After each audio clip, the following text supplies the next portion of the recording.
Previously on the LCS. That's my boy. Yeah! Back. They're gonna go down there. Oh my god! They got it! Baron finally! Mega Zero! Wow, he puts on the Crocodile Clinic. Yes! Can he still get the damage? Can he get MIA? MIA! God. They've saved the Nexus and there's no minions! They actually held that one off. Ladies and gentlemen, the biggest story coming into this week is the roster changes. One more kill! Void blasts the repellent in range! It is there to execute for the double kill! Daydreaming on his first day! It's gonna be a double kill for Brawly. 2 assists on his first game as well. Oh, Reggie's there. I got Baron. Sorry. Good shit. Baron. They just aced TSM. Vulcan coming in with a fresh squad, the fresh blood, and they're able to take out Team Solo Mid. Andy! Yeah! If you can't beat them, make them join you. All right! Welcome, ladies and gentlemen, to Week 9 of the North American LCS, live from Los Angeles, California. I'm Rivington Bills III, along with Joshua Jat Leesman.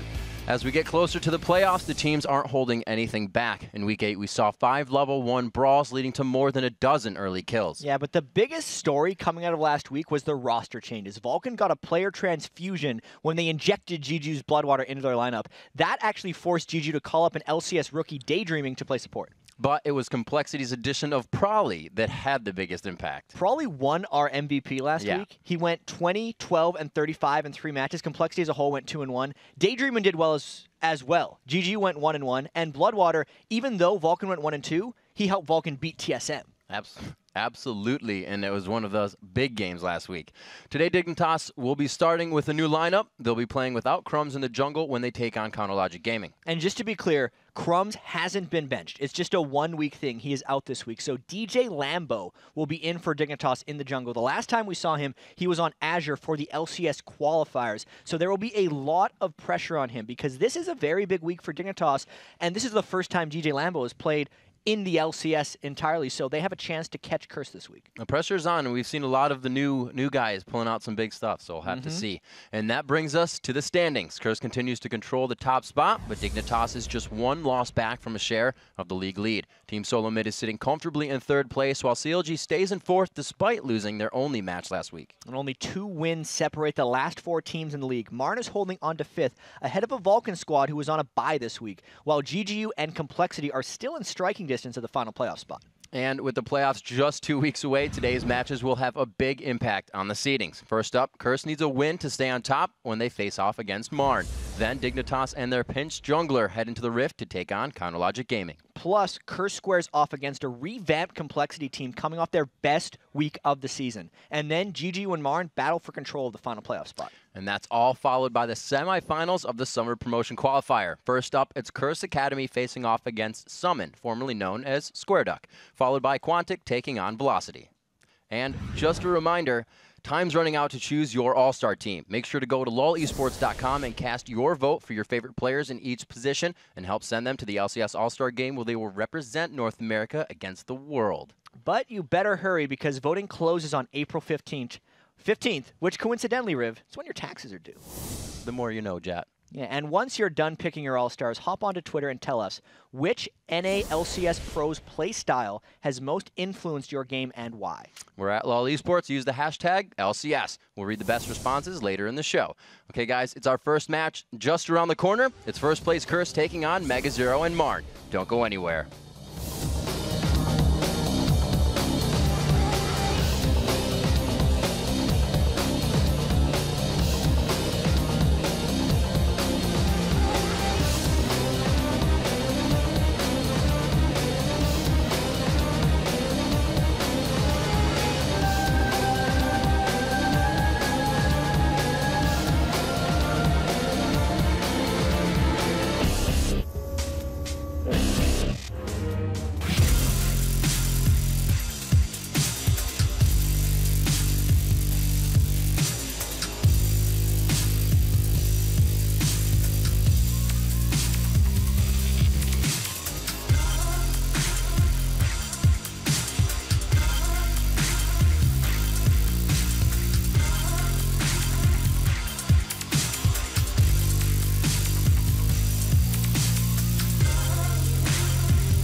I think overall we're pretty confident against Curse. Always when we scrim them, we've done very well. We usually feel pretty good against Marn. They're definitely a strong team. All their players have really good individual talent. I think we come to play, and they're kind of still trying to figure out what they're really trying to do. Welcome back. It's time for our first match of the day, Curse versus Marn. This game will have a big impact on the standings. A loss by Curse throws them into a tie for first place with Dignitas, while Marn is in danger of falling to 6th if they drop this match. And Curse has owned Marn 2-0 so far this season. They actually beat them 16-2 in Week 5, and if you combine both the matches, they've had 30 kills, 7 deaths, and 80 assists. So this has been completely one-sided so far this season in Curse's favor. But each time Marn has faced Curse, they've had a different squad, and this time is no different with the dynamic duo of Niantanso and Heartbeat battling Curse for the first time in the bot lane. Right. I mean, this change wasn't super recent for Marn, but it is pretty big impact. Last week, Niantanso's Vayne play was instrumental in their victory. He had like 500 minion kills by the end of that. And Mega Zero, another man for Marn, is always a big threat in top lane. But he's struggled so far this season against Curse. Combined, he's 2-7-3 in both games against Curse, so he has not been able to get going. And I like to think of Mega Zero as like a younger yet older Voyboy, and I'll explain that because his playstyle is like Voyboy a couple years ago. But physically, he's older than Voyboy, so he still has a lot of maturing to do in-game to reach that level. So it's like the aggression in the 2v1, which he's stated he doesn't like, the kind of... Mega Zero is just so good in the 1v1 environment, which is what Voyboy used to do, and it's what St. Vicious also used to punish him for. So it's right in the wheelhouse of St. Vicious against Mega. All right. So, and while Mega Zero and Marn have struggled against Curse, Voyboy and crew know that they're up against an underdog with some serious bite. We're feeling much better about Curse. We have a lot of time to practice with our new roster now. They're not a team to be underestimated. Even in scrims, they take games off us. They're like the underdogs that you have to watch out for. Like, they take games off of a lot of top teams consistently. They like to play very meaty team comps, very objective-oriented team comps. They do a lot of different stuff, and their playstyle is a bit zany. We know they like unconventional stuff, so we're just not going to pay attention to what they do, but we're going to work on what we want to do. The unpredictability is there, but I think ultimately we have them, for the most part, figured out. And now it's time to check out today's starting lineups. On the blue team, it's Curse. In the top lane is Voyboy. Jungling is St. Vicious. Mid is Nijaki. AD carry is Comp. And in support is Elements. And on the red team, it's Marn, with top lane being Mega Zero, jungle Claky D, mid Echo, AD carry Niantanso, and the support Heartbeat. And this, I know our matchup of the day, I believe, is in the CLG dig game between Scar and Ling, but this one kind of holds its own matchups in itself. Like we said, Cop and Niantanso, Mega Zero and Voyboy, if those lanes decide to go head-to-head. This is going to be a battle in each one of these lanes. Yeah, Niantanso hasn't been able to put up the numbers that Cop has throughout the year just because he hasn't played as many games, but Niantanso has been respected as one of the best AD carries in all of North America. It's just, he is on Marn and he's trying to make them better at this point. It's just a matter of the comfort level for him, right? Because Elements and Cop have been playing together for so long at this point. Absolutely. Even since Season 2. But Niantanso and Heartbeat, like Heartbeat hasn't even been playing support for more than a couple weeks because he was the AD carry of Marn before they actually moved Niantanso to the starting lineup. So there's the synergy aspect there. Well, the fresh swaps have given these teams a bit of new life. We have seen some wins come out that even the teams themselves didn't expect to grab. So they have that momentum under their belt now. With the bans coming out, we do see that Vayne will be taken out of this game from Niantanso, as well as the Shen Global from Mega Zero or Claky in the jungle, because they've been using that around. We're seeing more and more Vayne bans, Riv. It's happened mainly against Doublelift, but then Niantanso had a great game as well. You see it all the time over in OGN as well. You see it sometimes in Europe, but Vayne, not allowed for Niantanso. I don't think that's going to be too big of an impact for him. He's played a lot of different AD carries, but it's definitely something that Curse is afraid of. It might have to do with the meaty team comps that Curse likes to run. Vayne has that percent health true damage. There you go. That can shed the meat, cut through the meat. That's the one. Yes, indeed, and absolutely. We're seeing what they still ban out. Thresh goes to get that support threat out of there as well. Elements has been kind of leaning towards that quite a bit lately. It goes to show that Elements has been playing well on Thresh, that Marn's at least experiencing a ban with it, because for a while so far this season, Elements was pretty much just the Sona and Lulu player. And he had played Blitzcrank in the past, but he was trying out Thresh. And he played it in 2 of his last 3 games, that is Elements, and to varying effectiveness, but clearly it is enough of a threat for Marn to want to ban it out. So with Curse putting a little bit of focus on the AD carries and a lot of global positioning here, we'll have to see what Marn can answer with their last ban out, and it is going to be Diana, so they kind of thwart that from Voyboy and Nijaki. Yeah, at this point, I almost feel like they're somewhat reaching for bans there, or they're just trying to leave things available, because We'll get back to that Renekton pick in a sec, but Diana is something that either Nijaki or Voyboy could play, but it's also not something they've played very frequently throughout the year. So that was probably just like, what do we ban? We're hoping that maybe Curse takes a Ryze or something, or a Lulu or Sona early, and then maybe we could get Mega Zero Renekton. But Curse wasn't falling for that because Voyboy essentially took Renekton away from Mega Zero. Now, for Marn here, in their mind, could you, focus out one person like that to say that's really going to thwart a composition we want to bring to the table? That's the thing with Renekton, though. I don't really think he has many devastatingly bad matchups. Right. So he's one of the top laners, even though top lane is normally a counter-pick lane that you don't necessarily know how to counter-pick, which is why Curse was safe picking that first. You look at Marn with Lulu and Caitlyn as well. That's really the annoyance combo that these guys like running together. Huge amount of poke, huge amount of lane pressure, and that's what they're going to be trying to do in this game. And really, that does deny Elements his Lulu. Elements will probably end up playing Sona or something of the like. And Caitlyn for Niantanso is actually a really strong pick for him because it will almost make it so Curse can never be aggressive, or Cop can never be aggressive on him because Cop already plays fairly defensively. And it seems like with this Diana the ban, it would synergize with the picks that Curse is coming out. So maybe Curse still going for the lineup that they want, just not without Diana right now. And Cop probably going to get his Taster's Choice pick here with Misfortune. Cop picks Misfortune whenever it's up. He has been trending away a little bit lately, sometimes Kog'Maw, sometimes Varus. Misfortune's not the best lane matchup against Caitlyn, so if they pick this, I'd think they'd go for a lane swap. And they took their time on getting that, but they did end up deciding to go for MF. Yeah, so that's not to be a big surprise for Curse or for Marn. Probably see the Sona coming out for Curse as well. We'll have to see what Marn has on the table. We all know that Echo plays quite a few mids, and we may see that actually coming out. Ooh, so obviously Claky D is going to be on that Jarvan. Yep. He's loved that since the very beginning. And the Malphite coming out, that's going to be a Mega Zero pick. He had an extremely good Malphite game. I believe it was last week. He had, I don't remember the exact scoreline, but it was very, very impressive. And he'll be happy about that. This is the dive comp to punish Cop for playing Misfortune. They need to get through that bullet time quickly and shut it down so their team doesn't get AoE'd out.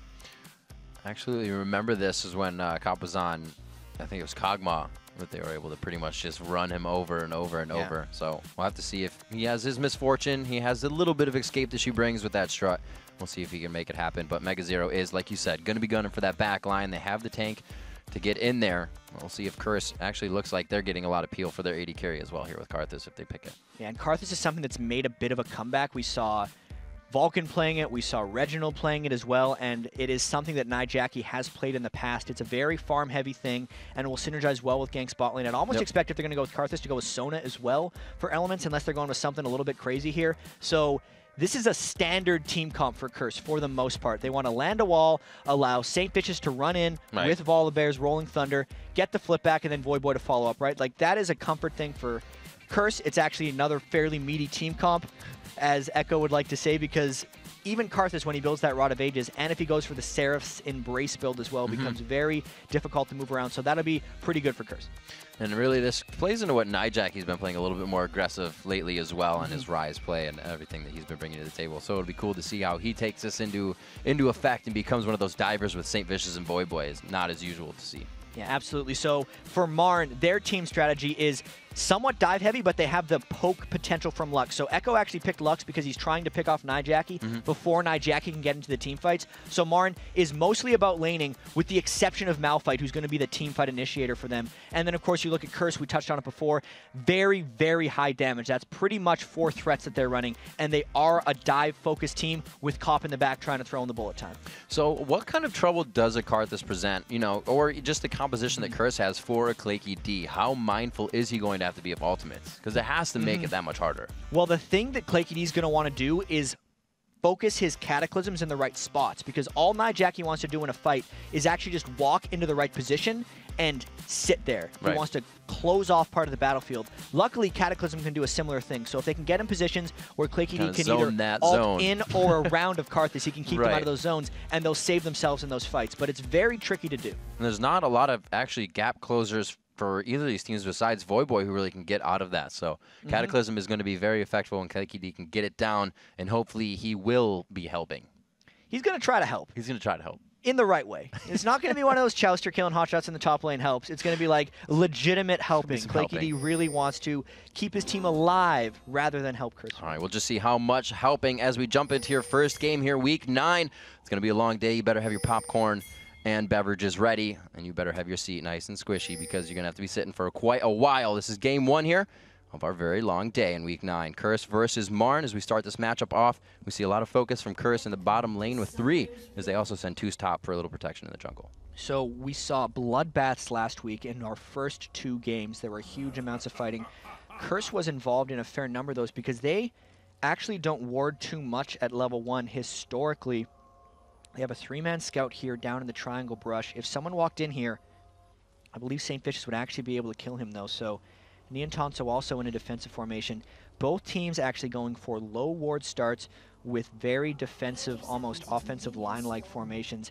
Except Curse now with the 4th stack in the bottom. Maybe they're looking for some kind of delayed invade. We'll have to see how it plays out, Riv. And really only 1 red pot so far starting out on this game here in week 9. It's going to be going out to Voyboy, so we'll see if he plays that with anything early on Mega Zero. Y'all know Mega Zero loves the 1v1 matchup, and these 2 guys definitely are advanced in their play styles. The ward goes out, so they found out Curse. Very nice ward. They could not take it down. Yeah, and that's actually Curse could have been in position to kill that ward, but I think they were sitting back in that triangle brush because they didn't really know where Echo was either, and they were worried about a light binding catching them from around the corner. But good scouting out by Marn. Looks like Claykey starting on the red side of the jungle, and actually neither team has full knowledge of where everyone is starting, but what Marn did accomplish with that ward in the triangle brush is they know that St. Vicious probably started in the red side of the jungle, which is actually going to give Mega Zero a little bit more early game confidence against Voyboy because he knows how far away St. Vicious would be on Volibear. So coming into this one, knowing how Voyboy and both Mega Zero play, which team does it really affect more when you have to have that jungler focus top?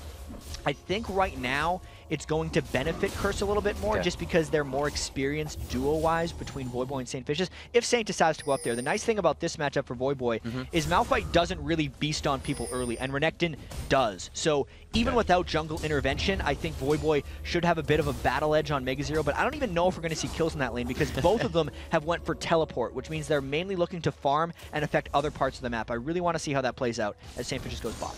Well, Voyboy already put an early ward down top as, yes, St. Vicious goes for the flash and the flip, but it's a flash by Heartbeat as well, so Touche there. They get out safely. Claykey looks to counter this, but he has vision, so he's going to work it slow until he finds the position he wants. So that'll definitely hurt Marn's bottom lane a little bit, but it might help other lanes of Curse as Claykey catches out Curse in the middle. Good pressure from Claykey here. He has both red and blue. He could probably use that to advantage. There's a pop-up. St. Vicious could be going down here. He may try to trade first blood on the bait. The last thing comes in. Oh, they heal from Sona. Elements flash heal. They get first blood on Claykey, and it goes awry so quickly. Oh man, that passive from Volibear comes in the clutch.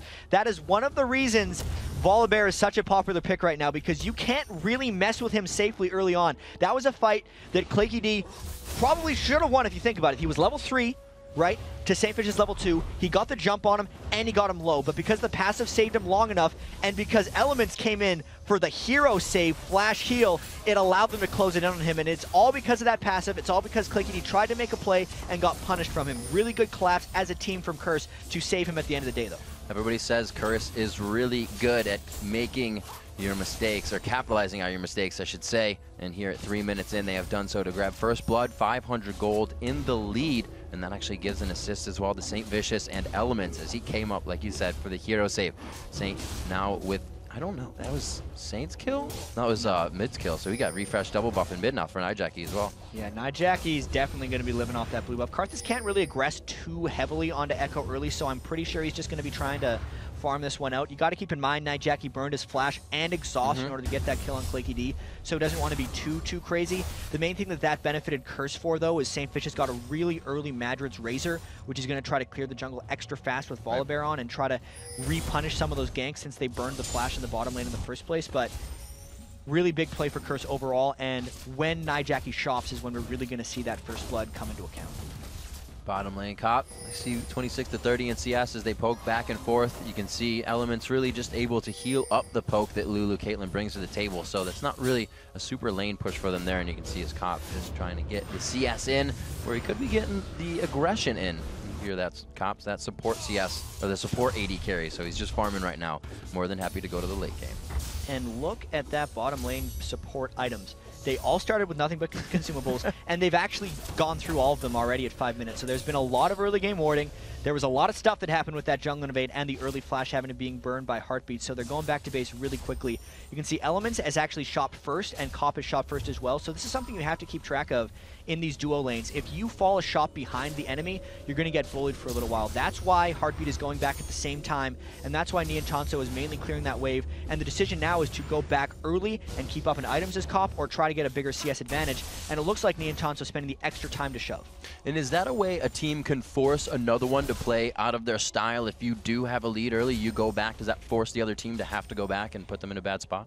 Usually, the first person to go back has to be matched. You have to take a pretty big risk if you don't match it. So Curse kind of initiated the buy race because they knew they had enough for the Vamp Scepter and the Health Crystal plus Pink Ward that they wanted. But because Niantanso stuck around longer, he actually got the second Doran's Blade. So even though the team seemed to be behind, and because Elements had an assist, it's not going to work out that way, because when they return to base or return to lane, Niantanso's going to have that 10 AD edge from the Doran's Blade. We'll see how that factors into the lane. He, like you said, was able to get a bit of CS there. We'll see if he can capitalize on the advantage. Coming up round 7, MegaZero finding some aggression in the top lane as he does not have the ward, and Void Boys just went out, so they made sure St. Vicious came up to save any of a counterattack. It looks like they may find that here from Claky. The Requiem comes out. It may not be enough. It is, though. Claky D is going to have to fend off the rest. That was the level 6 tick for Void Boy coming in just as St. Vicious came by. And that's one of those things that MegaZero's inexperience hurt him a little bit on. He was pushed up in the lane too far. When Void Boy had hit the level 6, he couldn't use his Unstoppable Force to escape, which would have really helped, and he needed to be sitting farther back in case something like that were to happen. And you can see how just good, or not good, but happy Void Boy is in that lane. Hasn't even used the red elixir, went back, bought a Doran's. He is just farming that out, pushing it. Doesn't have the ward, so he starts to move around, saving mid, not saving mid for Nijaki, but hooking up that experience, getting himself back into the game. So they're really just moving around the map everywhere, making sure that pressure is held. And even from the first level 1, well, not level 1, the first blood that happened in the jungle was Curse moving around a little bit better, because that was a situation where Claky D was a little late to the party, right? MegaZero really couldn't have even called for help at that point, and he just ended up losing it. So the item race in that top lane is going to be very interesting, as Void Boy went for the Doran's Blade, as you said, instead of something like Magic Resist, which MegaZero is doing nothing but magic damage to him in that lane. And they know that Void Boy's ultimate is down for a little bit, so maybe Mega will have a window to attack in that top lane, but most likely not. I'll have to see where the pressure is going around the jungle. We see Saint near that bottom lane. It's going to be Claky D up top, so Saint more than happy to go through here. Those pink wards really giving them the advantage here. And it looks like he is, oh, Niantanso is just right next to him. He walks into it. They still have it. No, Elements is not for the Crescendo, not 6 for Crescendo. But the bite from the bear is just too strong for Niantanso. It's going to be teleport top back in from MegaZero here as he's trying to do a bit of damage. It looks like he may have actually been stopped for that fight, not going in, but going out. That's what it looked like. I think MegaZero was up there to begin with, and he was going to try to counter gank St. Vicious, but Void Boy had the presence of mind to know what was happening and go for that interrupt. So that gank in general was just really good by St. Vicious. They prepped it with the pink ward, and Niantanso got caught out of position. He should have been hugging that wall. Blue is taken away from Echo. They're forced to flash here. He misses the light bind. Claky D could be in trouble here. The slow wall goes out. He is going to go down. How much effort they're going to put into this? They are able to get the blue, but they lose Claky. So far in this game, the cursed destruction of Marn is continuing. They already beat them handily in the first 2 matchups of the year, and they're off to a great start.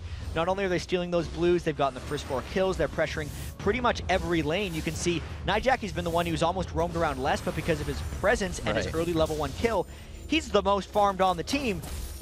Void Boy's beating up in the lane. Even Cop and Elements are doing great thanks to the ganks from St. Vicious. So this is a total team win so far from Curse. Martin really has to do something to get back. And Void is really giving MegaZero a hard time, and he should. The teleport is down. He knows if he pressures MegaZero, he's gone for the entire time of walking back to lane.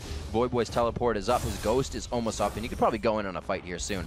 Looks like he's actually, no, still going to put the pressure on. And these are actually the times of games where Void Boy gets a little, as Void Boy likes to say, hyphy. He goes a little bit out of his comfort zone. He tries to make big plays even though they don't need to. He's got MegaZero low right now, which is why Claky D's coming up to get him, because he was hoping Void Boy went in a little early. I think Marn could have baited that out a bit more, because knowing Void Boy, he was going to be diving MegaZero in about 10 seconds if Claky D didn't show. Absolutely. I was thinking in my mind, Void Boy is probably sighing that he didn't dive in seeing Claky D, so from both sides.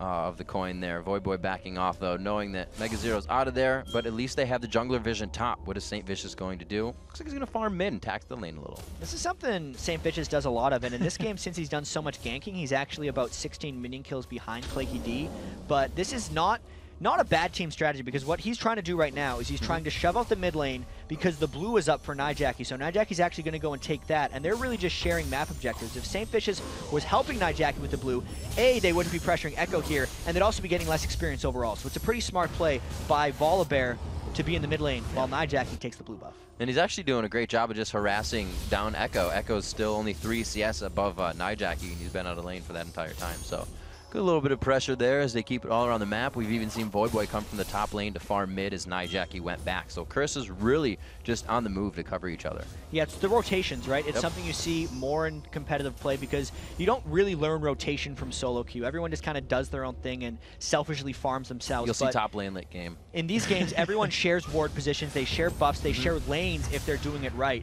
And Curse is one of the best NA teams, which is one of the reasons they're ranked 1 in our standings.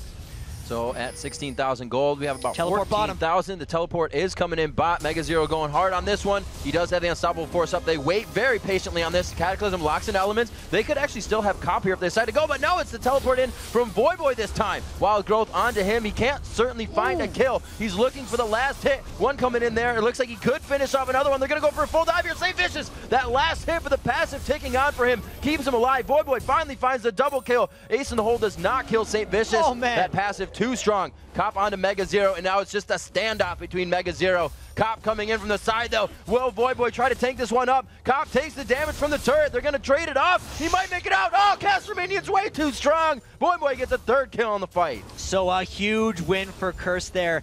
I think Elements died at the start, but that turns into a 4-for-1 for Curse. They countered the teleport with the teleport, and then St. Vicious, even though he was a little late, got there because what happened at the start is Martin was completely willing to take a whole bunch of just auxiliary damage because they knew they had the kill lined up on Elements, and they thought since they had 4 people down there was no way the Curse was going to be able to counter that with a gank. They probably forgot a bit about Voyboy's teleport on the creep line in the back, and St. Vicious arrived at just the right time, turning a 4v4 into a huge win since Marn was willing to take all that free damage, getting the first kill. A very big switch and flip in the game there. Not switch, but very big push in the game for Curse coming off of that one. 4,000 gold is about the lead here at 13 minutes. So the teleports are down. Requiem was down. There's kind of a safe window here for Marn to figure out how they can come back, get some vision on the map here, and pull themselves back into this. And it might be kind of contesting this dragon.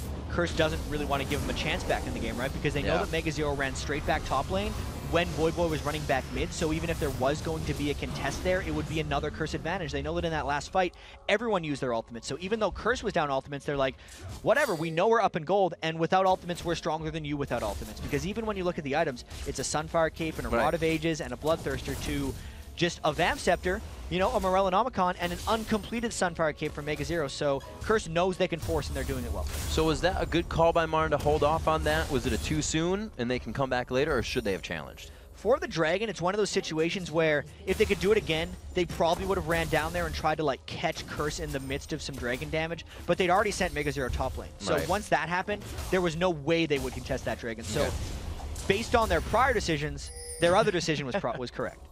Absolutely. Sunfire Cape coming in onto Voyboy after a big 3-0-2 fight for him. He did pick up a triple kill on that last dive we saw as he still put some harassment onto Mega Zero as he slices, dices away. Lock into the Iron Solari onto St. Vicious. Fight ready for him as well. As we look around, actually Wriggles for Claky D coming in through this time. And this is one of the reasons Sunfire Cape is so good on Renekton and people don't really keep it in mind is Renekton seems like he's all physical damage, because that's what you think. If you build armor, you try to counter him, and that's what Mega Zero is doing. But the Sunfire Cape plus the Renekton ult is a huge amount of damage, and that's why he's been able to harass down Mega Zero so far. A lot of it's just Sunfire Cape ticks, and this is one of those situations where Voyboy's going to try to dive Mega Zero pretty soon, I think. He's doing a great job of keeping that passive off that just gives him a bit of shield, and like you said, it's going to keep sticking. He's not healing himself in any which way.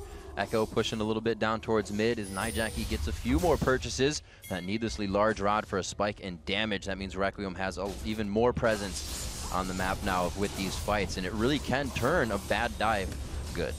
And this is something that Echo's got to do a lot to catch up on, because Echo needs to get to a point on Lux if he wants to actually be threatening, where one binding landed on Nijaki can result in a kill. And for that, he pretty much needs a magic penetration and a death cap, and he is nowhere close to that point, so he's got a lot more farm to do. He's keeping up in minion kills, but the overall map pressure just is not there. And Mega Zero really doesn't even have, not that he doesn't have enough, but he's not buying wards for himself because he knows I'm just stuck under my turret. There's probably a way I can get out of this. Right, so he has his flash and his ultimate. They're going to try to make him burn these because St. Vicious wants to come in for the gank right now. That teleport's about to be up for both of them as well, so if they can do this, they definitely get a lot of map presence out of it. There's the Requiem coming down, the burst of power, is it enough? And the needlessly large rod picks up Nijaki the kill. Even though he had about 1,500 range worth of blinks, they got enough damage on him before he could even get away. A well-executed dive, and it was all about the poke that Void put on before St. Vicious arrived there, plus the presence from mid lane Requiem. Even when they did that, because Claky D was again a little bit late to the party, it allowed Cop and Element's bottom lane to push in as well, and there's Void pressuring mid. Another flash goes down. They are just burdening the fight chances of Marn here. Mega Zero now sits no ult with his teleport up, no flash, so he's kind of struck until he gets all of that back. Curse is really working the timers of Marn right now. And look at the bottom lane even. They're going to continue to punish this because it's a Bloodthirster versus a Vamp Scepter, and there's not much else that Marn can do. All the other lanes are pressured, so they can't support, and Echo has no flash this time. Oh my gosh, all your base belongs to us, says Curse, and Echo can't even farm between his turrets. Marn's just trading the turret shots as they walk out smiling. They just cannot keep up with Curse at this point. Void seems to be everywhere. That Ghost Renekton is one of his trademarks, it seems now. A lot of people bring flash on Renekton, but Void loves the Ghost so we can get that lane-to-lane pressure off. And this is now just a 4-man stack on the bottom turret. Marn trying to defend, but I don't know if they can make it in time. There's been such an escalation from that Void triple kill teleport bottom. The map has just become theirs. Karthus really 4-0-3 for Nijaki, just putting down so much map presence with Requiem. Marn cannot find a way back into this one right now. It's going to be a slow and steady. It's only 10-1 here at 17 minutes. We've seen a lot longer games, and we've seen them go harder. And Curse knows that they are really one game ahead of Dignitas in the standings, and that's just in the lost bracket. So they're really coming to play against Marn here, and this is just almost more of the same for them against Marn. I think the last game we mentioned was 16-2 kill and deaths, and this is on the way of becoming that. We're only 17 minutes in. They have an 8,300 gold advantage. That's close to a 50% gold lead right now. And Void, if he runs into Mega Zero, he's got 3 levels on him. That it's not something you can fight. He's Mega Zero didn't even kind of flinch there. He knew he'd probably be blowing his ultimate if he got caught up, and he's just going to farm. Still doesn't have a ward for himself, and these guys need to start putting those little advantages on the map for themselves. It's really, really tricky for Marn at this point, though, because I don't think anyone on their team can actually win a 1v1 against anyone on Curse. Like, if Elements were to fight Echo or Niantanso, then maybe, right? The support. But you even look at the gold differentials, it's like, there's 4,200 gold on Elements, right? There's 4,500 gold on Mega Zero, the top lane solo from Marn right now. So it's just really a detrimental gold advantage. Everyone else isn't even close. And Void just sitting on 2,000 gold, deciding what to buy in base. He actually bought boots. He had 2,900 when he went back. Yeah, that's just unreal. So he's like you said, he was 3 levels above. Usually you want to go back and buy. He didn't even have to. His levels are doing it for him. Right, you actually get a huge amount of gold out of the levels as well. So like not only is he that 2,000, 3,000 gold ahead of Mega Zero, he's got the 3 levels, which is got to be close to 1,000 gold worth of stats. So that's just... Plus an ultimate of stats. A lot of it, yeah, plus the ultimate of Renekton, which is just like, I'm a monster with 2 extra Sunfire Capes, congratulations. And it's just Marn struggling and Curse playing exceedingly well right now. Well, they definitely want that first place spot to stick here. They have earned it, and they are going to try to control that first place wave all the way through to the end of the LCS. As we look around, a Morellonomicon finished up here for Echo. Not putting out the damage they need, though, but they do get some core items under their belt finally. You're really pushing for, it looks like, the Infinity Edge for Niantanso as he got that Scepter early, and it may have set him back a bit. And look at this. We always talk about the multiplicative nature of AD carry items. Right now, Cop's got the Bloodthirster for the AD ratio on his ultimate, plus the Last Whisper to just cut through whatever little armor Marn has been able to get with his bullet time. And Niantanso hasn't even completed his first, so he can't even start multiplying because he hasn't gotten his first one yet. Curse needs to continue to keep this pressure up, and they're just going to punish Marn for being so far behind. It looks like Saint is going to find Mega Zero here. Probably no kill, but a little bit of harass. 20 minutes in, we can see starting to group into that mid lane. It's probably going to be an objective quite soon here, if not just a fight brought out by something St. Vicious or Void starts. And we'll see how Marn handles this because they're corralled in their mid lane here. The split push or try push continues as St. Vicious and Void see Mega. They don't really care. They know that Mega's kind of screwed, so they're just going to push the lane, I think. That's like the second time they've just kind of waltzed past each other. They kind of know where this is going. They've been down this road before, but Mega and the team, they want to take that fork in the road this time. They want to find the other way around, take the high road. It's going to be a tough one, but it could be that victory for him here and take down Curse and take that game away from them. I'm sure Dignitas would be quite happy. They're sitting, waiting bated breath right now. Nijaki going to pick up this blue. Again, just denying that resource for Marn. They're just having such a rough game right now. 20 minutes in. Yeah, Cop actually ended up taking that one because I think they saw the ward over the wall and they were like, they might steal, let's go Right. something. St. Fish with a flip on Mega, though. I wonder if they're going to go on this under the tower. Going pretty hard here. St. Fish is taking quite a bit of damage, but he's not too scared. It looks like they will stick in for the most part of it. And look at, they're just trying to kind of string Marn out here. Push him up to the top, push him up to the mid. Now they can push mid. They're probably going to leave Voyboy in that top lane. Actually, he comes down, so they're putting a lot of pressure here.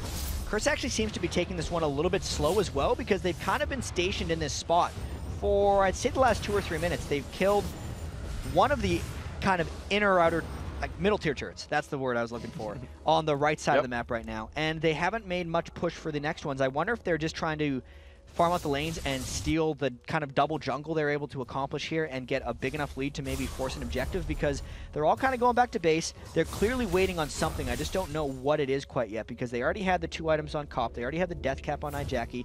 Voyboy had already went back and spent all his gold, but they're probably just waiting for the next round of it because they know they're continuing to extend that gold lead based on their map positioning, and they're waiting for the kind of the guaranteed victory. If anything, in the last bit, Saints ult is just about to come up as they head out of the base here. So they may be letting Voyboy push the bottom lane, soaking up a bit of that extra gold. More wards actually being picked up by everybody in the Oracles on Elements, as he's also had quite a good game, and he's looking for the Athenes as well. Doesn't even got the boots, but Elements is the Chalice of Harmony support if there ever was one. He builds it on either Lulu or Sona, pretty much any game he can, and if he gets the gold, he will definitely upgrade it to the Athenes on Holy Grail. Just to not, relying on his positioning. Last week he had some rough crescendos that he's got to everybody's had their share. He wants revenge for those bad crescendos. And he actually hasn't had an opportunity to land a great one this game because there haven't been team fights. No, that's very true. Marn has just found themselves out being singled out here 10 times to the one time they were able to come back and grab that one for themselves. But yeah, in those 10 kills, you're right, there really hasn't been a team fight. We haven't seen the potential. Mega Zero and Claky D can land some amazing ultimates that will group up for Lux Laser and really the continuation of damage after Wild Growth. So it's a lot in words and it's a lot to make it happen, but can they? And I don't know, Mega Zero's gonna walk into the bush here. Oh my gosh, they pinch him from both sides as they come in. The Unstoppable Force hits the team, but it hits him on the outside. The bullet time back around. They get Cop. There is the fight potential, but they are just pushed out. Voyboy and St. Vicious not even taking damage. Niantanso can't even get away from these two. They are just walking without even using crowd control. Double kill for Cop. It's going to be a 2 for 3, though. I gotta say, that wasn't that bad for Marn, considering how far behind they were. Obviously, Niantanso got manhandled by the just crocodile and bear running through for him, but Elements didn't get a chance for crescendo. Echo landed a beautiful combo at the start of that fight and completely wiped out Curse's backline just right off the bat. But because Curse had such a big lead, because Voyboy and St. Vicious manhandled Niantanso so heavily, they still get a turret out of it. There is so much zoning to come from Nijaki, Saint, and Voyboy. We saw the Unstoppable Force pass them, and they were like, all right, let's go. And like you said, Niantanso just ran for his life.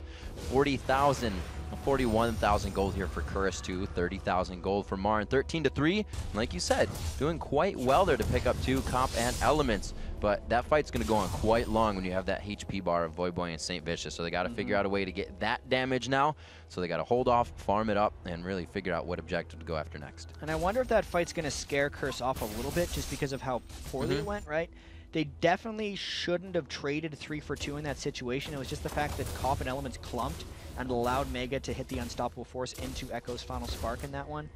And they should feel fairly confident poking around Baron, but mainly looking for a fight, because thanks to the existence of Lux for Marn, Echo has the Baron steal potential, which I'm sure they've been watching last week and they saw the Baron steal that Link pulled off in their game. So they're going to be cautious, right? They got to wait on the Karthus Requiem.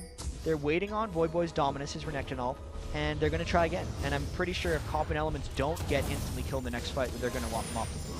Absolutely. That's exactly what a 5-0-4 Crocodile, a 2-0-8 Bear, and a 4-0-6 Lich King will do to you. A lot of money coming in on the side of Curse. If they can't use it right in the next fight, like we saw, it could still beat Marn. But can they take out Voyboy? And St. Vish is so big right now, setting up in the bush, and the Oracles is there. Yeah, and Marn is sitting in a brush that is not warded. They're hoping to catch a straggler coming through for this. They actually might think the Baron is being taken right now. So they're walking through. They're trying to scout it out. They throw the binding in, and there's St. Vish from the back.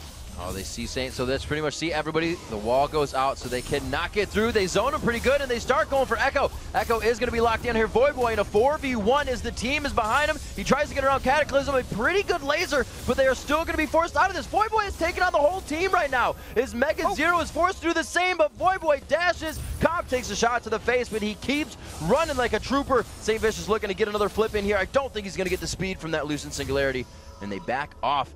14-3, only grabbing one there. Yeah, Voyboy just went mad mode in that fight, taking on 4, but unfortunately for Curse, they still only got the 1 kill out of it, right? They burned all of their ultimates except for Crescendo. Once again, Element's still waiting to find that perfect shot, and they're just going to try to reset this fight, I think, because they know they have the kill advantage. They still have the Oracles from Saint, and the Baron presence still exists, so now Saint's going in again. Oh, the cooldown's being down. There goes to Whimsy. Will they be able to take down Heartbeat here? The exhaust goes out a lot for just a little Lulu. Heartbeat falls, and it's going to be a 5v1 pressure now coming from Curse. Voyboy trying to chase down Echo and Niantansa, but this is probably a losing battle. There's the Ghost. Voyboy in chase. Lucent Singularity is only going to slow him for so long. He dodges the light binding. Echo now running for his life. He's going to try to fit some dragon damage in here if they do get it on, but it's not going to be enough for anybody. Voyboy picks up another kill, 6-0 and 5. Oh, Curse is just going to pick up this little treat as well at the end of it. So they get 2 kills worth of gold essentially off the dragon after that fight. And only 26 minutes in here. It's already 16 kills to 3. Marn, their backs are through the wall right now. I don't know if they can still push themselves back up from this one. And at this point, Curse has already pulled off a few Baron execution plays. Not too many signs of life coming out from Marn. I'm not really sure what they're going to do here, Riv. 46 to 33,000 is a pretty grim gold score if you're looking at it from the bottom side here. 16-3. Marn loves to be in this position, though. This is where they were coming into qualifying. This is where they were in the qualifiers, and now they're in the LCS. So we'll see if they can thrive in this spot once more. With this little amount of gold, they still have the core items that they need to come out here. If Caitlyn can get some attack speed and they can get enough peel for Niantanso, he is an AD carry that can take out Curse. But it's all about Voyboy right now. Really, Saint's even helping the backside. Voyboy took on 4 people last fight. And it's also about the items, right? Niantanso's still just sitting on that Infinity Edge. Right. His Cop's completed his 3rd big item. Obviously, Infinity Edge is the most expensive item, but Curse is just taking the Baron. I mean, Marn has been baited throughout this area. They're worried about the fight coming in from the backside, and which is why they were delayed going in for that. Curse spiked it down so quickly with the sustained damage from both Nijaki and Cop that now with the Baron, they might look for a final dive. And let's just touch on these items really quickly. St. Vish just picked up Captain Boots. So when he goes in, the rest of his team will get that move speed buff following him. It's about time someone build those boots. St. Vish always talks about how expensive they are, but because they have such a big gold lead, he was able to pick them up. And it works perfect with Sona on your backside too, pushing everybody with the aura. Look at some of the other items bought out here. We see Cop having a real good game, went for that static shiv, knowing that he wasn't going to really need all that burst from Phantom Dancer, also putting that split push damage into his kit. So these guys really just feeling good about this game. The Athenes finally finished on Elements, and a possible final push here as they start the first inhibitor turret. At some point, Marn's going to want to engage. They got a lot of poke down on the Voyboy, and they're waiting. I thought it was going to be a Cataclysm Unstoppable Force follow-up on that. They wait there. That could have been one of their few chances that Curse will really give up. Cop was very far ahead in the lineup there. Elements, like you said, though, waiting for that perfect crescendo, and he was lined up horizontally on them. Yeah, no matter what they do, they're still going to have to deal with Nijaki's Requiem, right? With the Void Staff, Rod of Ages, and Death Cap coming through on this one, it's like, even if they kill Jackie, everyone's going to lose about half their health. So the little damage that goes, it's coming now. Niantanso does have the cleanse out of this when he gets himself to the backside. It's going to be Mega Zero and Clicky D inside the Cataclysm, but they're getting rocked out by Voyboy and crew. Element's coming up with a kill for himself this time. Echo gets bitten out by the bear once more, and we're going to see 20-3 here, 29 minutes. The first inhibitor goes down. Those are some long death chambers, and it looks like they may have the Nexus. They have such control this entire game. Curse just probably going to tank up some of these turrets. Nobody died in that 4-for-0. Nexus turret's going down. Think they're going to get it. They added a few more kills on from last time. 20-3 in this 30-minute matchup here for Curse versus Marn in game 1 of the day. Jap, Curse playing very dominant in this one. Voyboy having a great game at 7-0-6 along with the rest of the team. They look to take out the Nexus and take out Marn. one of the most solid performances we've seen from Curse all year. 3 people on their team didn't even die that game. The only deaths were really from that one team fight, and the other, so there was the one death at the start when they got the 4-for-1 in bottom, and then the Baron dancing around where 2 people died to Echo's Lux ultimate. Aside from that, they played flawlessly. That was so well executed by Curse. Really, Voidboy, a huge smile on his face when he teleports bot and gets a triple kill for himself. That pretty much kind of ends a lane for Mega Zero. I mean, you can farm in your lane, but you know you can't win it after that point. It was one of those things. Mega Zero went all the way back to use his teleport, and Voidboy's like, yeah, I can do that too, man. I got teleport. What are you running away for? And he just went and fought him. Absolutely. So with that, Voidboy and Mega Zero kind of matching up. We got to see the 1v1. Voidboy was able to play quite strong, but Mega not warning for himself up top and did find a little bit of aggression from St. Vicious there. So they knew they had to pressure Mega Zero to make that game go clean. Right, and let's take a look at that 4-for-1 at the bottom, where the pressure for Curse really took over in this replay. It's a matter of, right now, Elements and Cop are getting ganked by 4 people. What happens here is Elements lands a really good crescendo, and Cop's bullet time actually cuts across all of them. So there is a good crescendo we're talking about. It allowed the bullet time to combo with the Requiem. So even though this was a 4v4, you got to keep in mind the Requiem was like a 4.5 before. Voidboy came in from the back, and all the free damage that Marn had taken from that 2-man gank really just comes to pay here as Voidboy gets all the way behind him, messes around with Heartbeat and Niantanso, and they just corner them in at the tower here, and it's pretty much set for Niantanso here. There's no way he's running past the Crocodile and getting through Cop as well. And they just dance this out with Niantanso. Such a good part. Not gonna make it, man. You do everything you can at this point. Try to walk under the turret and do it, and the caster minions just throwing too much at you. Yeah, it actually could have escaped that one. He had the really good trap there near the turret, and he managed to make Voidboy jump through it with Slice and Dice, but it wasn't enough because Curse was too well positioned and got too much damage off beforehand. A lot of too muches there. Worked the advantages and found the win at 30 minutes. Coming up next, St. Vicious from Curse will join us at the desk to talk about their impressive victory, and then Dignitas needs a win to keep pace with Curse when they take on Counterlogic Gaming. Don't go anywhere.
Welcome back to Week 9 of the NALCS. Joining us now is St. Vicious from Curse. An absolutely dominant game you guys just played again versus Marn. You guys had really great movement between lanes, and it's not something we regularly see from you guys. You know, Voyboy came down to cover for Nijaki. You took a little bit more mid-farm this time, so you must have been happy about that. What was all the transitioning about? I don't know. Like, for some reason, we just always play, like, on point against Marn. Like, nothing against Marn, but, like, that's just the one team that, like, it seems like all our strategy just smashes them. I don't know. But like, we feel really comfortable. Like, we feel like we can just do anything versus them. So, and we just took everything. Like, hey, I'll take your blue, I'll take your tower, I'll take your red, I'll take your life. Yeah, you guys just seem to have total control in that game. When you got the 4-for-1 kill in the bottom lane, that was kind of the big turning point in that game. Do you want to kind of walk me through how that happened and why you guys came out on top? I don't know. Elements was like, oh, damn, I'm caught. Yeah. Oh, my God, Malphite's up here. And then, like, I don't know, we were going to, like, run, and the Renekton just came in and cleaned everything up. And I didn't know that Malphite had ultimate still, so I, like, went down to, like, the sliver of health. I'm like, well, oh, okay, never mind. Volibear OP. Yeah, and then from there, you guys just kind of walked away with it. Even the Volibear OP thing at the start of the game when you got the first blood was like, yeah, passive, I got away with it. Oh, I didn't have my passive on that. Because I used it when I pulled red, because I was like, well, I'll just save some pots, you know? So that was all elements. So I'm just not very observant then. Well, Jackie ran in and exhausted him, and like Jarvan doesn't do any damage after his flag toss combo's out. So I thought for sure I'd die. Like, he hit me to probably like 1 health or something. And I'm like, okay, double buff for Jackie. This is good.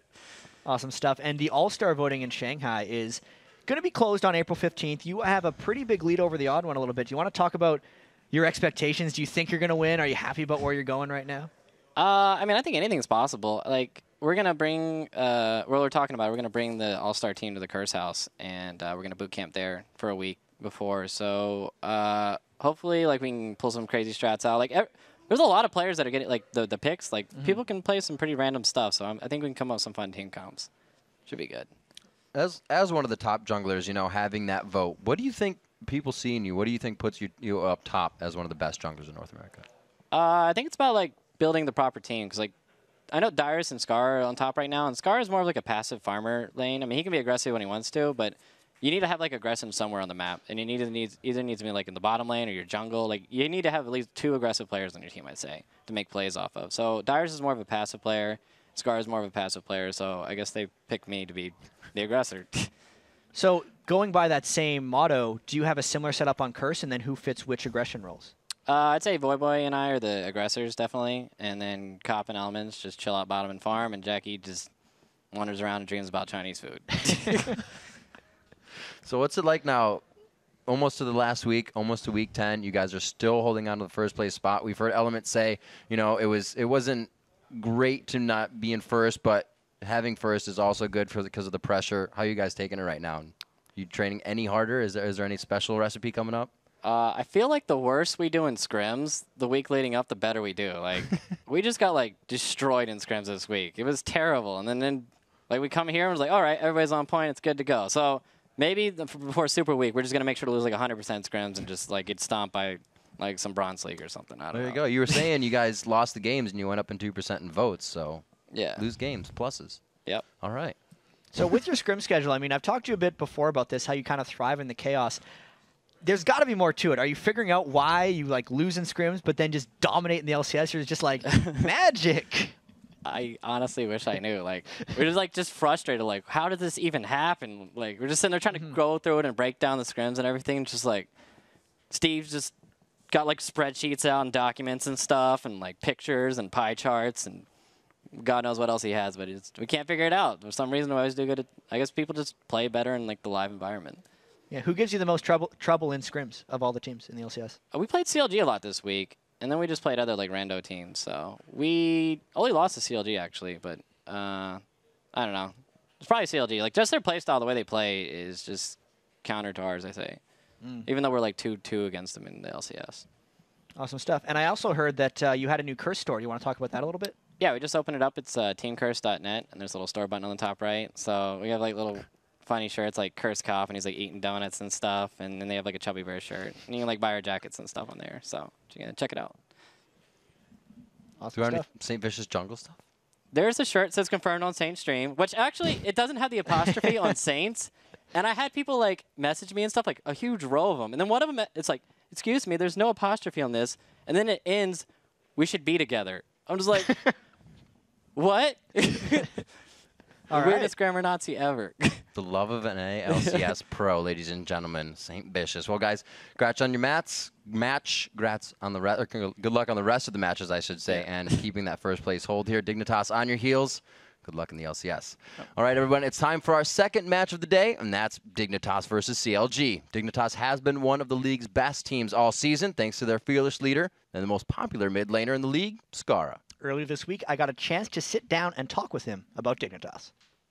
I'm going in on him. Coming into the season, what were your expectations like, and have you exceeded those expectations? Well, I personally wanted top 3, top 2, if possible, and we're pretty much where I expected to be. Yeah, what was the most disappointing or hardest part of the season for Dignitas? Ooh, I think our losses to Curse have all been like just the worst. Like the loss a couple weeks ago, we lost to Curse off a really bad level 1. Like they just outplayed us because they had like a random river ward that we had no idea was there. What are some of the things that have went exceptionally well for Dignitas this season? Our games against CLG have gone very well. It's going to be Dignitas picking up a convincing victory over Counter Logic Gaming. And they're the team that we typically have some of the hardest time against in scrims. But our overall record right now is 2-1, so I like where that is, where that's at as well. You are ridiculously famous at this point at those events. So there's people coming up, mariachi Skara, girls wanting hugs all the time. How are you dealing with the fame, and did you expect it? I didn't expect quite this level of fame. Like, I don't really know how to respond, and people are like, oh my god, it's Skara. And then they typically are like, can I have an autograph? I'm like, sure, but while I'm saying that, I'm like, this is weird. Like, this is still like a weird moment for me. Let's talk about the All-Star game for a little bit, because of the North American mid laners, you're like 54% in the voting. You probably have more votes than every player in North America. Is that something to be expected, or is that something that surprised you? I expect somewhere around like 35%, 39%, maybe 40%. And as the days have progressed, I'm like, oh, wow, like I'm 49%. I wake up in the morning, 51%. Next morning, it just keeps going up. 53%. And this morning, 54%. And I'm just like, wow, thank you for voting for, like, I don't even vote for myself anymore. I just like vote for other people. You seem like a bit of a team leader for Dignitas. Is that the case? I do a lot of managing for the team, and I make sure people are on the same page. I try to take a more captain role when we're discussing certain things, or if I think something is like should be brought to discussion, I try to bring it up. Because a lot of people on my team are very quiet about it, or just outside of like maybe crumbs, don't bring it up as much. Right. I'm hoping down the line, everyone just brings their own ideas to the table, because that's typically the way I would want it to be run. Right. Yeah. And what's your level of trust? I mean, you guys have kind of gained that pretty quickly. We just have a level of trust where it's like, okay, what do you want here?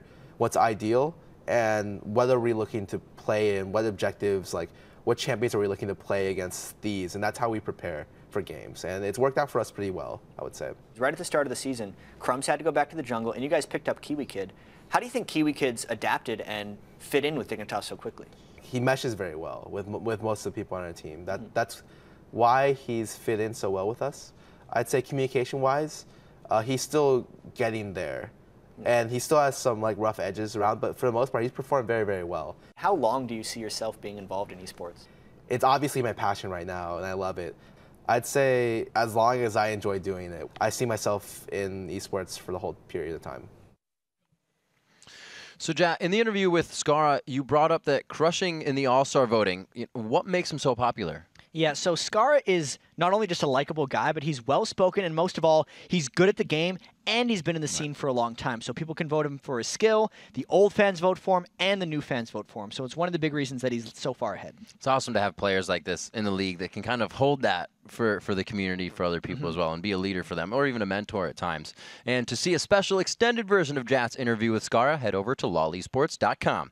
All right, everyone, after Curse's victory in today's first game, Skara and Dignitas need a win to keep pace in the LCS. Standing in their way is a Counter Logic Gaming team that looked like they had turned their season around with a huge Week 7, but a loss last week has CLG below 500 again, and things do not get any easier for them today. Dignitas has won both matches this year, including a 17-2 crush in Week 6, where they shut out Doublelift.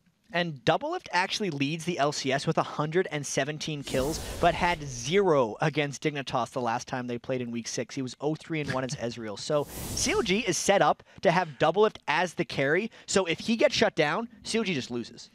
We'll have to see what they can do. It's sleepy lift from what we just saw on the screen. He's a little tired. The good news for CLG, though, aside from Doublelift's tiredness, is that Dignitas is missing Crumbs, right? And Yeah, Crumbs' jungle play is so instrumental in their strategies against them, and it was one of the big reasons that Doublelift got shut down last time. Yeah, we've heard that Crumbs holds all the flash calls and everything for the team in the early game. So if they don't have that to organize and orchestrate, they may have some problems in that early game. All right, everyone, the players are almost ready, so let's take a look at our lineups. Spawning in the blue corner is Dignitas. Kiwi Kid in the top lane, DJ Lambo in the jungle this week, Skara in mid. I'm a Cutie Pie on AD, and Patoy at support. And in the red corner, it's CLG with Hotshot GG in top lane, Chowster in the jungle, Link in mid lane, Doublelift on AD carry, a little bit sleepy, and Aphromoo on support. And as we said before in our first game, this is today's matchup in the mid lane. It's our featured matchup, and it's going to be Skara versus Link. Yeah, they faced off twice this season before, and before Link was actually a pro in the LCS, he looked up to Skara a lot. They're really good friends, they talk quite frequently, and they both used to be known for their unique champion pool. Skara continues to use unique champions, most notably Gragas in a lot of ways, but Link has conformed a little bit lately. He's long-range skill shot champion type player, and he played Lux 4 games in a row coming into this one. And that may play kind of into the way Skara plays or against Skara, because he likes to kind of go aggressive on those early levels, and that's when teams can kind of catch him out for that first blood sometimes. But he's been really good about that this season. It's definitely one of those things about Skara. It's like he's kind of a passive player, but he gets himself in trouble sometimes because it's always been Skara's style to get every single last minion kill. And sometimes junglers and enemy teams just capitalize on that because they're those ones where it's like, well, you know, there's a small chance I die, but he probably doesn't expect me to go for this one. But it's kind of, you're Skara. We know you're going to go for that minion kill, and then he can get punished early. So that's the pitfall he can fall into a little bit. Everybody feeling the Thursday here in LA. Beautiful weather outside. You see Cutie Pie getting a good stretch on before the game starts. Aphromoo with a big smile on his face. Just get the camera out of my face. I'm bad on camera. I'm a Cutie Pie, of course, joking on his stream that he was going to play Heimerdinger in these games. I don't think that's going to happen. If you guys haven't checked it out, it's a very unique streaming experience if you ever get to catch him over on Twitch TV. He's taking a little rest before the game as well, trying to have as much energy as Doublelift. And you can there see DJ Lambo actually sitting between Kiwi Kid and Skara on that shot.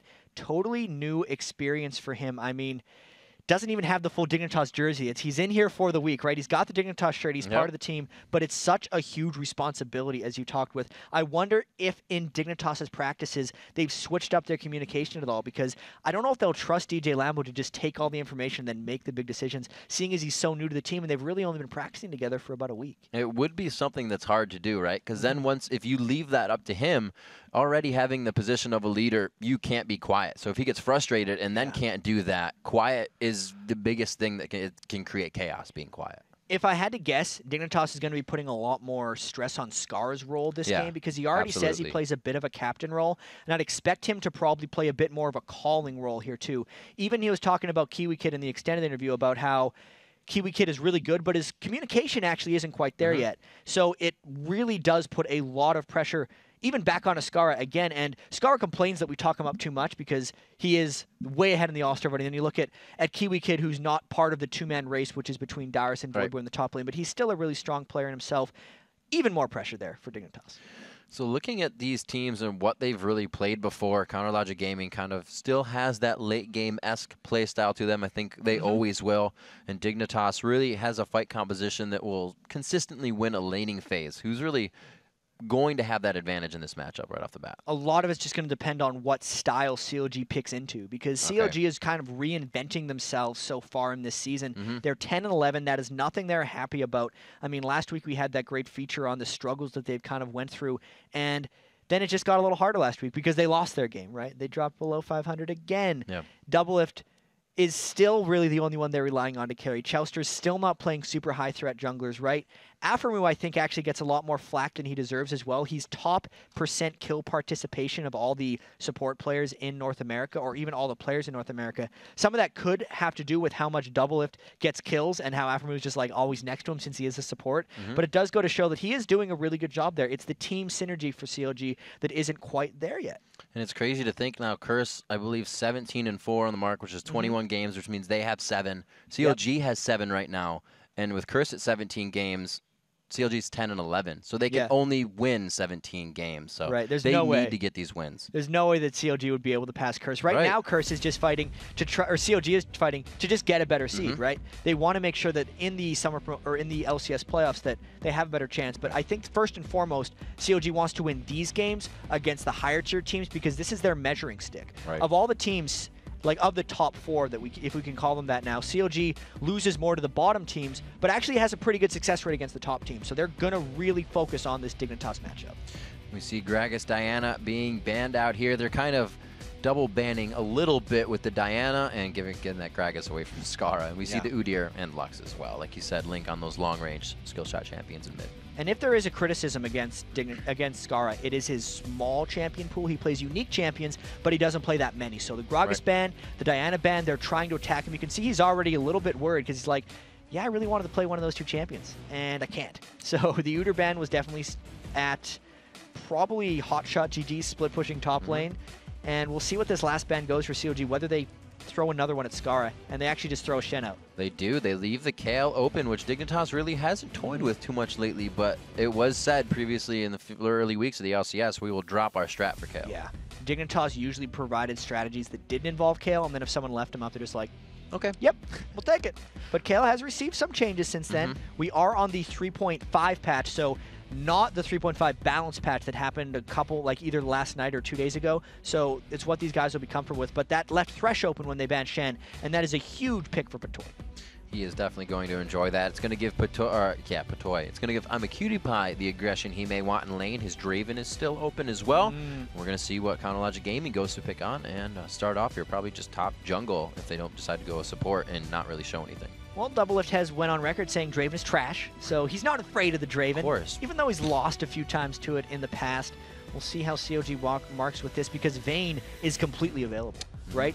Vayne has been getting banned out for Doublelift for quite some time. There was actually a point where, before Vayne started getting banned, Doublelift was like, I didn't think of what to do if they banned Vayne. I didn't prepare anything else. And I wonder if he's actually forgotten to prepare Vayne since it got banned out so much. And this is very predictable CLG in this moment because Chouster lives on Jarvan jungle if it's available, and the Sona is just a standard pick for Africa. I can really see the Vayne pick kind of just being let come out with the Thresh since it is so aggressive, since it's so good at shutting down a Vayne once he wants to get into that fight. So that'd be a pretty good pick. I'd love to see if Dignitas is like, yeah, we'll take it, and we're going to play against it for a reason. But like you said, Hotshot GG picking up the Sona. Chouster, his Jarvan as well. So we'll have to see what Lambo can bring to the table in the jungle. This will be real interesting because DJ Lambo in the qualifiers played a lot of Nocturne, but Dignitas is not a team to really play with Nocturne. So they were saying, when I was talking to him earlier, we're getting DJ Lambo off of Nocturne. I think they're trying to make him into just a mini Crumbs. They want him to play the same things. They want to stick to their same play style, and they want to just execute as if it was Crumbs. I don't know if DJ Lambo's going to be able to do that, and I wonder if Dignitas is going to stick with that strategy. There is a lot of discussion, actually, that was going on there. They took quite a bit of time to do that, and it may just seem like they want to be able to have Lambo lock down a lane that he goes into and have safe ganks here. So right now, I don't think they've picked the jungler yet. They did the safe Elise pick. That is either a support for Patoy or a top lane for KiwiKid because they've decided to do both of those. The Caitlyn pick is very strong against a potential Vayne that Doublelift could play. When Doublelift got shut out 0-3 in the last game against Dignitas, it was against a Caitlyn. So Dignitas remembered that. QtiePie definitely remembered that, and we'll see if CLG keeps that in mind. Keep in mind, as well, last time Vayne was banned, so it wasn't available. And Vayne does get almost hovered over by Doublelift there and switches back and forth, taunting QtiePie, smile on his face. He's holding it back. Yep, hold it back. Yeah. It's Link waiting to pick out as well, but whatever he runs, it looks like he's going to be running barrier on that for a bit of safety as we come into the lock-in. I was going to say Nidalee, and I didn't think he was going to lock it in, but he did. Very nice. I mean, we talked about long-range poke champions for Link. Lux was banned. What's the next super long-range blow-you-up spell? That's a Nidalee Spear. So even though it's Hotshot Nidalee GG on CLG, it's probably a mid-lane Link. It could be swapped around on us, and we could be completely surprised, but that's my guess. So what would Hotshot go in this case? I didn't even mean to say that. I think something like Malphite. He's really comfortable on Malphite or even Cho'Gath. They're, with the Nidalee, already opting themselves into a bit of a poke comp, and then they'd want some hard engage if they get someone low. They've ran the Malphite with a Jarvan before, and they might go with something similar here. Fizz Blitz, completely viable. Let's see this happen. It's going to be great. Awesome.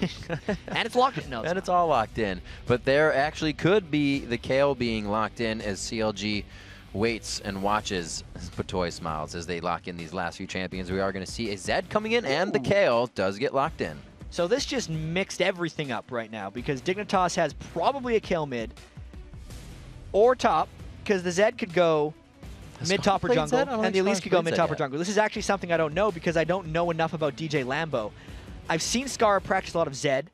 First game of the year, Kiwi Kid played Kale top, and we could see an Elise jungle because the Thresh has already been picked up, so my mind is off today. I do think that's going to be Elise jungle. Passives. Lambo and Scar talked quite a bit, we saw on the screen when that was coming up, and then they locked it in, so it didn't look like it would be for anybody else.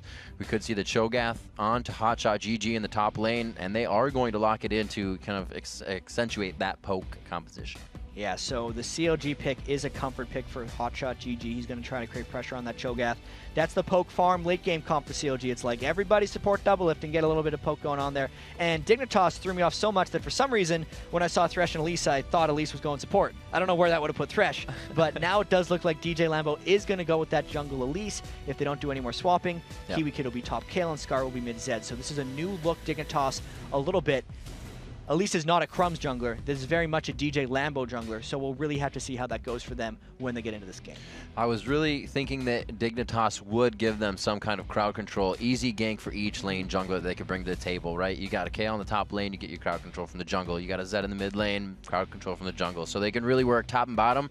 I think QtPie and Patoy are kind of known they're going to be on an island, and we may not see too much ganking in that lane. Right, I think that QtPie and Patoy will be happy just laning against Doublelift. Caitlyn is an obscenely strong laner, especially against Doublelift Vayne. Yes, Doublelift can pull off some amazing plays as Vayne, but there's only so much you can do when you're outranged by 100 in lane against a player as good as I'm a QtPie. So we'll see if that lane is survivable by CLG standards, or if they do lane swaps, because CLG has done a lot of lane swaps, and Hotshot is a very good 1v2 laner with Cho'Gath.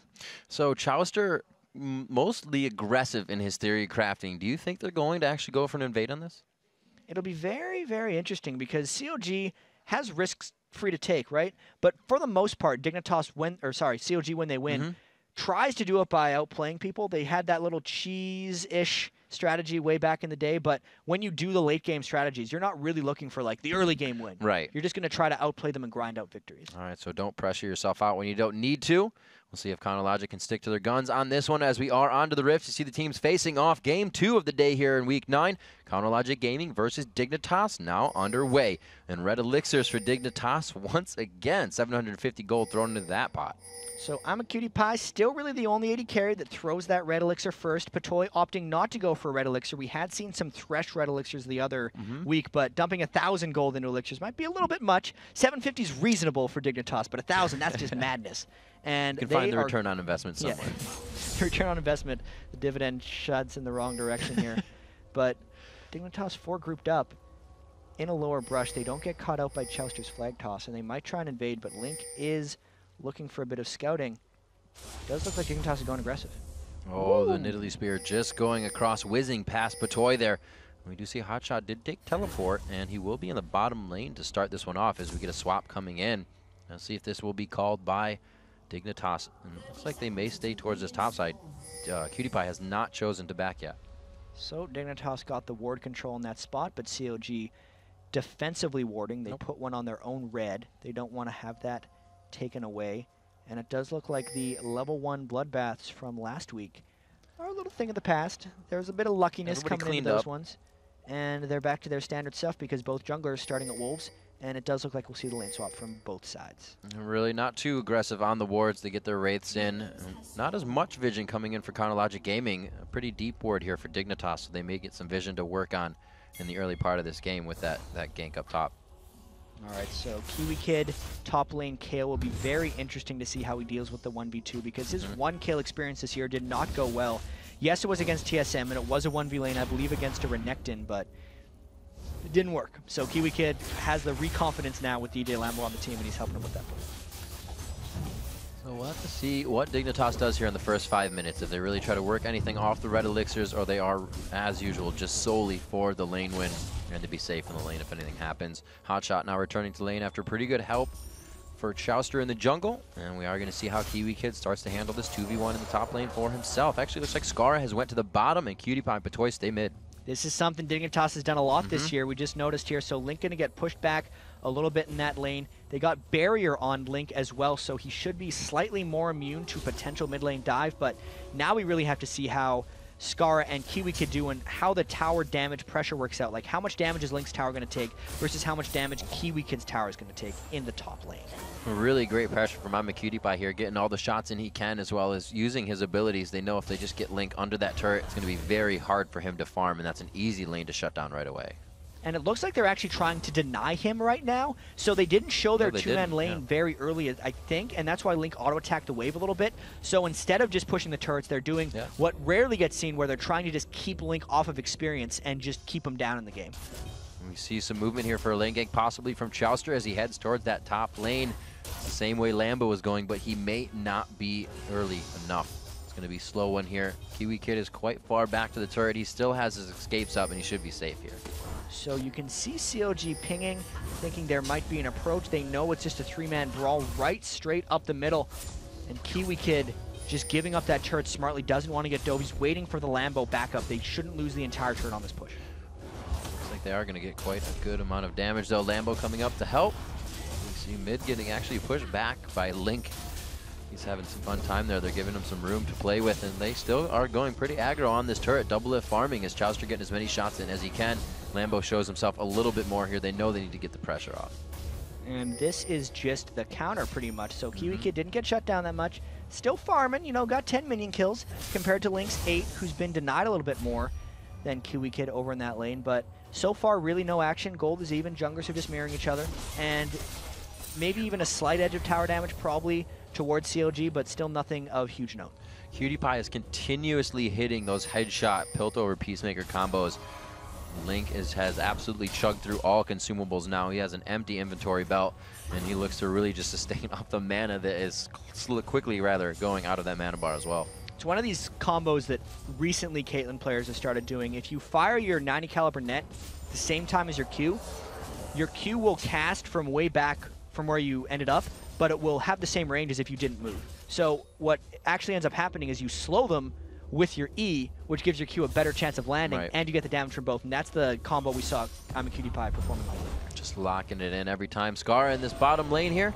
He is 32 CS to 30 on Hotshot. GG as they just go back and forth. High five for each CS. Hotshot chugging down some of those potions as he came to lane, looking to stay there for quite a while. And they haven't done, or Scar hasn't really done much in this lane. Hotshot's happily farmed away. He's burned through a lot of health potions. Scar hasn't burned through his red elixir. I wonder if Scar is trying to get level 6 in that bottom lane. He's still really far away from it, so I'm not sure what Lambo is doing in that lane. He's not going to make anything happen for quite some time. We did have QtPie use up that red a few minutes ago. There's some damage onto Hotshot. Probably won't be everything under the turret. He does force the flash, though, and that could be something for them in the next few minutes. Well, there's another fail prediction for the day because he did force the flash there. I mean, Hotshot, for some reason, hugged close to that brush. Got the stun landed, which did force the flash, which is going to put him into so much danger now because Scar will have a red elixir plus ult potential if Hotshot doesn't go back to base very quickly. It was really great weight on Scar, too, to not kind of telegraph that was coming in. Hotshot was using the bush the whole time, and he felt super safe to go in. So they get an advantage in the bottom lane, but CLG says, let's take the turret in the top so we can get the pressure off a Hotshot that flashes down. That 6-minute turret in the top lane, and that is trying to be countered by Dignitas' 3-man push up mid. If they can get this turret, it will actually be an advantage for them because the middle turret holds more strategic value than that top lane turret. They got a few creeps left, and Chouster's doing his best to clear him, and he does end up saving it for now. Siege clearing with every ability as Jarvan. He is helping, and he does save the turret. It's very, very low. Looking about 1/10 of the health there. A few more shots from QtPie and crew with this next wave could mean everything, and you see how much focus they're putting here in the mid lane.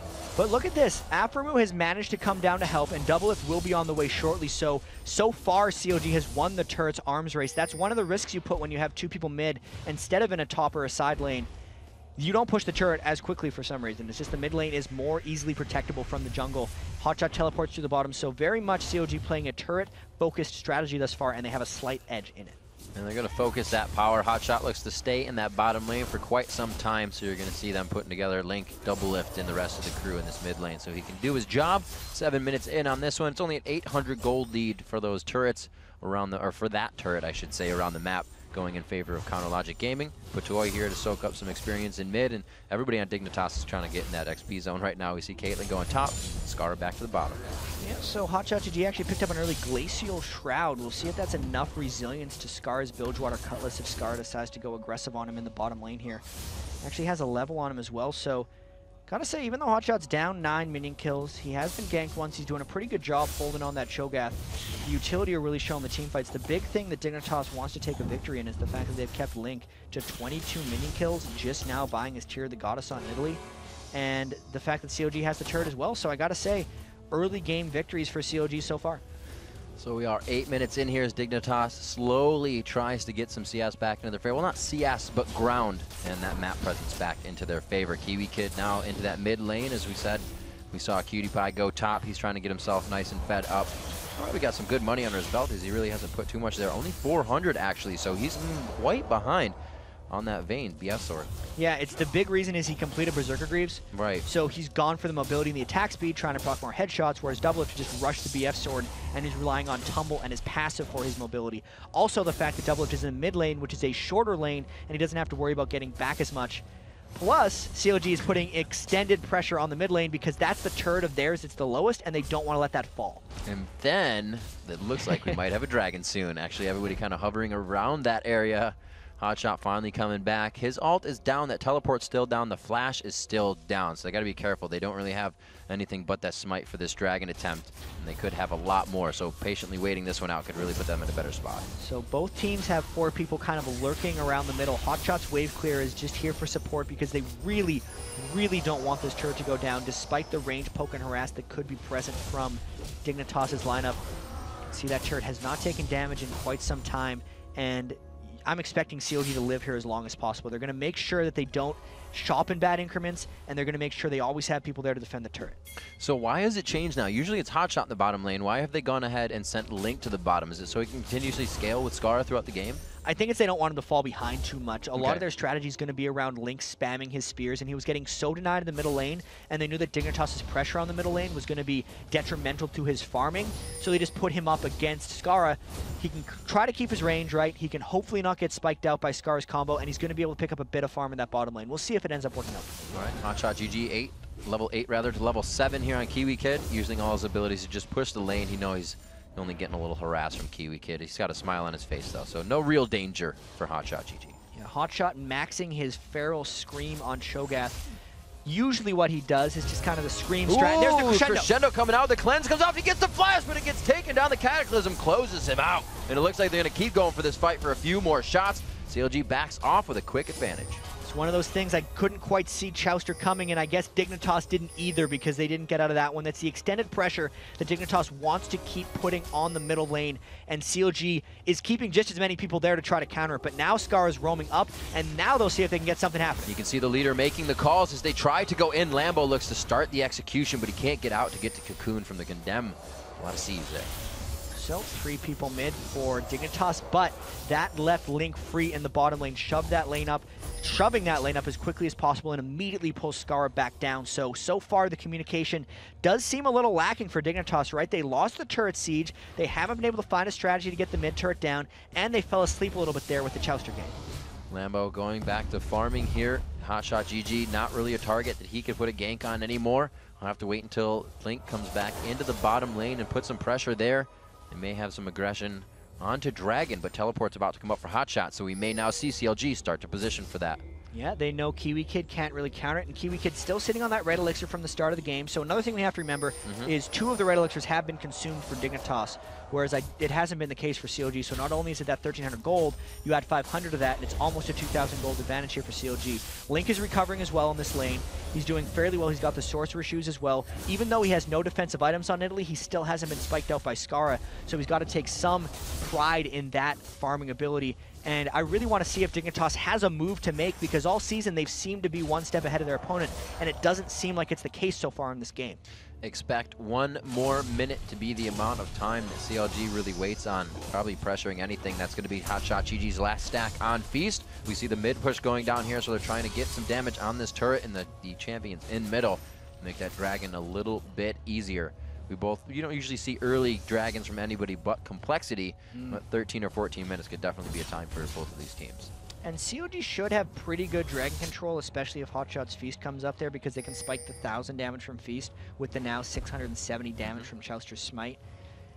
Also, Hotshot would have enough money for a Frozen Heart really, really soon if he decides to go back to base. I don't know if he's going to super rush that aura item, but with the teleport up and with the pink ward, I don't even think they have a pink ward in this area. They just take the dragon because they knew everyone on Dignitas and went back to base. Chouster and Afromu just kind of pushed everybody back, saw them backing in vision and said, hey, thanks, we'll take this dragon. So they do decide to go for it. Don't even need the teleport from Hotshot, so he can just be happy and do what he does best as farm shot GG in that top lane here. 13 minutes in, still only 1 kill coming out. That catch onto Cutie Pie just a few minutes ago. The absence of Crumbs, I feel, is really making an impact on this game. Even though dragon control is a team objective, a lot of times the jungler needs to remind people when the other team has pressure on it and how they need to ward in and around it, because that just didn't happen in that situation. Like, COG really just got it completely for free, even without a pink ward, and that's almost inexcusable for a professional team here. So Dignitas falling back now 2,500 gold, and still no turrets 13.5 minutes into the game for a team in Dignitas that usually pressures turrets quite well.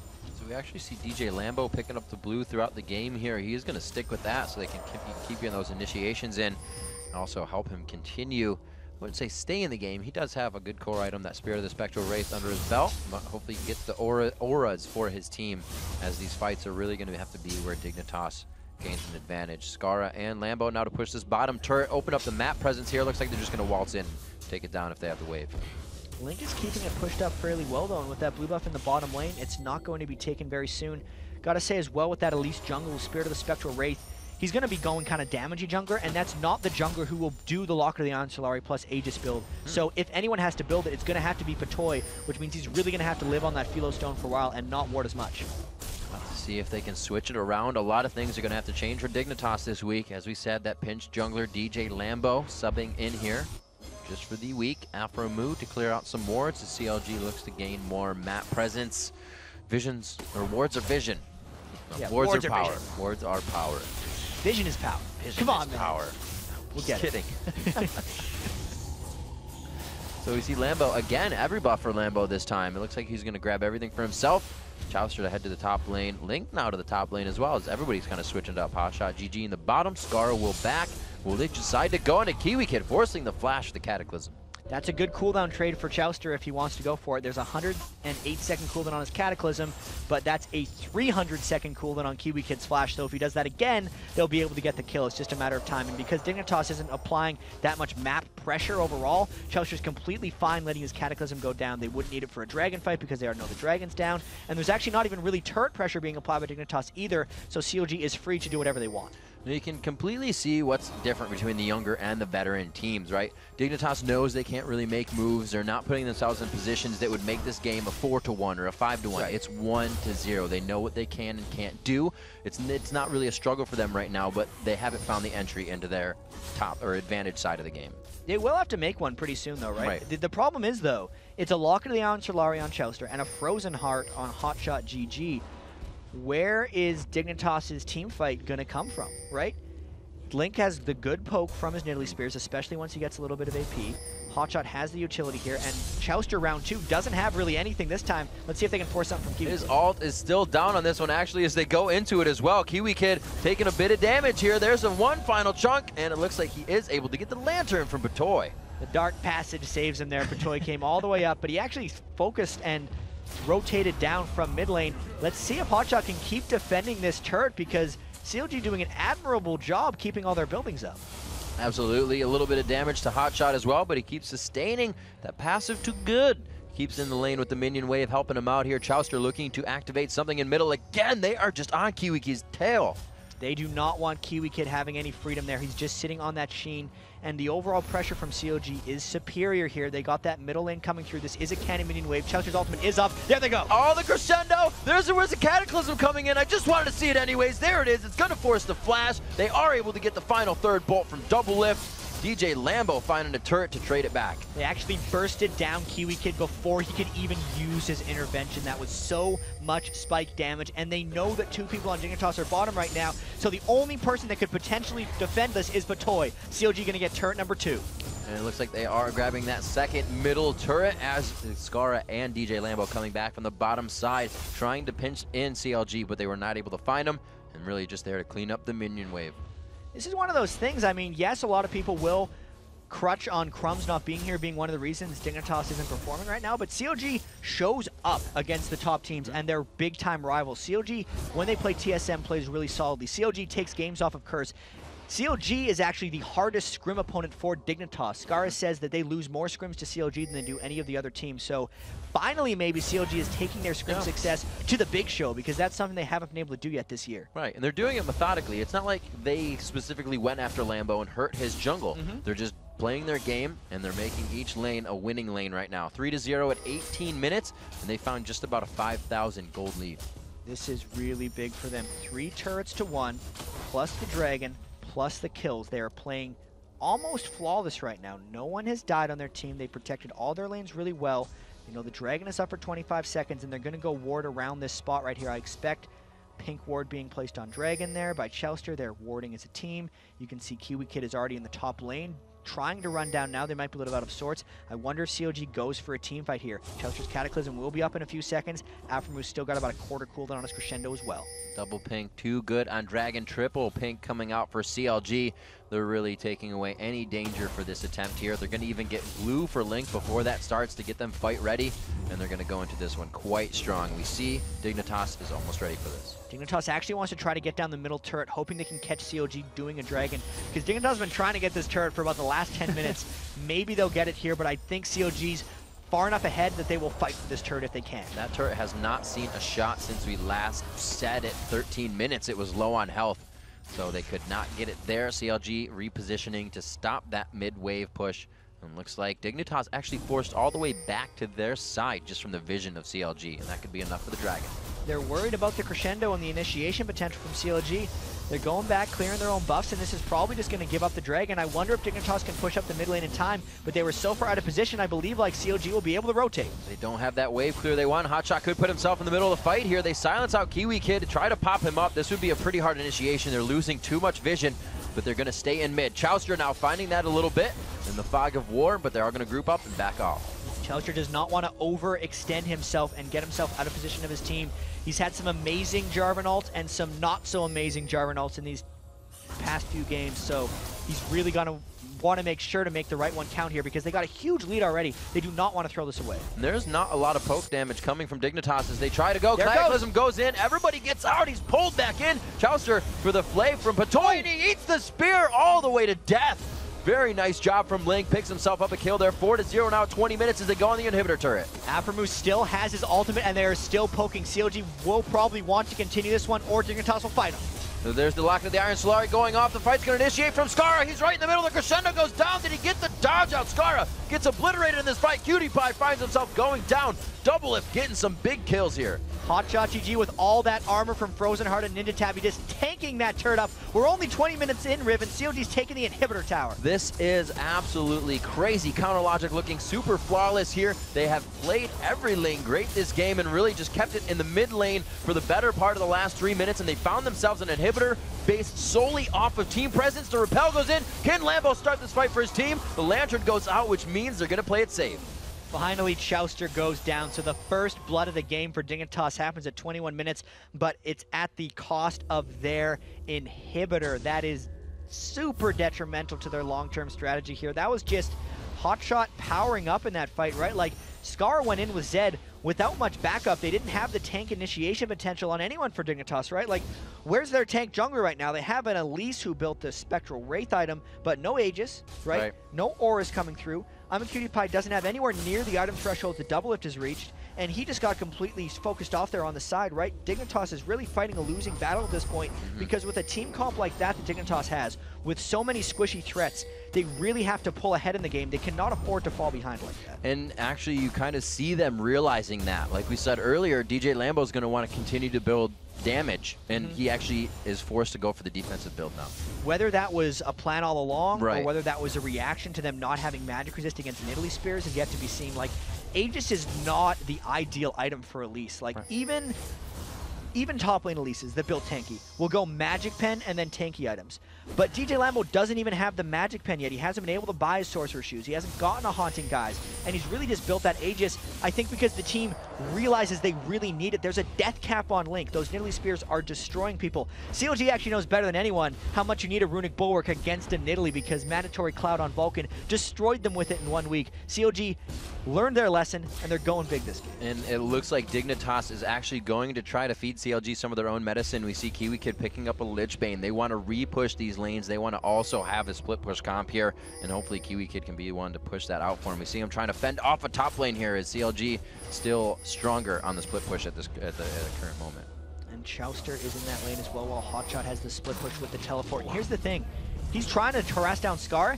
There's nothing Scar could do to stop Hotshot from teleporting. So he is an extra person on the map. They're actually sending 2 people down for him because he's almost killing Scar 1v1. These are just auto attacks. There was a feast in the beginning, shouted at him a little bit there, and Hotshot doing what he did at Season 1 and 2, back to normal, baiting the team for a Baron. Check this out. He knows he has 2 people low in the bottom lane.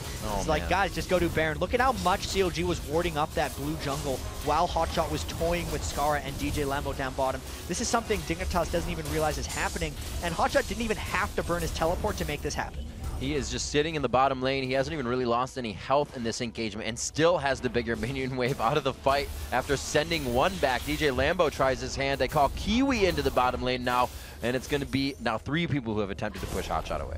So CLG initiates Siege right now with the long-range poke from Nidalee. Tear the Goddess getting stacked up, firing those Nidalee Spears. They know they have Hotshot in the lane, so something's breaking. Hotshot's completely undefended on that other side turret. More free objectives for CLG. How can you split push back when it's just coming at you so hard right now? The middle lane is pushing itself as well. Lambo there trying to fend it off. And Hotshot just having a heyday in the bottom lane here as he looks to take down probably the 3rd or 4th turret himself of the game. 6 turrets now in favor of CLG. A 7th one to slowly follow here as he waits for the next minion wave. CLG looks like they're rotating around, hoping that Dignitas pokes out a bit, and Scar is getting caught, Whoa! but they're not going. That was a very close spear for a lot of damage. Yeah, that was a lot of things. Scara does not have magic resist. He's really focusing on getting through all the armor that Hotshot's been poking out. He's built the Last Whisper way before you see most Zeds do it because that Frozen Heart from Hotshot is creating so much power. Looks like they're going to be able to just take this one down, easily staring straight into the white of Dignitas. And I don't think Dignitas is really going to be able to do anything. They're just blinking and their turret went away. So CLG now looks for the inhibitor. They still have the mid one down, so they have the super minions there to have a hassle with. Patoy just dodging out on that spear, and it looks like they may have to initiate on this. This looks like one of those damned if you do, damned if you don't situations for Dignitas. They know they have to fight. There's a hook, but they don't even go in off of that. You don't want a Chouster. He's just going to dive right in on you. Missing that pop-up. It's going to be Scara wanting to go in. He gets silenced and crushed down. Diving into the fight, there's just so much AoE. He could not stay alive. Kiwi Kid throws on the intervention, and Dignitas is forced to run. Cutie Pie puts himself at the top side. CLG knows they don't just need the kills. They're taking the objectives. That was not an organized fight from Dignitas. CLG created the pressure for them, but even in a last-ditch fight, that was very much Scara going in solo and no one else following up. They could not get into that fight, and they got obliterated by CLG, who's now sweeping the inhibitors. 3 down at 25 minutes. They might look to end soon. Curse did it to Marn. CLG does it to Dignitas. Another game of all your base belongs to us, and it looks like you said CLG may be able to end this soon here. They're taking down the first Nexus. 26 minutes into the game. 7-1 here, the second Nexus turrets. Eyes on the Nexus. This is it for CLG. 25-minute win against Dignitas, the second-place team in the North American LCS, who needed to do well this week to potentially pass Curse. They got destroyed by CLG there. We said they have 7 games left, and 7 wins would be the optimal thing for them. 6 of those are left to go after now beating Dignitas. So if that's the type of Dignitas we're going to see this week, it does not look good for them. They'll need to regroup going into Super Week. They need to regroup today. Hopefully they don't put too much pressure on DJ Lambo, but that was not a solid Dignitas performance by any means. It was a great performance by CLG. I really wonder how much CLG's confidence is going to rise after that game and how much they're just going to say, oh, it's because it wasn't the full Dignitas lineup. But if you're just basing that off, that is the most solid victory CLG's had on Dignitas. It was a super well-played game. You can always go into a game saying, yes, we have this, and then get complacent, but they went into it strong. I think Crumbs would have been a good factor there. DJ Lambo didn't play bad, and Crumbs is a pivotal part to almost the abacus of Dignitas in that early game. Yeah. But CLG played so strong there. Like you said, I don't think it would have mattered. Right, because the individual lane matchups, like Hotshot, just farmed great against Scar. That was a great Shogath game for him. In mid lane, like, Link survived. Doublelift got his farm on Vayne. He completely outfarmed Diamond Cutie Pie in position in teamfights like that. None of that had to do with Crumbs being out. So 2 very fast games here at the start of Week 9 for the NALCS. It's time for a short break, but when we return, we'll have Link and Afremu from Chronologic Gaming. Plus, Freak is finally back from his Euro trip, and he'll break down today's biggest plays. Don't go anywhere.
Welcome back, everybody, and I am pleased to be joined by Afremu and Link from Chronologic Gaming. You guys just had an incredibly impressive win over Dignitas. Were you expecting that kind of performance coming into this week?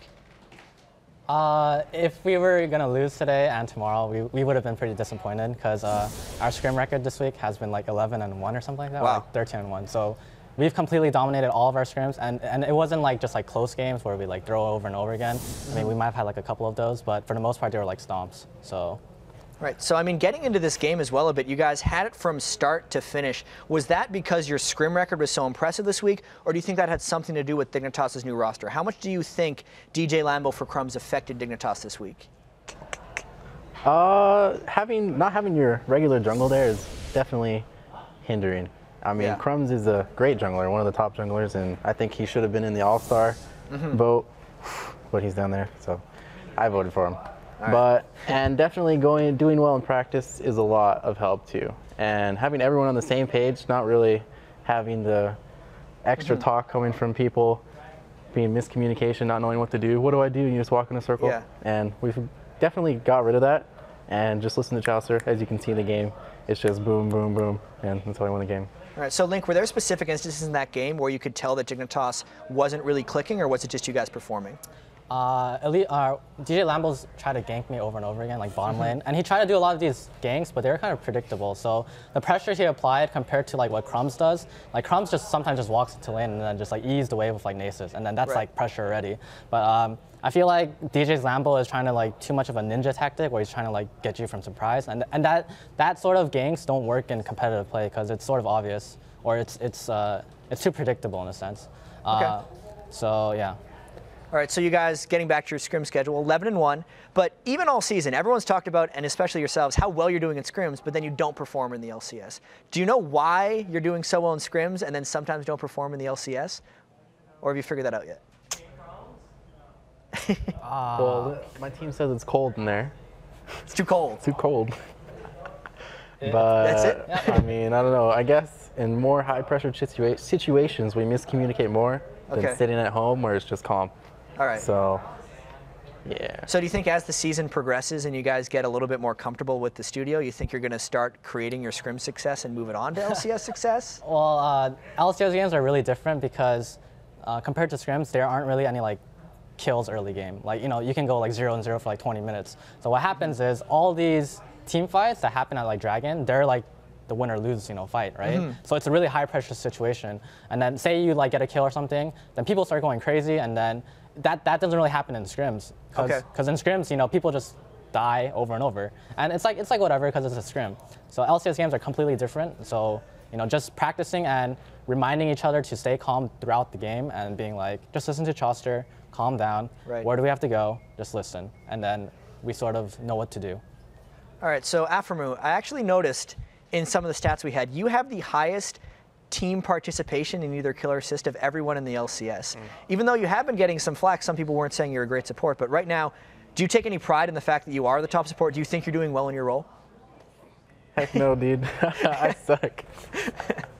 But I do all right. All I really do is just focus on getting better and listen to my teammates and watch the other supports in LCS. I definitely watch Patoy a lot. I watch Special a lot. That's pretty much it. All right. And I just watch them, what they do that's right, and try to implement that in my own play while still having my style, I guess. Got it. So you guys still have some more games this week, and then you have Super Week next week. So a lot of potential moving in the standings could still happen. Right now, you're pretty solidly in 4th place. Are you looking to make any moves in Super Week, or is Super Week more about just getting yourselves ready for the playoffs? Actually, all of these games, we're just trying to get ready for the playoffs. Like, we don't even care if we're 5th place or if we're 4th place or 3rd place. It's just, we're just trying to create like a really solid baseline with team comps and practice so that we can just win playoffs. That's our goal. Awesome stuff, guys. So thank you to Link and Aframu for joining me for this interview. We had an incredibly impressive win by them just now against Dignitas. We'll see if they can carry that success through to the rest of the season. But now we have Freak with some clips from the previous game on the Telestrator. Hey, Jack, thank you very much. And I am back from Germany. And so I wanted to bring out the 2 clips from CLG vs. Dignitas that really snowballed the early game. So the one thing I want to point out here is that CLG has a number of crowd control champions, most notably Sona, and PewDiePie is taking Barrier. Now, the problem is this allows them to gank him successfully a whole heck of a lot. So take a look at the map right now. Of course, we have Doublelift, and we have the Sona, which is Aframu, right, basically in range. And she's going to flash ult and get the kill on a PewDiePie. Now, notice as well that right down here, we've got the Jarvan in the minimap. He's right there ready to counter gank. Thing is, he's actually standing on a ward. They've got a vision ward in that brush. They know he's coming, but you're going to see CLG initiate right on time. Let's run the clip out and watch what happens. You're going to have a flash ult from Aframu. It catches PewDiePie. Everyone shows up. They get not quite the knock-up onto him, but they do get at least the Cataclysm for damage, and they just burst him through by just having enough damage overall and enough crowd control, and a lot of that comes from not having cleanse to give them the time to close into that fight. Now the second one is, again, the same game, same kind of setup. The funny thing here is they've seen Chouster come in. Chouster in the top corner over here, they've seen him show up. Look at the minimap. You've got this little blue dot right there, right on top of his head, that says they've pinged him. That's the rest of that ping animation. So they know Chouster is here looking to gank, and watch what QtPie and Kiwi could do. Initially they back off, but let's run the clip and watch what happens. So he backs off, he's afraid, and they take some time here as CLG pushes down, and they're like, I don't think he's here anymore. And they come back too strong under the turret, and again, same thing, flash ult Sona. Edward would be proud, they jump right on a Kiwi Kid, double knockup, QtPie tries to get out, dunk is too much, they get just enough damage out there. And again, that's a double kill coming out from a really, really well orchestrated gank by CLG. Sometimes, guys, when you're fighting a flash ult Sona, you might just want to take cleanse. It just might save your life sometimes. Well, that's going to do it for us over here at the Telestrator. Back to you guys at the desk. Thanks, Freak. Earlier in the show, we asked you which NA LCS Pro's playstyle has most influenced your game and why. And here's what you tweeted. T-Rose93 says, Voyboy's hyper-aggressive play style. It taught me that it's okay to play with aggression as long as you calculate what you're doing. Which is very true, but it's very difficult to calculate what you're doing, especially with Voyboy. And anyone who watches Voyboy's stream has to keep in mind, he does a lot of stupid stuff, and he gets killed very frequently. So it's a good play style. You got to make sure people are on board with it. Absolutely. Lou Cactus VG says, Dyrus has easily taught me the most out of all the pro players, teaching that out-CSing your opponent will win your lane. Well, this is the other thing. It's just the contrast between Voyboy and Dyrus. Right. Voyboy's the crazy aggressive one. Dyrus is the consistent one. Sometimes he just pressures you out just because, like, man, he's getting really strong. What do I do? Force you into a mistake, and Dyrus's consistency can win out. So those are two actually very distinct styles in top. And one of our last XHC Hope Inc. says, I'm a QtPie, has made my play style much more carefree. And when you are carefree, you are more willing to make plays. I really like that. Yeah, I'm a QtPie, probably one of the most carefree players in all the LCS. You look at him practice, and he's playing Heimerdinger, AD Thresh, all these other things. Then he comes to LCS, you're like, damn, he's really good. So he kind of proves that you can be carefree and just kind of mess around. But when it's game time, you still have your game face. Take comfort to a whole new level. All right, everyone, keep those responses coming. And remember, we're at LOL Esports, #LCS. We still have plenty more action today, but remember, Week 9 of the North American LCS continues Friday at a special time with the finals of the Summer Qualifier. Then, after we crown the champs, the pros return to the stage, beginning with GGU taking on Dignitas. Scar and the crew desperately need a win if they want to keep first place in their sights. It all starts at a special time, 1 p.m. Pacific, 10 p.m. Central European Time. Now, don't go anywhere. Our third match of the day is right around the corner. It's Probably in Complexity versus Cop and the first place Curse. Stick around.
Welcome back, everybody, to Week 9 of the LCS. I'm David Picturley here with Sam, Kobe, Hartman, Kensler, and remember, just like Fox, there's no more 24.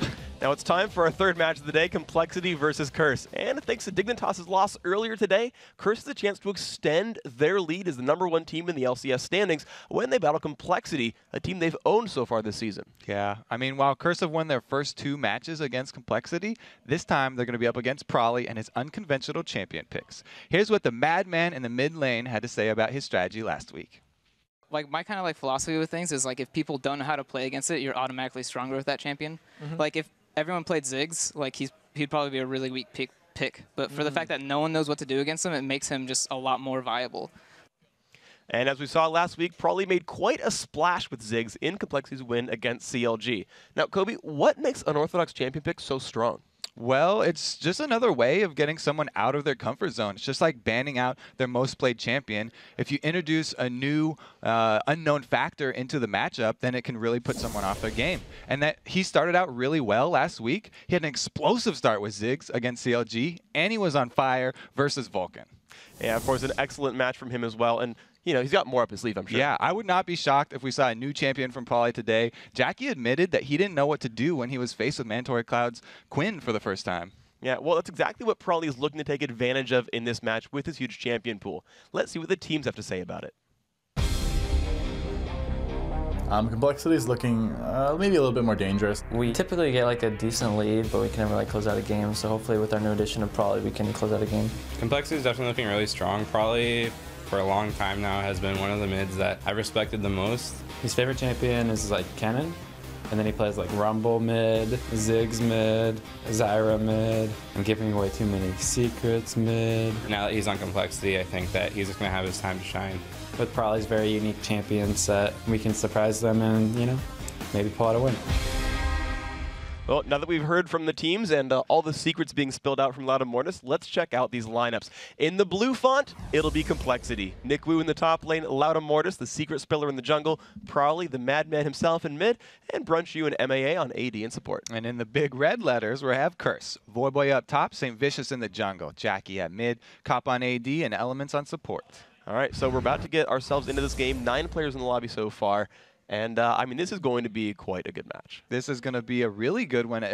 I mean, Prolly, he makes you want to watch Complexity games. Yeah. Like, he adds so much excitement to the matches that you really can't expect anything. Like, you can't look back at Complexity's history and be like, oh, well, they got 2-0 by Curse. This is probably going to be a stomp. Yeah. They're a completely new team now. Well, and I had the exact same thing happen when I casted all the games in Europe. Is the Copenhagen Wolves started out, I want to say 0-9. I'm almost forgetting the numbers right here. And then when Bjergsen started joining, everyone was like, no, they're awesome. They're going to be amazing.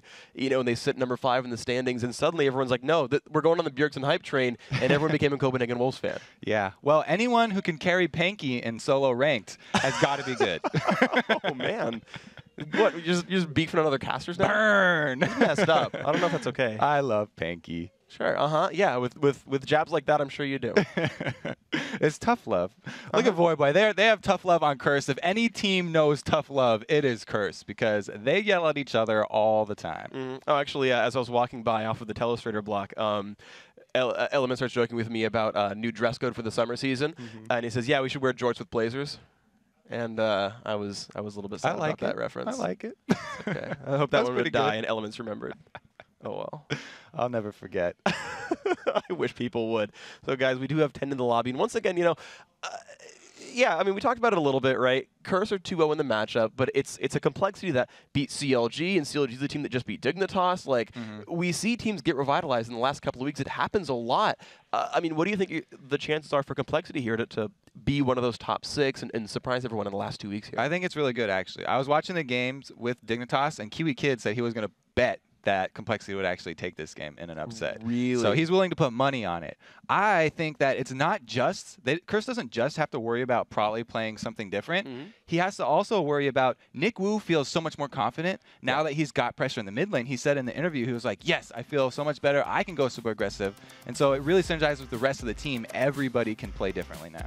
All right, well, we're getting ourselves into Champion Select, and no big shock, the Rise is banned out against Jackie, and the Shen, one of the pair of ninjas that Nick Wu likes to play, banned against that top laner. There's Cop's favorite redhead, Misfortune, also being banned. No surprises there. Yeah, I'm trying to think of the other redheads in League of Legends, and I'm scrolling through, and it's like kind of Karthus, but Leona's got to be red if you have those two in a duo lane. She's Wukong. ginger.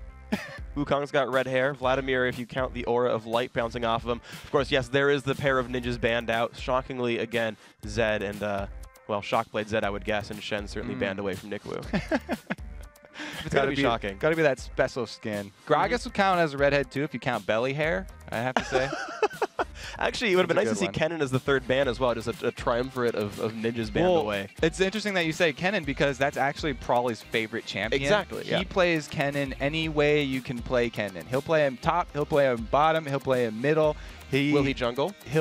Okay, maybe not jungle. Then I don't respect him anymore. I haven't seen him do it jungle. I don't think that he would be scared of it though. He would definitely take on the challenge, and he builds it really interesting. He's almost always a hybrid build. Okay. So a lot of people used to just take AD runes on Kennen just to have those stronger auto attacks just for the lane, and then they would build full AP after that. He'll actually build AD items along with his AP items and go completely hybrid. Nice. So it's really hard to itemize against his damage because it's always mixed. That's cool to see. Well, of course, we have seen the Complexity has first picked and locked in Kale, and probably if that's yours, I'm disappointed. That's a champion that relies a whole bunch on perfect timing. Yeah. Kale can be the most game-breaking champion in the game, or just useless, because she's extremely squishy, and if you catch her out with a good stun, you can 100% her to 0 very quickly. Yeah. But a well-timed ultimate can frustrate the entire enemy team, as well as just turn around an entire team fight. You can block a ridiculous amount of damage with it, because it just depends on how well you time it. Okay, well, I mean, we take a look at the cursed lineup right here, and you've got Thresh, who's going to pull someone out with a Death Sentence, and Kha'Zix, who really likes resets in general. Yes. Any champion who can get a reset would love resets. Yeah. Kha'Zix is definitely no exception. I guess you're going to have to be the one holding the torch with the Kha'Zix call for the jumps. That was a pretty good one. Thank you. I've been practicing. We're hovering over the Quinn there. Cop getting a little cheeky. It's probably going to be something else, though. Might be Twitch. He definitely was a big fan of Twitch a few months ago. I haven't seen him play it in the LCS, but he really liked the Sword of the Divine back before that got the balances, because you could kill like 2 people and completely reset the cooldown and use it again, and his crit, the guaranteed crit, would apply to any people that you hit in a line. Yeah, so you could one. theoretically crit the whole team. Yeah, I mean, that's just old school, like, OG Twitch style. It was like crit the entire enemy team, win the game by yourself. I mean, I remember when it was like Twitch Kale was like the comp, because it's like, aha, I'm killing all of you and you can't get me back. Invincible. While I do AoE to the entire team with my Infinity Edge. All right, so we're looking at the rest of the lineups being picked here. Of course, AD carry Varus, no shock for Brunch U. Alistair for MIA, most likely. Now, you know, they've got Kale and Jason here so far. Both of them can switch around, even Kale jungle. So, you know, what are they looking for here? I think one of those two is going to go to Prawley. He does play both of those champions. When he plays Kale, he usually goes for that Leandries, like the Koreans started out, and he goes for that percentage burn. And then he also plays a mean mid lane Jace. We saw his mid lane Jarvan. So he's not afraid to do those ADs in the middle. And Jace is definitely no exception. He'll go with that early tier so he can continually spam out the shock blasts. And if you do have Janna on your team, that would mean it might be a jungle Alistar if they leave this and let it in. It could either be that, or it could be an AP Janna. Yeah, we do have Prawley, so AP Janna is a thing. Yeah. So all right. So let's run down like the possibilities so far. Probably not jungle Jace. Maybe jungle Kale. Maybe jungle Alistar. Yes. To all of those. Yeah. The jungle Alistar in Season 3, I am not quite as big a fan of it as I was back in Season 1 and 2. I wasn't even very good at it back then, so that's actually one of the reasons. End of Season 1, you weren't good at Alistar? Yeah, that was one of the reasons they kicked me off, actually. But yeah, we won't go into that. At the Janna right now, MIA is holding on to the Janna, so if that is, well, they haven't swapped yet. A support Janna. Yeah, I mean, Brunch U's still on the Alistar, so. AD Alistar, dude, is a thing. His really high base attack damage. I'm pretty sure the one thing we can call about their team comp right now is that Varus will be going to Brunch and he'll be going bottom. And nothing else we really know for sure. They swapped around so far, so we take the lineup so far. Actually, go ahead, you ood. The Jackie is going to actually use that Morgana that they have been practicing. They haven't had great success with that in scrims. But to be fair, Curse doesn't have great success with anything in scrims. So that's not going to be blocking out any strategies. So they're the anti-CLG. Yeah, exactly. Basically. They're the flip side. All right, so, you know, we can see that the lineups are locked in. Right now, it is looking like Complexity will run Nick Wu up in the top lane with Jace. I am disappointed in Probably overall, and MAA on Janna as we see Jungle Alistar. Nick Wu is definitely a huge fan of Jace. I'm surprised with myself for not saying that was definitely going to go to him because he doesn't get his ninjas. Jace is one of the champions that, like Zed, he knows every single matchup in the game. Wow. Probably says that, you know, he likes to bring a different champion against someone to try and mix it up. You can't do that against Nick Wu. He has literally played all of the matchups with Jace, and he feels extremely confident on that champion. All right, well, as we get ourselves into the game, you can see the teams on your screen here. That is Complexity, and that is Curse, which is a interesting matchup because you've got Curse in the top 2 and Complexity in the bottom 2. Curse is happy with where they are. They've actually got now an extra game lead over Dignitas, but Complexity are within just a couple of games of getting into the playoffs themselves, which is somewhere they really want to go. Definitely want to, and they have a really good chance of it. Like we said, now with their team looking like a whole new team being revitalized with that Probably pickup, I would definitely give them very good chances. But it's so crazy, too, because you look at the rest of these teams, and, like, Mars, you know, since they got Neon Thompson starting, have looked better than they kind of have most of the season. And you got Vulcan, who've added Bloodwater, and he's been crazy. Daydreamin quadra-killed the #1 team while playing support for the #8 team in his first day. Like, you don't get more crazy than that. Like all these teams have gotten, like, new revitalizing blood suddenly, and it'll be interesting to watch these last couple of match days. Guys, of course, we have started into the game. We've hit the rift. Complexity is in the blue font, and Curse are representing Nathaniel Hawthorne's Scarlet Letter here. And Complexity running to the top lane. Yeah, they're making good use of that Jace acceleration gate to go with an early invade here. This is definitely a well-planned strategy, but Kazak's going to be in that bush. We'll have to see if they can actually catch him out here. There's a few options. Loudamortis could flash. He can see the acceleration gate. He's going to try to run away. Will they get the Pulverize? Well, he gets Leap at level 1, gets away from that one. I like that by Loudamortis holding on to the flash because as Jungle Alistar, you need to have a guaranteed kill with your flash. You have to be 100% sure you're going to get that kill, and he wasn't quite sure if they were going to finish that one off. I guess they don't really have any other hard crowd control aside from the Pulverize, so if they didn't think they'd burst him, Void could have flashed the wall. Yeah, just some slows. So you don't want to get behind early with a Jungle Alistar. Like I said, it's a really iffy pick. A whole lot will be determined early game if he does get a successful gank off. As we see a counter invade coming here, there's no defensive wards for Complexity, so they're just going to face check this. Here comes the face check from Loudamortis. He sees everybody's been flipping in the team. He gets the Pulverize off. What's going to happen is Loudamortis taking damage. Bunch of damage on a Saint. Will he take enough in time? He's been ignited. That is first blood. Going to Nick Wu. They're still chasing. They get the Pulverize, the knockback on Elements. He will look to flash the wall. He has flashed away. Will they chase anything else back? A nice dark binding comes out from Jackie. 1-4-1. They did get Loudamortis at the end. Even though Complexity did not have the vision advantage, they had the numbers advantage. That was a 4-man invade on 5 members of Complexity coming back, and Loudamortis barely got away. That last tick of Ignite, not quite enough. All right, so no. He did end up going down. It was just later after the first blood. One for one. So the last tick of Ignite was enough. Yes, it was. Success. His health pot was not quite enough. Actually, Loudamortis still has 5 potions, but he might have bought one at the end of that one and used it anyway. Either way, Loudamortis starting up at the blue buff. We can see Nick Wu spending time. He got a free longsword thanks to his recall back. And, of course, thanks to some starting gold and whatnot. Also has a nice red elixir has been used, and he has a sight ward as well. So he is blinging it right now. He's got gold chains and all that, and he's fighting up against Voidboy in the top lane. Down here, though, MAA is, by the way, on support Kale. I somehow didn't talk about that before. It is probably on AP Janna. Yeah, I just want to mention the most important part of that level 1 team fight. Even though Loudamortis died, he still has his flash, like I was talking about. The Jungle Alistar still extremely scary right now.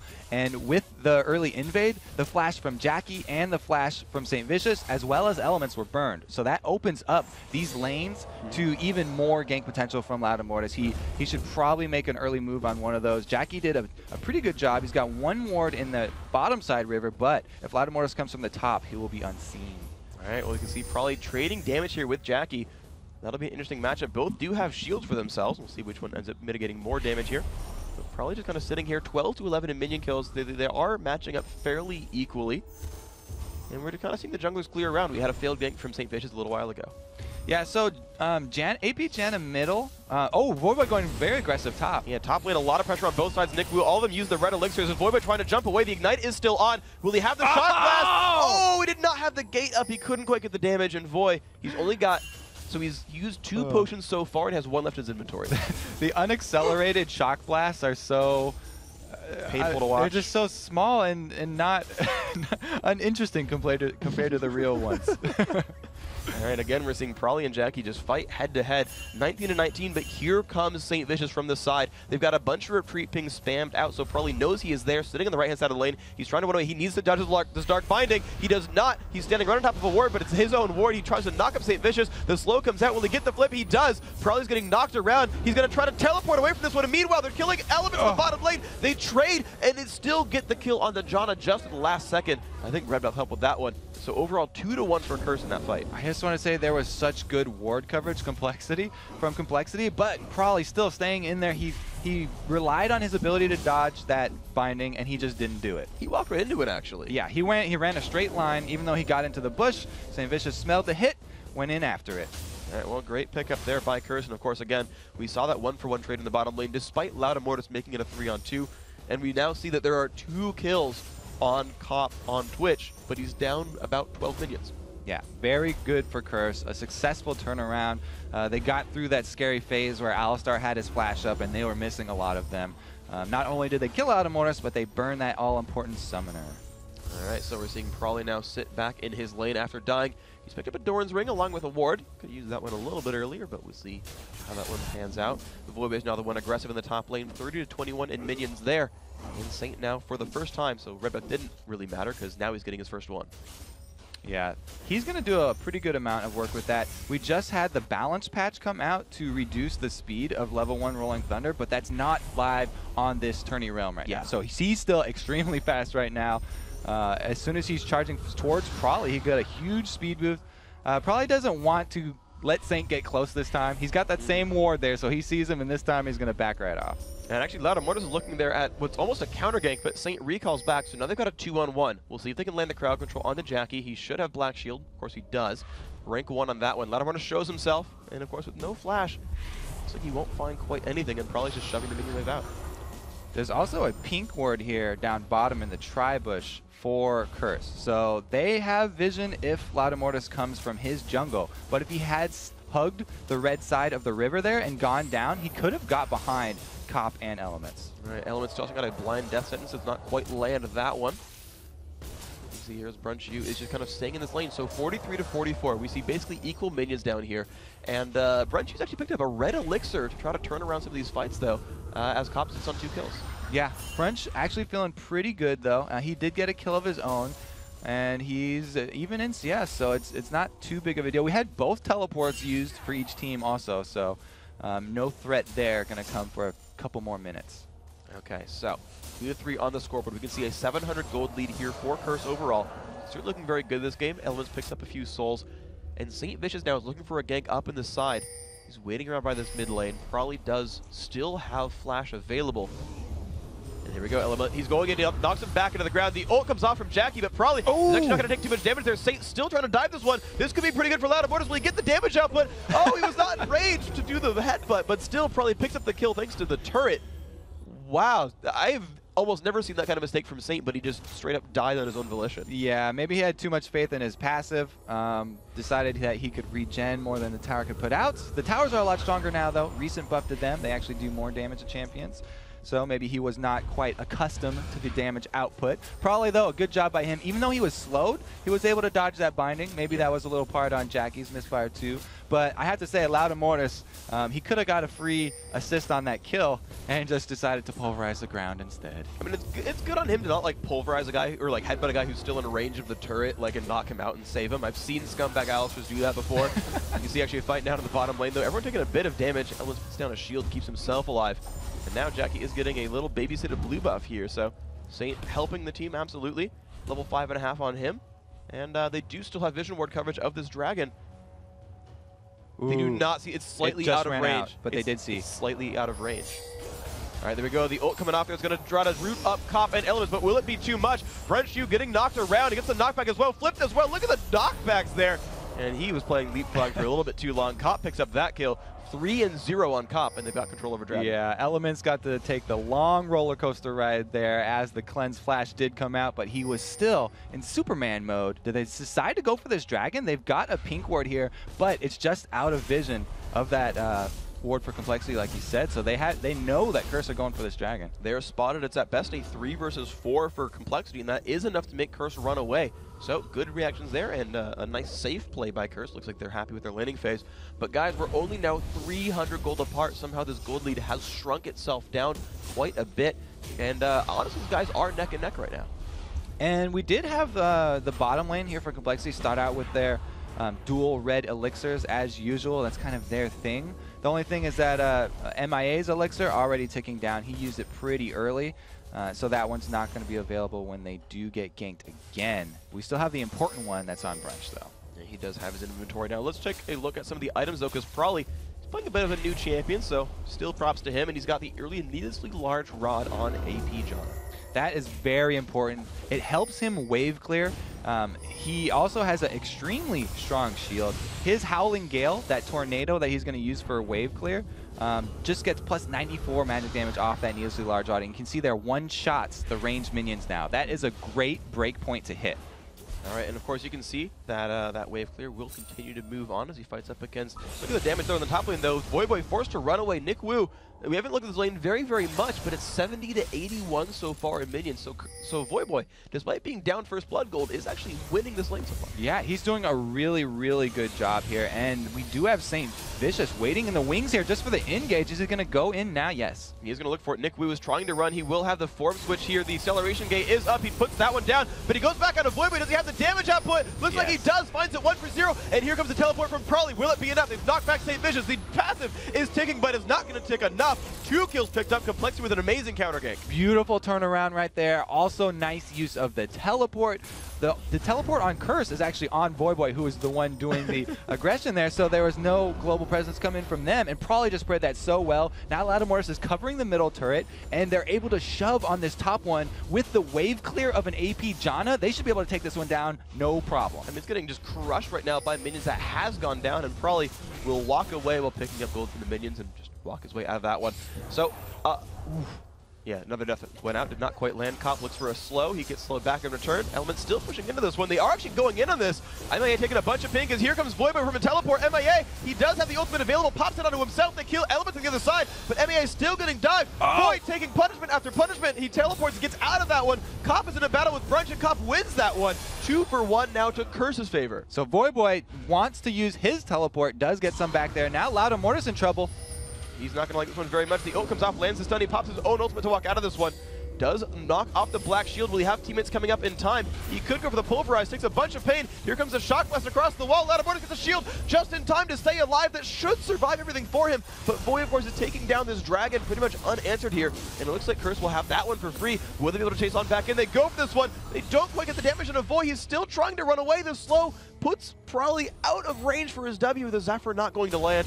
And Curse, Nick Wu finds it off the screen. The shock blast lands. And Complexity are winning in kills. There we go. That's the difference between the accelerated shock blast and the unaccelerated shock blast. Probably right there was able to save Lattimortis' life, but because Lattimortis was taking so much early damage, he wasn't able to get in there with the smite threat. St. Vicious notorious for not being able to smite those objectives, so it's just too bad that he didn't have that option. They were able to actually get a kill and answer with a turret middle, though. Hey, man, it's those old man reflexes. He's the oldest guy in NALCS. I hear you. It's painful. Yeah, right? Doesn't it suck being a retired pro gamer and everyone's better than you? Yes. Oh, man. All right, so we can see the bottom lane here shaping up a bit better for Brunch U, 106 to 78. So this lane has totally flipped on its head. With that said, Cop is 4-0-1. Yeah, but they're not done taking turrets. They're going to take the bottom one as well, extend this lead. Complexity looking really good right here. That's going to be 2K. Yeah, so they're up 3 turrets to 0, 7 kills to 6, 0-1 on Dragons, but they've got a 2,000 gold lead right now over Curse. And you guys at home, most of you did not expect that result, let's be fair. So, like you said, Cop's got 4 kills, but Brunch has 2 kills of his own, and he's winning in CS, so it's actually not too big of a discrepancy. And while Cop upgraded his Berserker Graves early, Brunch has got a BF sword now, so Yeah. he's actually got the lead in damage. It's 49.50 to 48.37 in gold. So yes, Brunchu is up 100 gold on the matchup overall. We can get the rest of them on your screen shortly and just see, you know, where the individual gold is between all these guys. But right now, it's a blue steal coming in from Curse. They're looking around to the side. Loutamortis is pretty much alone here, and it's going to be suddenly 3-on-2. This could be bad for the Alistar, but Nick Wu goes in. He tries to find the kill on a Void Boy. I don't know if it's going to be enough. Loutamortis will go down to the stun. Now Nick Wu, he's got Probably coming in. Will it be enough on this side? Look at the burst coming across the wall. They find one. They get the Kalos as well. Can they chase anyone else down? MAI has been hasted by the acceleration gate. St. Vish is trying to run as well. He has flash, burns that to get out. 1 for 1, and I have no idea where the blue went. I think it's still up. Jackie almost goes down too. Yeah, it's still over there. Great intervention, I have to say. The difference between a good kill and a mediocre kill is the timing on that, and he was able to save Nick Wu's life, arriving just in time there. Probably also doing a lot of work with his shield and the knock-up. Good job by them turning that around, and they're still in the lead. Now they want to shove on another turret. Well, this seems to be what their playstyle is about. Every one of them has a pretty good amount of wave clear, though Curse does get this bottom turret for themselves. They cannot commit them to the middle turret just yet. You're seeing the damage as middle turret now. The second one down below 1/3 health. St. Vish is here. Will it be enough to stop this? Oh my god, they just go in on him. Look at the burst available. They kill him right off the bat. That turret goes down as well. Holy crap, Complexity. They are not afraid to dive turrets. This is reminding me of like some Mac Noon play here with the Najin sword style, seeing Jace and them diving turrets non-stop. There's a really good pickup for them. They got more global gold. They are also able to steal that blue buff, which is so important to have on both the AP Janna and on the Jace. Oh man, this is looking good for them overall. 5-0-1 on Jace, by the way. I do want to point that out. Curse spent 2 bans, their first 2 bans on Nick Wu, and he's like, that's nice, 5-0-1 on Jace. Yeah, he's been working on expanding his champion pool. This isn't one of the champions that he's been working on because, like I said, this has been in his pocket for a long time, but he's not one of those guys that wants to be, you know, the target ban. Like, you can't ban me out. He doesn't want that as one of his main weaknesses, and he's done a really good job shoring that up. I don't feel like anyone wants getting banned out as one of the main weaknesses in the competitive scene. You don't want to have any weaknesses. Arguably, no. So, see how this one ends up panning out. Of course, 9-7, we're seeing this gold lead actually stay at 2,000 since we last checked in here. St. Vish is grabbing his own red buff for the 2nd or 3rd time this game so far. And we can see now as Curse has regrouped their bottom lane back to the bottom lane. Farming it out, of course, Twitch.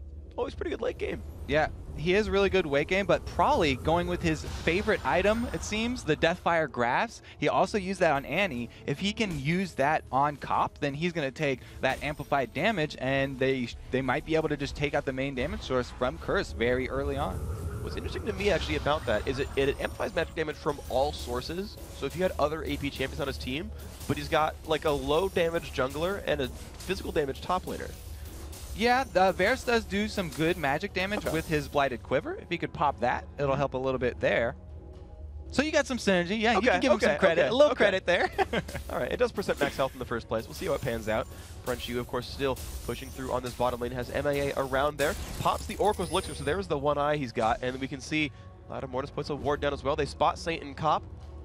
And another ward comes down from Saint to make sure they've got vision over that blue area. Cop does stealth out. They've got a 4-on-2 right here. Oh, they've got Void slinking around the backhand side. They're going to go into this one. Will they have that much damage? Saint goes in there. He knocks him back. They turn a little bit towards Void Boy and start running away. The problem is the numbers are actually better here for Complexity.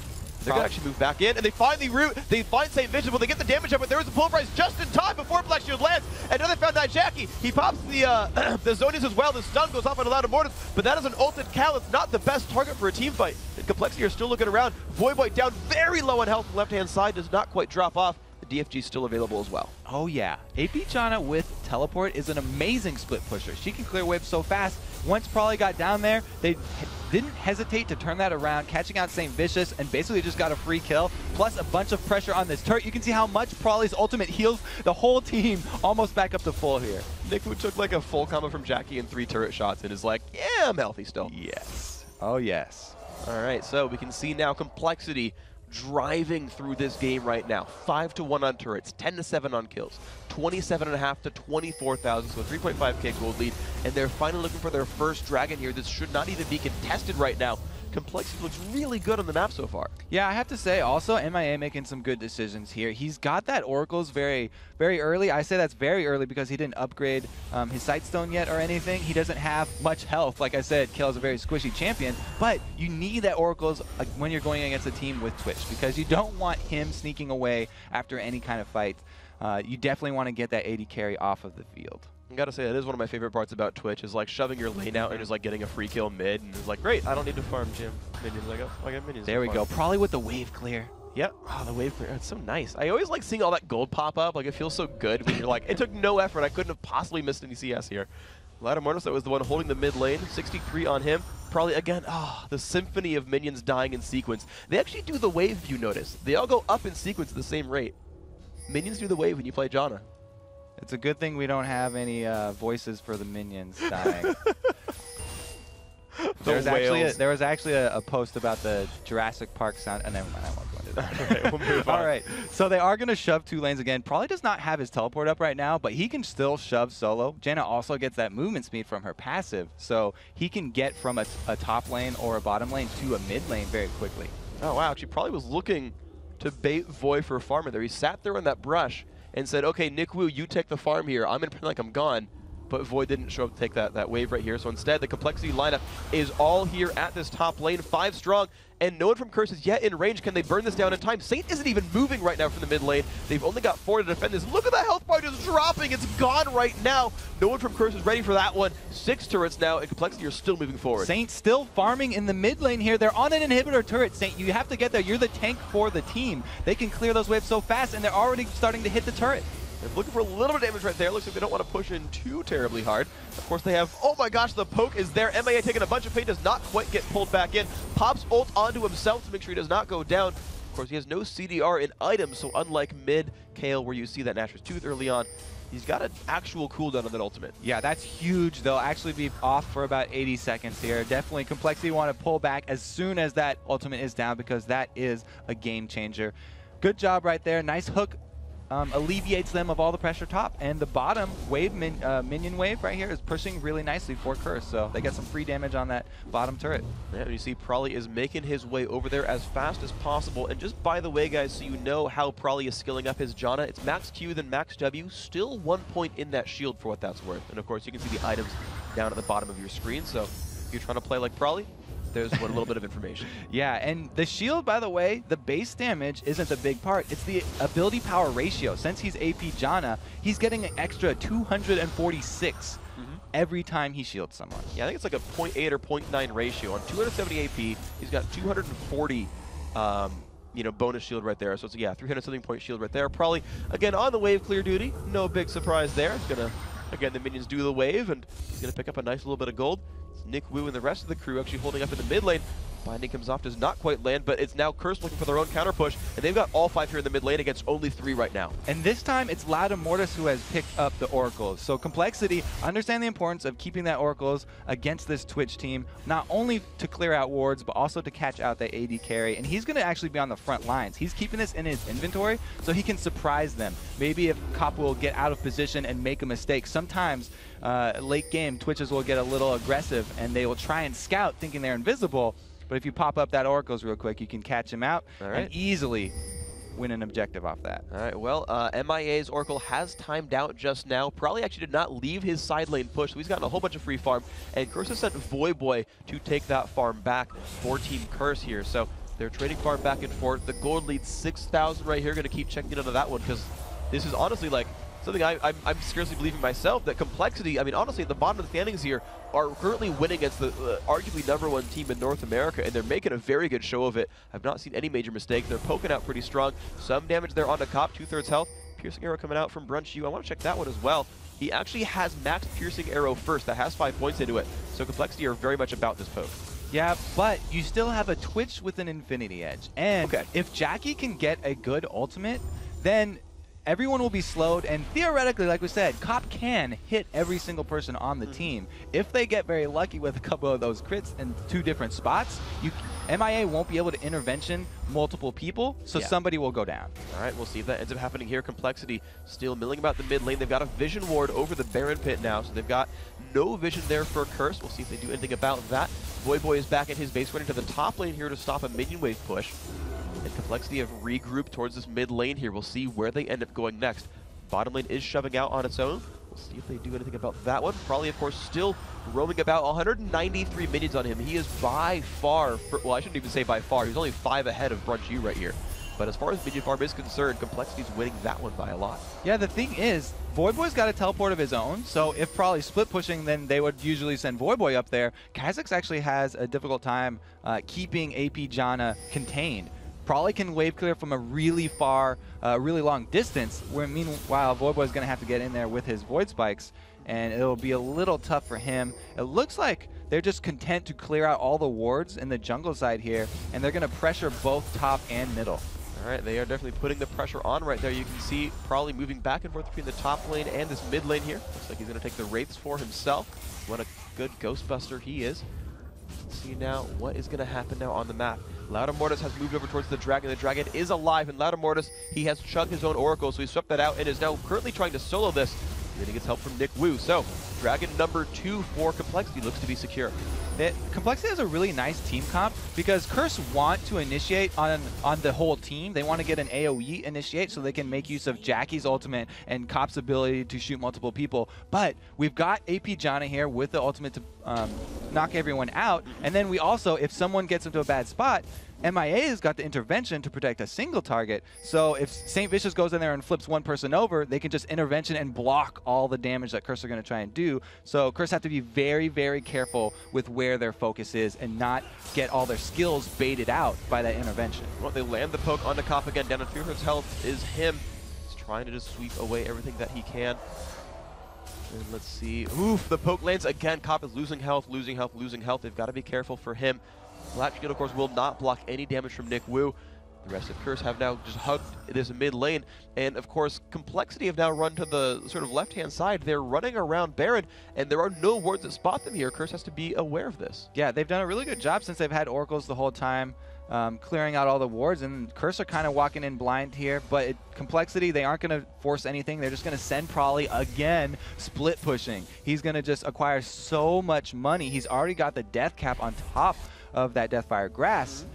He's just going to become more and more powerful as this game goes on because they're going to continually split push with him. No, that death cap is there. No even magic pen for him. We're going to see. So if we get to this crazy late game status then where like they just can't find a battle and we go to 45 minutes, who starts scaling better at this point? Well, we really have a two-man poke comp here for Complexity with Jace and AP Janna. That's really a poke comp really in of itself. They don't even have to have Caitlyn or anything as their AD carry. They've got great disengage from Loudamortis. He can headbutt people away. He can pulverize anyone that gets close, and then they still have the Janna ultimate to knock everyone back. So it's a really good split-pushing team.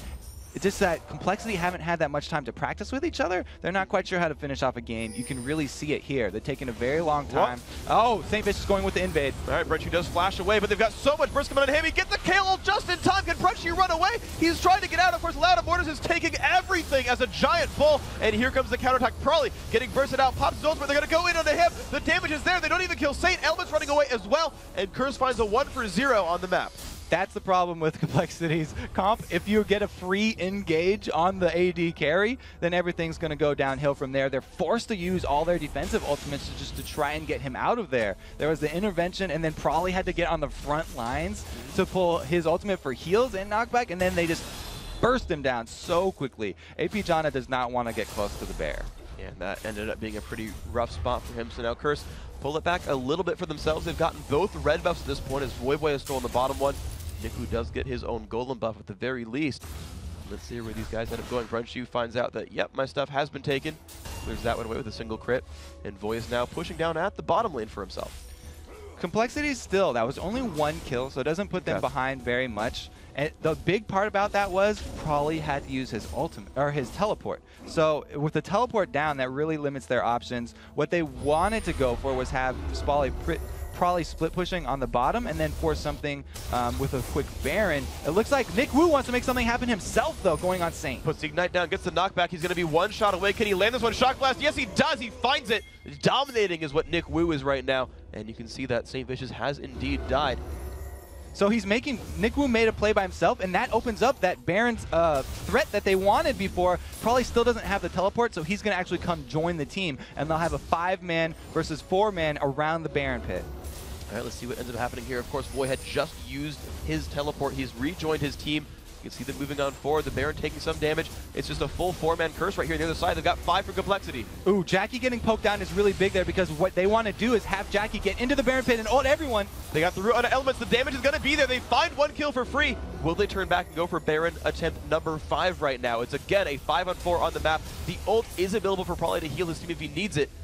Curse doing a very good job of putting out a little bit of damage and pulling them back. MIA takes them both. Only a couple of low healers are available. They find some burst on a Void Boy. They are chasing on through. Will Lattimortis find anything? Black Shield should be available for Nijaki. He gets closer. There's the gate. He does block everything. The Zertus goes off as well. What's going to happen here? Probably's going to get chunked out so hard. He does drop. What's going to happen? Boy, he's taking punishment. He will drop. Brunch is alive. St. Fish is in the front. Cop, it's the middle of the enemy team. Will he go down? They go back for him. He puts on the barrier. He does get traded back out, but St. Fishes and Jackie are cleaning everybody up. MIA goes down, and ace for Curse. Jackie with the beautiful counter initiate right there. He was waiting for Lattimortis to engage. Immediate Black Shield, turns around, flashes in there with the ult, and Zanya's just perfectly played by Jackie right there. Congratulations, they deserve that ace. Yeah, that was incredibly well played. Remember, though, that leading up to that was 2 free kills for Complexity, so we're still at 14-13 here, but all the kill spree gold, if there was any, actually certainly for Nick Wu, 500 for him,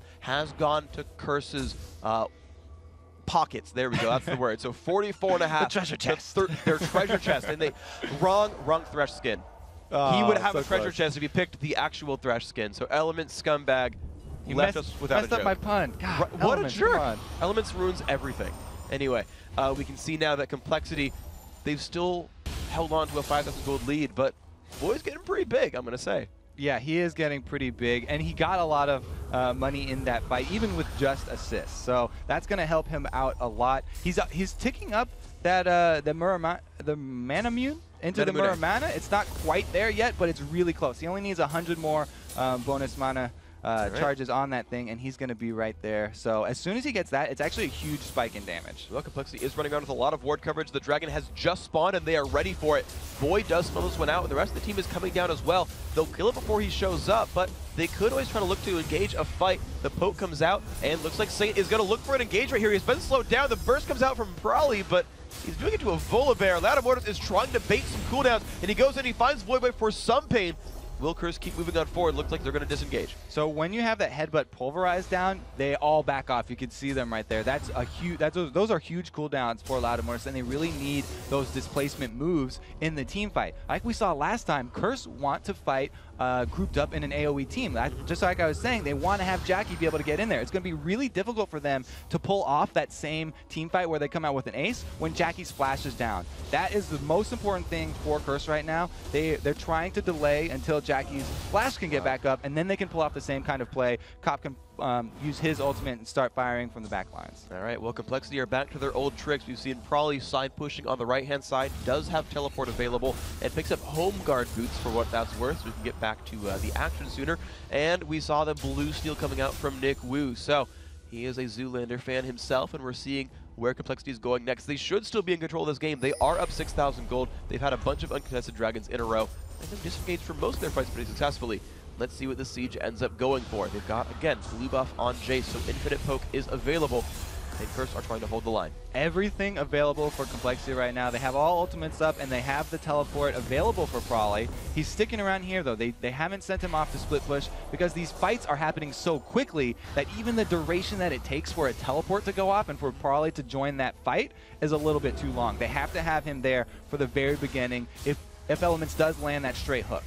All right, well, MIA is looking to take this one out. The hook comes out from Elements, doesn't quite land anything. The turret, the ward does go down, and they finally get some damage out of that turret down below half health. Saint is towards the front-hand side. Nick Wu runs very, very fast away because he is afraid of the spooky ghost man. He's going to make himself be alive for now. 32.5 minutes in. Again, we are here in Game 3 of Day 1 of Week 9 of the North American LCS, and we've got one of the biggest looking like upset games. At least, I mean, it's certainly very close for bottom versus top of the standings. Yeah. Curse might be looking for a fight as Cop is stealth. A very close game. They're just trying to use all the flash in from Saint does not get anyone. They don't quite land anything. Brenchi was forced to flash away, so that is what they were looking for there. They traded flash for flash. Complexity are still trying to see this one out. What they're trying to use is the threat of Element's death sentence to keep them off until the flash is back up from Jackie. It just does come up right now. So Curse, oh no, Jackie has no mana now. Now that he has flash, he has no mana. They need him to go back to the fountain and get back ASAP. All right, let's see if they do enough with this one. You can see that Curse are looking hungry. They're looking forward. Can they find something here? They're actually forcing everyone from Complexity back. They don't want to go for this one. They're just poking as they retreat. Of course, the buffs are up. Both Reds and their own Golem buff. And Curse are running for that Lizard. Yeah, and both side lanes are pushing in Curse's favor right now. So Complexity really want to go clear those up. That's a lot of money that they actually do need.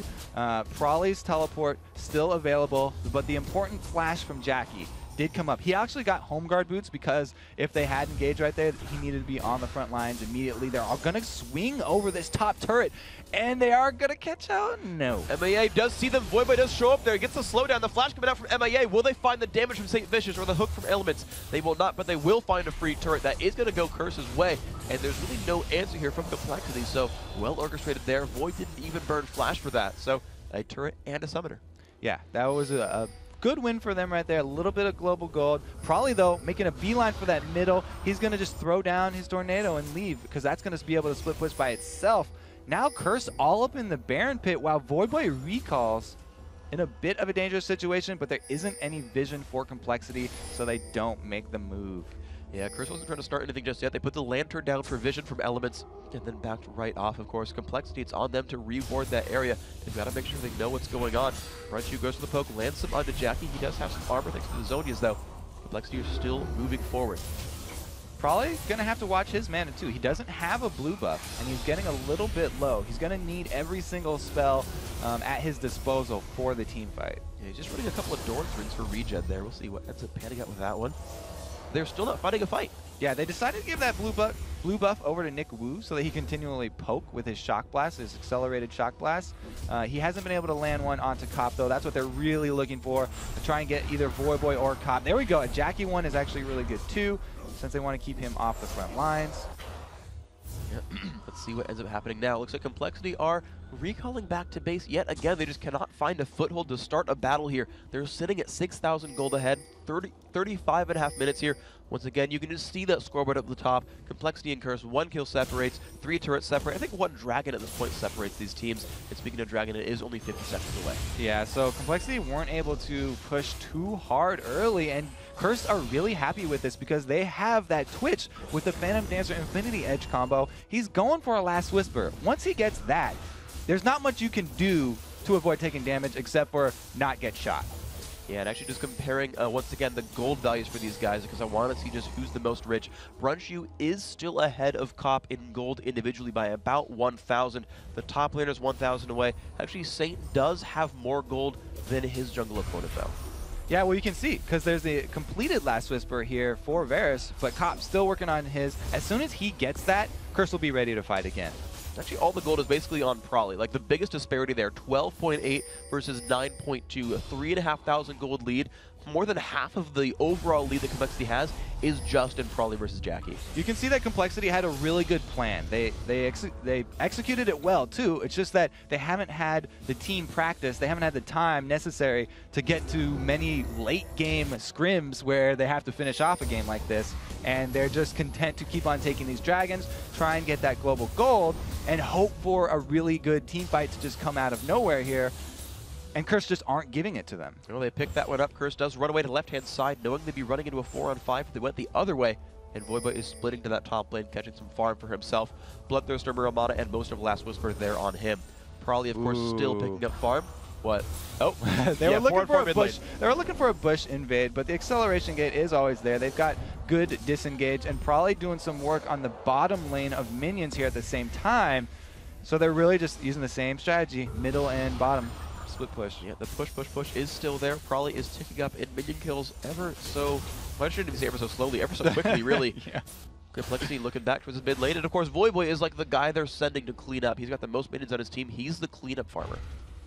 So they do have Varus. He applies some magic damage, max percentage damage. They could burn down that Baron fairly quickly at this point. The thing for Complexity would be if they were able to take out that vision. You can see there's nothing here for Curse in the Baron pit. If they sneakily sent over a couple members to go grab that as quick as they could, and then use the disengage that they have in Janna and Jace to just hold Curse inside their base, then they could actually sneak a Baron fairly effectively. All right, well, we'll see what ends up being the case here. We see now 6,500 gold. It's growing ever so slightly. Dragons being a big part of that one. 3 finished items of both AD carries. They look almost identical, actually. You see potions on one side versus the Doors Blade on the other. Another binding comes out, does land on a Loud Mortis. He gets a shield. Look at that shield. Yeah, not going to be too much, actually. He's pretty beefy. And there we go. Elements goes in, finds what he can. Here we go. Prawley's kind of in the front. Saint taking a bunch of bursts. He might go down first, but Prawley is eviscerated right here. Brunchu has the KO ult as well. Where are they going to go first? Brunchu trying to run. Flash from Voyboy. Voyboy is getting low. Voyboy finds the kill. MAN cannot find Voyboy back, and they just kill everybody right here. 4 for 1. Curse finds the fight. Oh, starting off with a hook on Prawley was huge right there. You can see the difference in an AP Janna late game and then an AP Morgana late game. Jackie got right in the middle there. He got a very good Soul Shackle onto Brunchu, and they were able to take him down. The late game power of Twitch just shining through right there. He does have that triple combo of the Infinity Edge, Venom Dancer, and Last Whisper. And probably didn't even get to ult in that fight. It's actually still available and on cooldown. So that's kind of just unfortunate for Complexity overall. Of course, a great initiation from Curse. Cop pops the stealth for the attack speed, and Curse are going to take this Baron down. Yeah, good job by Curse. They've really played to their team strength, just waiting, letting Cop build up in power, and then going for that AoE team fight that I was talking about. Even early game they were looking for. They got it, and they're going to get a free Baron off of this. It looks like Curse doing a very good job of turning this around, even though they're slightly behind in gold still. All right, well, very, very good by them. And of course, now at this point with the Baron buff power, you got to figure on the map right now they would be a little bit more powerful. Boy going back for the farm in the top lane. He is just growing and growing and growing. He's a very big bug right now. 310 minions on him, and he is just a big dude. Yeah, so Prawley has got a Quicksilver Sash now. So the next time he does get hooked, he can actually quickly cleanse that. But the only thing is, if he takes any damage, he can easily get bursted from 100% to 0 still. He's gonna be forced to shield himself in that case, and he won't have the shield available for someone who's putting out damage like Nick Wu or Brunchu.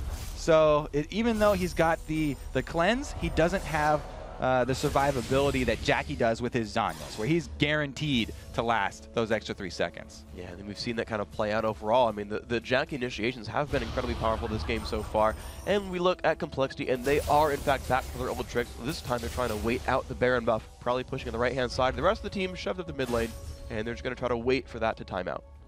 Voyboy's got to the point, too, where he is not scared of going toe-to-toe with this AP Janna. If he can actually get in there and land some slows, then he'll be fine going 1-to-1. So the teleports actually match up pretty well now. And Curse have the oracles of their own, going to make a slow push down the middle here and probably make use of Voyboy's teleport if they do actually have a hard engage. And we can see the Dragon timer at the top of the screen as well, 1 minute and 45 seconds. That is well within the Baron timer for Curse. It's a 4-minute long buff and a 7-minute Baron respawn, 6-minute Dragon respawn. And you can see now that Curse, for like the first time in the game really, are actually on enemy territory in the map now and making it their own. They've peed on the trees. It's theirs this time.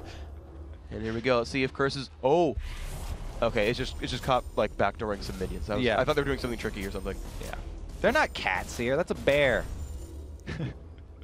I missed something. Never mind. That's dogs. Voyboy's still. There we go. There we go. I know. I was looking for Nasus, but Voyboy's still split pushing down that bottom, and Prawley hasn't gone down there yet. He is going to go defend the turret though. So it looks like both teams really very worried right now, treading on thin ice. Nobody wants a bad engage because at this point in the game, the next team fight could easily be the game. You're absolutely right. And honestly, like, these teams are so poke-based as well, right? You've got Jace, you've got Janna, you've got Varus. Like, they're all just shooting things from 2,000 units away, hoping a skill shot lands. Curse for the first time actually are making a move themselves. St. Vicious happily tanking his damage because he's a giant bear. He does not care at all. Voyboy finds himself a turret. They've now found 6 right here, Curse Gaming, and they are just, sieging up this mid lane. And you're right, they're using Voyboy to split push. And they're playing very cautiously. They want to get all the outer turrets before going actually into the base. You can see 4 of them now heading top. So they want to get that last outer turret before they try and get in on any of the inhibitors. They're making pretty good use of this Baron buff. It's only got a quarter left. All right, that's, again, the poke is there. They do have not turrets, sorry, but, well, I mean, they have some, but they have wards kind of in their own jungle, and they're able to spot out Curse pretty well and just, like, land these pokes across walls every once in a while.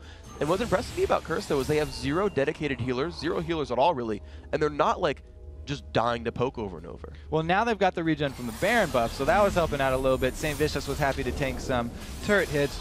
This is going to be Curse's turn to take the free dragons. Now they're the ones slow playing, and they've almost, there we go, they do surpass the lead here, the gold lead for Complexity. Yeah, they have now 61.7 to 60.8, finally for, I would almost say the first time in the game, because First Blood even went Complexity's way, or at least first time in a long time. Curse does have that gold lead. Guys, 43.5 minutes in, and they are still battling back and forth. There's not much that separates these teams aside from space as they play long-range skill shot champions on both sides here.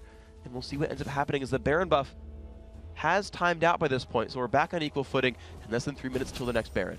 You can definitely tell because there are no inventory slots available for anyone. They've got consumables filling up. Oh, there we go. The ward placed by Jackie. He opens up one. Everybody's got either an elixir or a ward in any available spot, though. So they're not wasting any space right now. And the elixirs are really the only extra advantage. Oh, it looks like they're going to make a move down towards Voidboy. And Voidboy doesn't have wards this deep in the jungle, so they are going to get around him. He's going to have to pull out pretty quick here.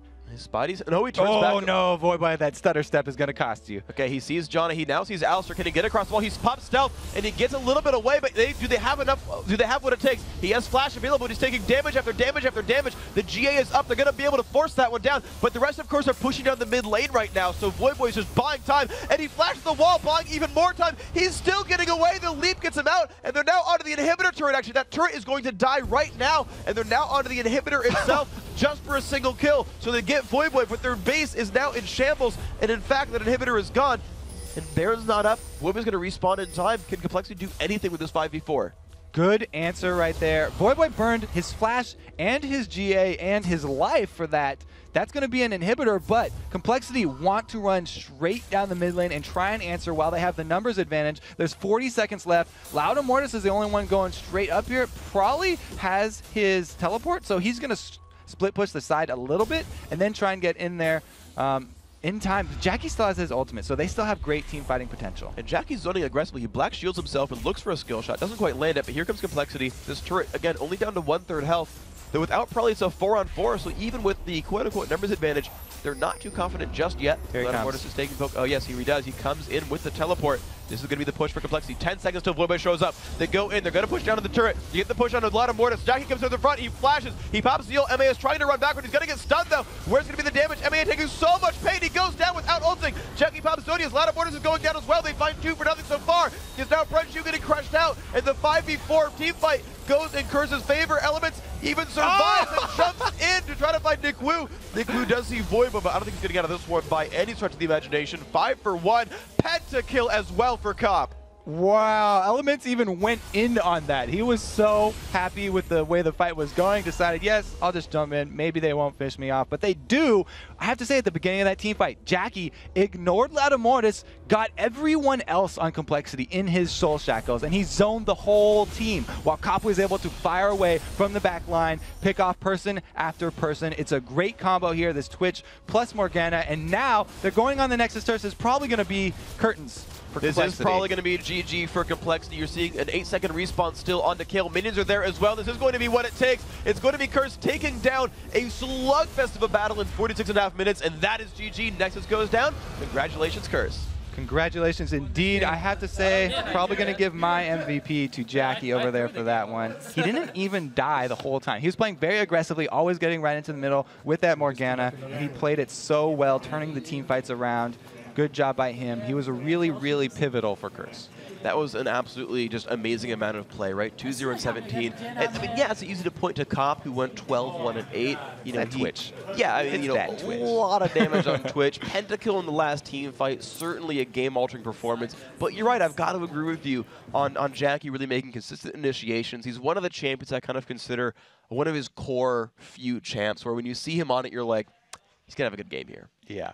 So even though the scrims with Morgana didn't turn out too well, the actual LCS games, again, for Curse, turning out perfectly. Yeah, all right. Well, we do have a replay of that pentakill. Kobe, if you want to take us through it, as Cop killed some people. All right, so let's count him up this time, because we didn't really build up that pentakill. No. Cop, like I said, he was in the back the whole time. As Jackie goes in onto 4 people here, he gets that soul shackle. Cop trying to deal with Latimoris. Latimoris realizes his whole team's getting shot. There we go. The ulti from Cop gives him the range that he loves. There's number 2 right there, picking up the cow. Brunch is going to be number 3. Probably's going to be number 4. And Elements lands the hook here. He decides to go in on Nick Wu so that he gets the last one for Cop. Leaves it for coming in. Look at that Saint scumbag tried to go over there and get it. Or maybe he was just trying to flip it closer to Cop. Yeah. He didn't actually try and go for the bite, the execute, but he was probably being a team player. We'll give it to him. Everybody wanted Cop to get that penta. He's happy now, up there with the wild turtles of the LCS. Yeah, I mean, he has joined the ranks there. Voyboy definitely was like, yeah, I'll just land W for a slow. And he was like, I mean, it's cosmic. Yeah. You can one-shot anybody you want. He was like, no, we're going to give it away. Well, Voyboy, everyone knows he's a nice guy. Saint's the only one you're worried about there. He could be iffy if you wanted to take that. There's only room for one bald person in this, and it's me. Get out of here. Anyway, guys, of course, an excellent game by Curse. And coming up is going to be Voyboy from that team. He will join us here for an interview. And then it's the final LCS match of the day with Good Game University battling for control of the last playoff position. And then it's going to be the semifinals of the Summer Promotion Qualifier with 4 challenger teams battling for their share of $15,000. We'll be back with more of our live coverage in just a few minutes.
Hey everybody, and welcome back to Week 9 of the North American LCS, and we are joined by Voyboy from Team Curse, the top laner there. Congratulations on your win. Thank you. So, first things first, you gave your teammate a pentakill.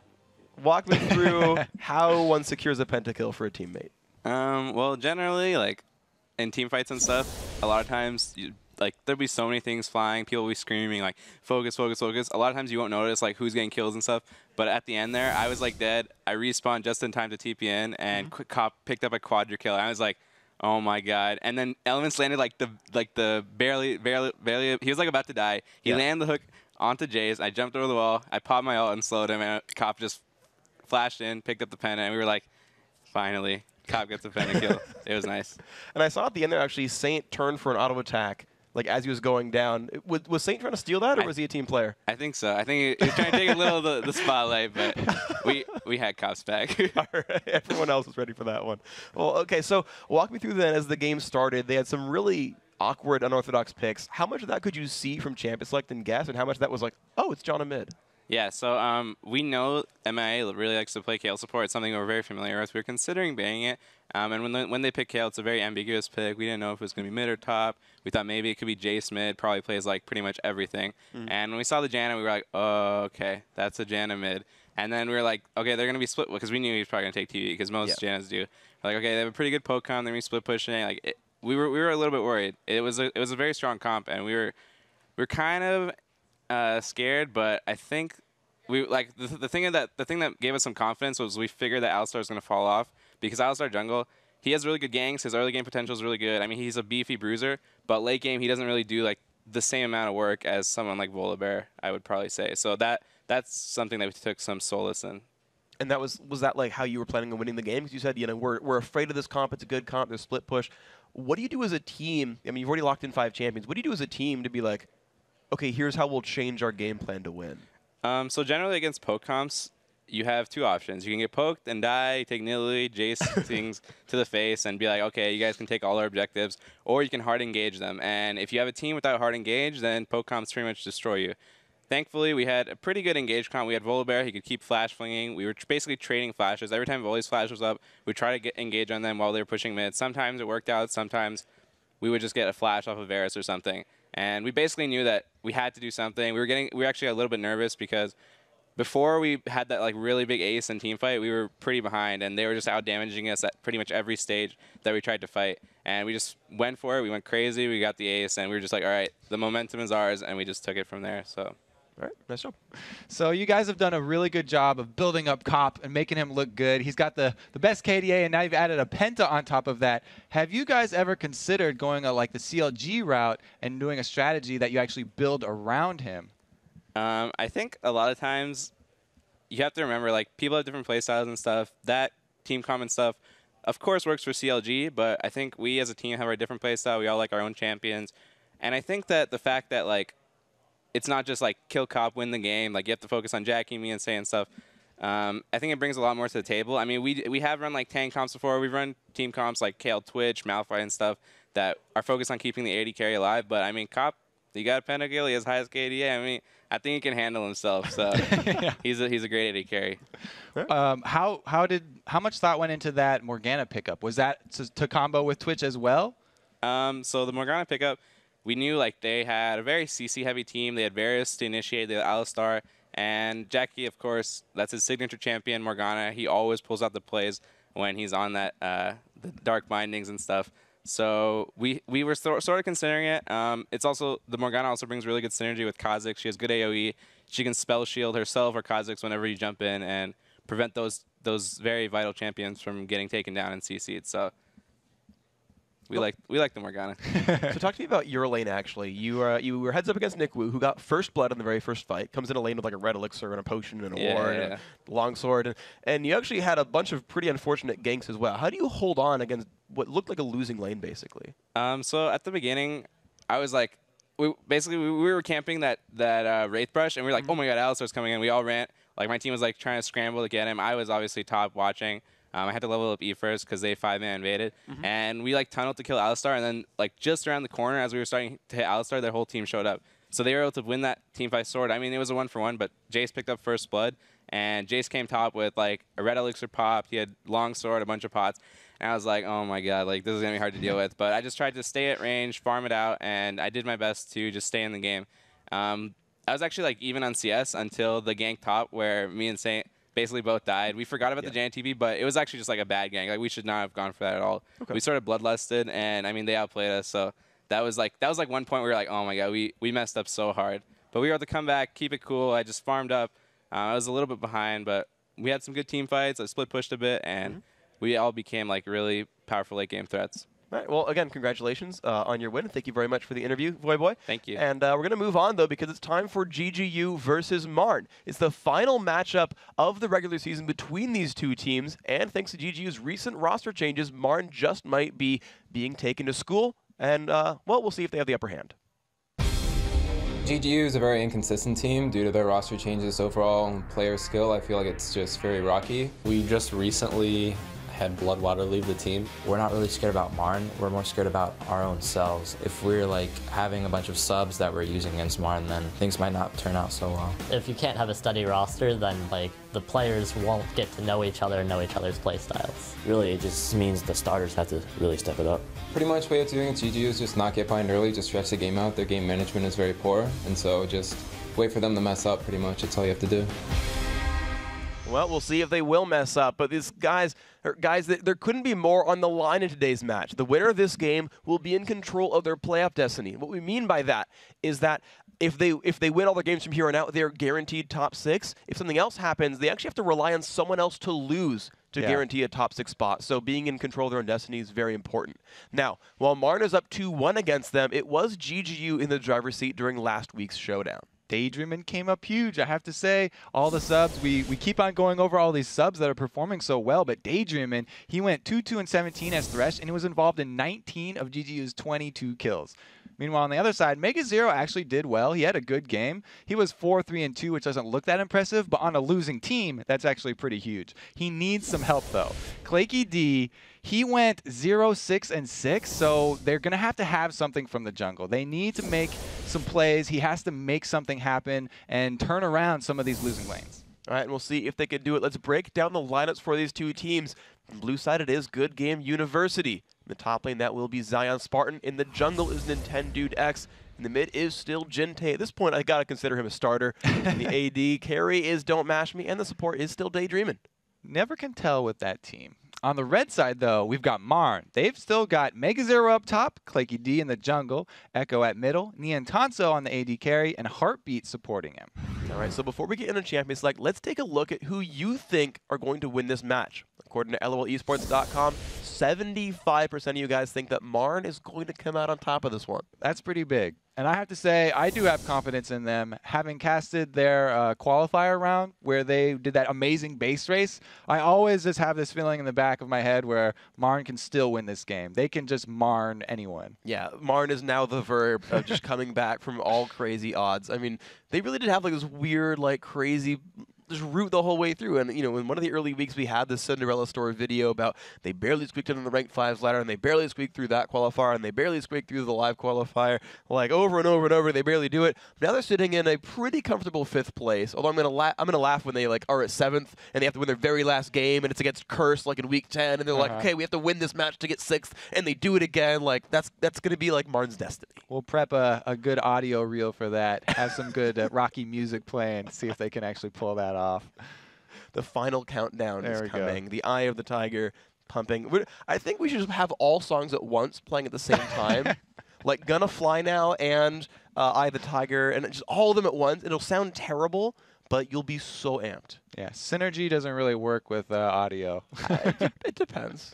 A really good DJ could do it. If you like that really hard dubstep, then maybe you're a big fan of that.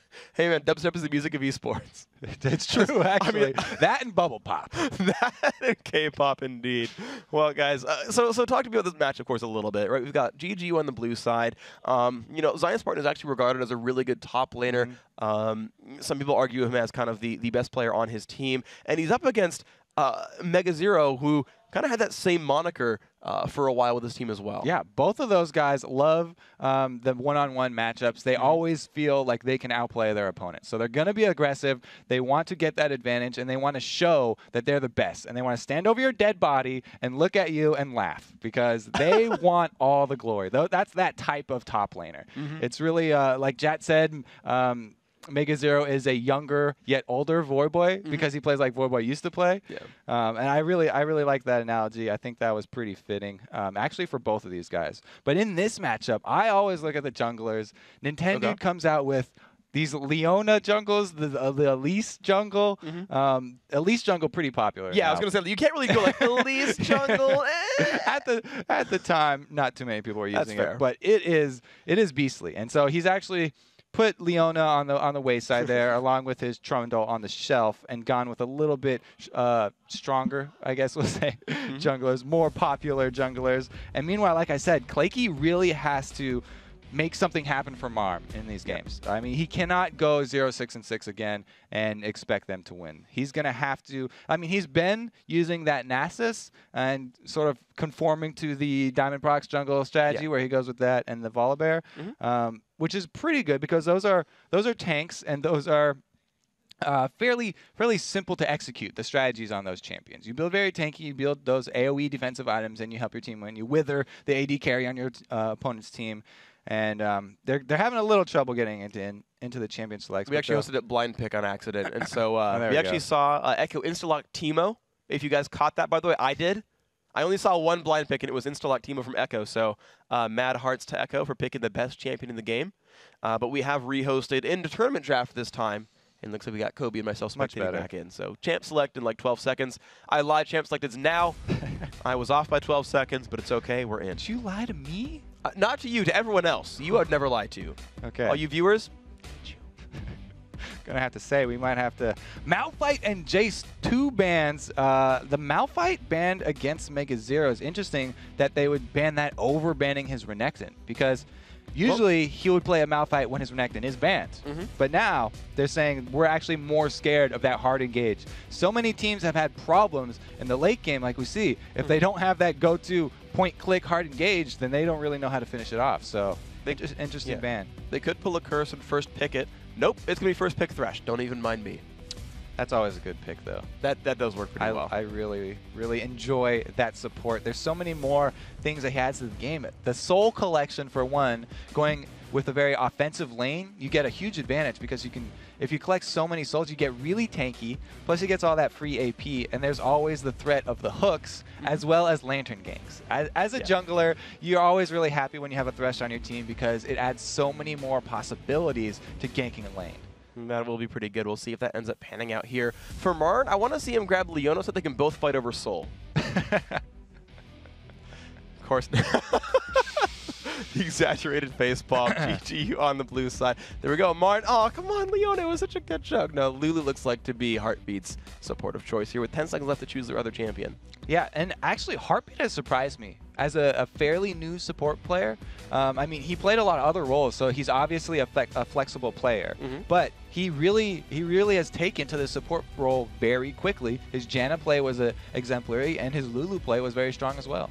All right, and we do have, of course, one of the most brutal push lanes overall as well, so that'll be a fun one. Now, it's Good Game University's time to make some choices. The bans actually look pretty similar to Curse's bans against Marn overall, though you're right, it is surprising we've not seen Renekton on either side yet. And I have to say, I think GGU are actually a little relieved to see no Vayne pick there, because Nian Tanso, he really pretty much put the whole team on his back last time he had Vayne and carried what looked like a losing game into a victory for them. Yeah. So even though it's always annoying to see that push lane of a Caitlyn Lulu because they can shove so quickly, and it means your towers are going to take damage no matter what. Yeah. At least they don't have to worry about that Vayne farming up and coming in with the Bloodthirster to wreck the entire team fight.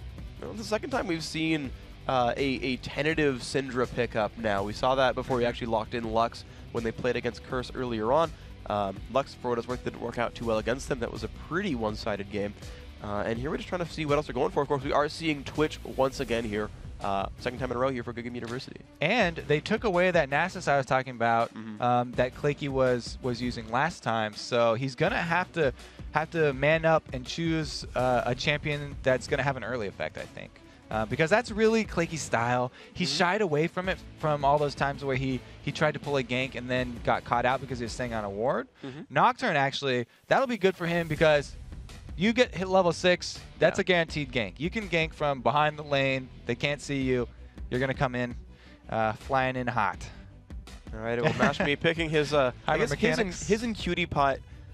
I just realized Heimer Mechanics is a pun in itself. If they use that right skin. I just got that now. I'm ashamed of myself. But they're looking, I mean, there's good synergy with Blitzcrank as well. But anyway, so I guess we have seen Blitzcrank top from SOAS, but looking at the last 2 picks right here, they need themselves, I'm guessing, a mid laner and a top laner. Daydreamin does love hooks. Yeah. So if he didn't have Thresh already, then he could lock in that Blitzcrank. But it looks like it will be the top lane Kha'Zix, like we saw Voidboy just pull off last game. All right, we'll see how that pans out. Actually, it went really well for Voidboy, of course, you saw overall. They did win that game. Heart being a man after my own heart, but stop toying with me. I don't think it's going to be a counter lane here in this way, but they are looking for their top laner here to fight up against pretty obvious Kha'Zix. Teemo actually is pretty good at kiting people. I'm sure you could go on for days about the pros of picking Teemo. Yeah. But now they're hovering over Riven, which Mega Zero also known for. Yeah. He's right up there with the Renekton for Mega Zero. It's a very aggressive toe-to-toe AD brawler champion. I mean, and they've got basically Irelia and Akali, the other 2 champions that I kind of think of most when I think Mega Zero. It's still that Riven, but judging by Martin's pick habits, they click 1, then wait 30 seconds, then lock in something else. So it's interesting also, we have the Karthus on Marn. The Karthus and the Nocturne combo is something that TSM just brought back last week, and it was really effective. Yeah, it was. But they also had the Shen to go on top of it. So they had an even better combo where Shen would ult on top of Nocturne and come in with 2 people with the ultimate. The thing here is there's a reset on GGU. So if Karthus goes with the strategy of getting into the middle of the team, dying so he can get his AoE off, that's going to be a reset for Zion Spartan. And Zion Spartan will be actually pretty happy to take that because then he can actually chain and continue his leap. So we'll have to see how they actually play that. I don't know if Echo will want to go that kind of suicide mode with Karthus and get right in the middle. He might want to stall off that first death for a little while, or else GGU can get reset. You know what's interesting about GGU's lineup as well is every single one of them, aside from like Twitch, has a way of like pushing Karthus back and saying, don't get into our team. Yeah, Lux can just kill you before you even get close. Like Lux is just like, oh, I think I see a champion. That one's dead. Maybe I'll shine a light on him to see him better. Oh, I'm sorry. Yep. And he gets that was a little off. too much. The Twitch too. We just saw the late game power of that Twitch. Cop, once he got that Infinity Edge, Phantom Dancer, Last Whisper combo, there's nothing you can do from the back line. They weren't able to get onto him because Jackie did such a good job of zoning. And so you always have to have that in the back of your mind. Where's this Twitch and how can we get to him to shut him down? Because we cannot let him freely fire from the back lines. Well, we are getting ourselves, of course, into this game. Once again, these guys are kind of on the cusp. There we go. Of 5th through 8th right here. These guys just very, very close in the standings overall. These games mean so much for these guys overall. I mean, you heard actually the interview with Link from CLG saying, yeah, we just want to make sure we're like somewhere between 3 and 6. We don't really care where. We're just trying to make sure we're in shape for the playoffs. Well, these guys don't have the luxury. They've got to make sure they're in shape for the playoffs and win some more games. They've got to make sure they're top 6. There are no luxuries for either of these teams. They have to play their hardest, and then they have to go home and they have to continue to train and play their hardest next week and the week after. So there's not going to be any rest for a while for any of these guys. And, of course, don't forget that next week is a super week, 20 games over 3 days. So basically everyone, like if you want to look at the standings at the end of the week, know that every single team has 5 games to play in week 10, and you can do the math at home if you want, but looking at the teams page to figure out how far these teams can go up or down in the standings. You've got some that are locked in. I think the guys in the top 2, actually the top 3, even TSM, are guaranteed top 4 at this point. So they're actually in pretty good shape overall, but you can see a little bit more fluctuation everywhere else. Yeah.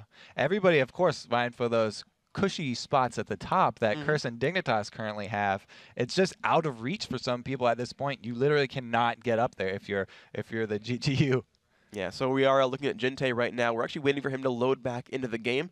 Had a bit of trouble for that himself, but other than that, we are ready to go into this matchup in the very, very near future because I don't want to hold this game back anymore. If last comes any indication, these guys are bringing out something cool. Another mid laner for GGU having problems. They've had the most volatile lineup of any team. They keep on switching people out because they have problems, or they decide to actually replace people. Some of them, to be fair, are GGU's own management saying, oh, well, we need to switch someone out. We got to get someone else in here. And then some of them are just out of their hands, people leaving, or Shifter, who I guess maybe viewers at home have even forgotten his name because he hasn't been here in so long. It was week 1 when they had their amazing showing and everybody had high hopes for GGU, and then they've had to replace people and play with a bunch of different pieces every game. Yeah, well, we are right now restarting Jintae's PC, so that will be just another couple of minutes away from this one. But of course, you're seeing a lovely blue backdrop. You're seeing lovely ref uniforms, and of course, the lovely Jintae on your screen right here.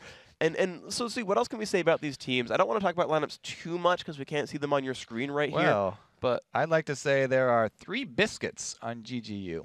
Which is interesting to me. It means Nintendude and Zion have both gone utility builds on a Nasus and a Kha'Zix. The Kha'Zix is top lane. And so that, to me, I think that we might have a 2 versus 1 for him because they are purple side. And getting an extra biscuit for the regen is important. He didn't opt with the Explorer Ward like Nintendude did and like Daydreamin did.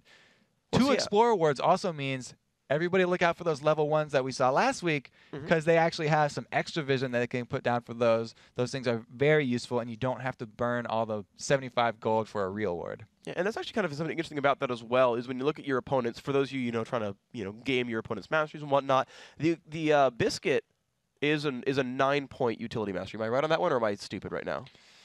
I don't usually go utility, so I'm going to have to say you're correct. And solidarity here. I'm just going to have to say you're right. I'm going blind. I don't know if I've ever picked that anyway. I'm the worst support player in the world, but I'm pretty sure it's a 9-point mastery, whereas the Explorer Ward is a 13. Deep. I know that it is deeper. Yeah. So actually, we have an Explorer Ward on the Nasus as well on Nintendo, so he is actually deep utility. Zion Spartan could technically be 2109, for example. It looks like they're almost there to get in the game. They're actually having a discussion on lasagna. Oh, they're trying to rhyme. They have lasagna, bologna, and those don't even rhyme, even though they're spelled the same.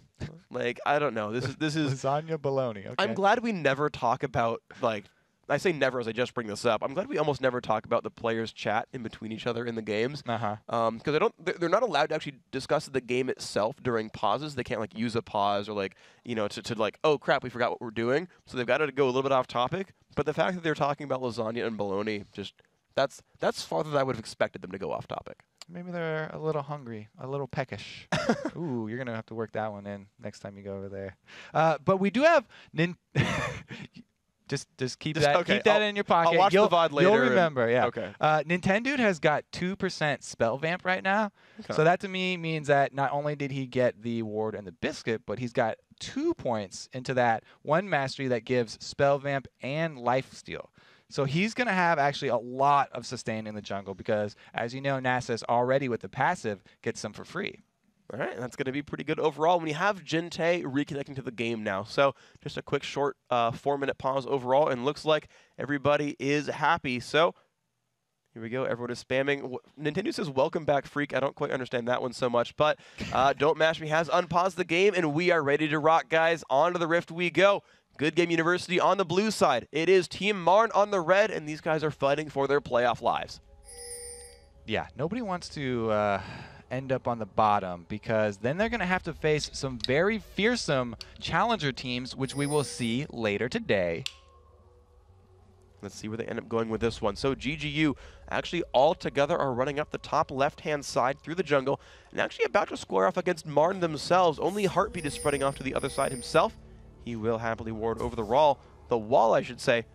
Where is GGU heading? They're actually, everyone on Marn is actually clumped up in one small little group as they're waiting for Heartbeat to rejoin them. GGU about to face check a brush. Here we go. Oh, and they land the blind hook onto Echo. Oh my gosh, are you serious? But do they not have the damage? Actually, first blood goes for Riven first as they pick up that kill. It's just going to be hectic right now. 4-on-4. Exhaust goes onto Clanky D. They're chasing down. Will they find Mastery? Will they find the damage they need? The Q comes off from Nocturne. He's still got a haste coming in. The flash comes in from Zero. He starts the Riven spam, but he gets light binding. He has so much damage onto him. He has to run away from this one. The Q comes off Mastery. He has 1 hit to go, but he can't go for it. The Thresh Hook will not land again. And there we go, just a 1-for-1 first blood to Marn. That is the level 1 invade I was talking about from GGU. They have the hook. They went and used it. It was a perfect plan. The only thing is Marn reacted even better. The most important thing in level 1 team fights is not hesitating. Mega Hero just went straight for the offense right there, put out enough damage to grab the first blood barely before GGU were able to answer. What was funny about that as well is Echo flashed backwards to try to keep himself alive and or buy time. Instead of flashing in saying, screw it, I'm going to die and land lay waste,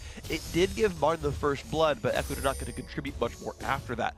You can look at the side of your screen, though. You can see a lot of summoners burned on both sides as they just start their jungle paths. And Mega Zero, like we said, he's in this top side. He wants that 1 versus 1. Even though they are a purple side team and we usually see switches from them, Mega Zero always likes to go 1 versus 1. GGU knows this. And so they've actually, as the blue team, switched their AD carry and support up top. All right, meanwhile, Mega Zero actually getting zoned out from the Tri-Brush by a ward thanks to Daydreamin'. Going to make his way over there now. And this is going to be a difficult lane for Mega overall. Light Binding lands. Actually, sorry, it's just Mega Zero taking more damage. Down below half health. There was a Light Binding in mid lane, but Echo's alive already. Yeah, so it would have been a very hard lane for Zion Spartan because Mega did get the first blood. And he would come, like Voidboy said, he's got a red pot ticking. He comes with an extra longsword. So Riven could just bully him if they actually did go for the 1 versus 1 matchup. That's probably why GGU switched up, but they could have had this strategy all along, as everyone knows that 2 versus 1s are Mega Zero's greatest weakness.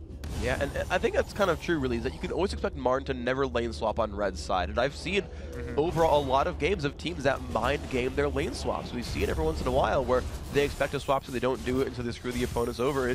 It's a really fun thing to see when people start mind gaming each other on lanes. You don't want to do the same thing over and over because it makes you predictable and it makes other teams, it makes it really easy for them to research you and come up with a counter plan like this. All right, well, let's see what ends up happening here. We've got pretty equal matchups so far, I should say. So we look at the AD carries, 18 to 17, 18 to 18 now, mid lane 14 to 14. The 13 to 13 across the jungle. The only real difference here is Mega Zero in a bit of a worse spot in his top lane. Otherwise, it's almost identical across the lanes. The other thing they gained from doing this lane swap is that Mega Zero popped his Fortitude Elixir in that level 1 to gain the first blood, and it's just going to tick out now, and that's going to be 250 gold that did not come to much use because he's being pressured so hard by a 2 versus 1 lane. Yeah, whereas he could have fought Zion Spartan much harder. So you can see Neon Tonso in Heartbeat pushing up his bottom lane. That turret is now below half health. There's some good push there. Mega Zero is taking damage, but he is actually not going to lose his turret, at least as quickly right now. So that is one thing you're going to see differently. Turret pressure versus champion pressure. Nasus is amazing at wave clear. He's a really good jungler to come out and clear those waves with his Spirit Fire, but Nocturne is actually really strong as well. His Dustspringer is AoE, and then he gets his 1 AoE auto attack off, and that can just devastate the back line of the minions. Here we go, on to Neon Tonso. They're fighting a lot of damage there. The Wither is down on a Heartbeat. This is not good for him whatsoever. He tries to flash away. Ignite is on, and Zion Spartan finds a kill for nothing. Neon Tonso forced to flash away as well. Big win for GGU. Yes, good answer right there. They also got both flashes off the bottom lane, so he can return back to that bottom lane. And that could be brutal overall. You now see Zion and Nintendo just shoving that wave out, but they're actually going for a counter gank up at the top-hand side of the map. There is a stun on a match speed. They find so much burst damage. He's popped the barrier, but it's not going to be enough. And there we go. They're going to move in on Daydreamin' now. Nope, Death Sentence will stop AD from going back in, but a 1-for-1, they keep trading AD carries. Marn able to answer back the exact same play on the flip side of the map. We're seeing symmetry in motion right now. Symmetry in motion, indeed. And here we go, Nintendo going for a bit of a steal there. Stealing away the wolves, it's going to be nice for him. I don't think they would want to dive at Karthus there. Even Nintendo with his aggressive style, pre-level 6 Nasus, not going to want to go on that. Echo, we have to say he's about to hit level 6, but his mana is very low. Usually you have to worry about that early Karthus ultimate. The first one can catch you off guard. But if Jintei can continue to shove him and force him to use all his mana like this, then they can actually call out the Requiem when he recalls back to base. It looks like Jintei is actually going to be the first one going back. Alrighty, so let's see what ends up happening with these lanes. We've got Zion Spartan with a tier versus Mega Zero with a Brutalizer, of course. And though his lane has sucked so far, 2 kills gives him a heck of a lot of gold. And you actually see the junglers trading their items around as well. Clicky D with Bad Rids and Nintendo with a Spirit Stone. And Zion has had to pop his red elixir as well. Defensive, or actually to try and get that kill where they took down Heartbeat. Yeah. So that's going to be ticking down right now. It is actually going to help him a little bit though, because those void spikes do get extra damage for every extra point in AD that you do have. Alrighty, so here we go. GGU again with a minion wave towards that top turret. No one is around to counter gank, so Mashmi is looking for some free damage here. Mega0 is level 5. We'll see if he can stop this minion wave much. He does go for some pressure. Actually does chunk down that minion wave quite nicely. So he's wave clearing pretty well, keeping his turret alive. Of course, Xayah Spartan with his W evolve is doing the exact same thing, but his turret is very, very low. And we see Claky, he hit level 6, he's immediately going for a gank. I like that. You want to use your paranoia whenever it's up. He wants to go with Mega0 too, and it's going to be a 3 versus 2. And the Karthus ult goes off. Where's the damage going to be? Daydream puts the shield down. Where's it all going to go? Don't Mashmi his stealth right now, but they find him anyway. It looks like that is timed out by this point. The blue turret goes down to the bottom lane. They do find the kill onto the Twitch. They have squelched the rat, and Marn will walk away with, I guess, kind of a 2.5 versus 3 with a win. Yeah, there's the 3 versus 2, but that Karthus ulti I was talking about coming in at the perfect time. He had already gone back to buy. He also got mana. Now Jinte dodging some Skittles on his own, and Xayah Spartan actually going to have to go back from this bottom turret, Heartbeat, and Niantanso going to continue to push. And Karthus actually bullying his lane, surprisingly enough. Landed a wall of pain, landed a lot of damage in that Lux overall, and Jinte is the one being forced into a little bit of a worse situation. Heartbeat's actually starting on a red steal right now, and he's just like soloing it ever so slowly. That poor little Yordle's losing to a lizard camp, honestly. I know I said Lulu can jungle in the spotlight, but this is not what I meant, Heartbeat. Niantanso going to come back in. He's going to take that red buff away for himself just as Nintendo gets into the bush. Don't fail this net because that could be your life. Okay, that was dangerous. He actually got it over. I myself have failed that exact same net, so... That was like the most nerve-wracking one as well. Yeah. Like he can see Nasus, he knows his flash is down, he's got no mana to put anything else down, not even a Yordle trap. Get right next to that wall because it's the perfect width for you to be able to mess it up. If you don't get right next to it, turn then off you'll smart look cast. silly. Yeah. And you're going to have to... He didn't even have a flash either, so he would have died given the red buff back. Nintendo going to give over this blue buff to Jinte, though. That is so important on Lux. If he can actually snipe out Echo... Oh! Clicky D's monster passive stole it away. It was, He also has red buff, so it might have been... stopped attacking. It was definitely the passive. Oh, no. You always hate that. The 6 true damage. It's such a good mastery, but it actually affords a little problem for mid laners there if they aren't able to get that last hit. Niantanso now switching to middle with that red buff. Jinte going to be under some pressure here. All right, let's see what ends up happening with this one. Of course, Tier and Catalyst both done for Echo, so I don't think Mannion is a big concern for him right now. More the cooldowns. Mega0 goes in for a fight against Xayah Spartan. Does not land anything really at all, and Zion has done some free damage here. Meanwhile, Mashmi is going to be heads up in a 2v2. No, I take that back, 2v1. They've sent Karthus to the bottom lane to deal with him. And Mega0 uses his ultimate going on Zion. He's finding a lot of damage. The stealth comes off from Zion. He's trying to walk away. The ult comes off as well, still burning him down. The ignite might not be enough. Last tick won't be. 50 health left on him. Zion gets out, but Mega, of course, is winning the lane. Yeah, Mega doesn't go with repeat fort pots, but he did go with 2 more Doran's blades on top of his brutalizer. So it's still an early game build, and it's just that he does get to keep those. He'll have the extra damage for a bit longer. Shoving in on that top turret, Nintendo forced to go top and clear it. All right, that's going to be Nintendo picking up some farm. This is actually the one thing that I see Nintendo have as like his biggest weakness is he deprioritizes farm so much. He's like the anti-Saint Vicious that I tend to see him get behind in most games I see. But if he's holding up lanes, he actually does really well in farm. It's interesting to see.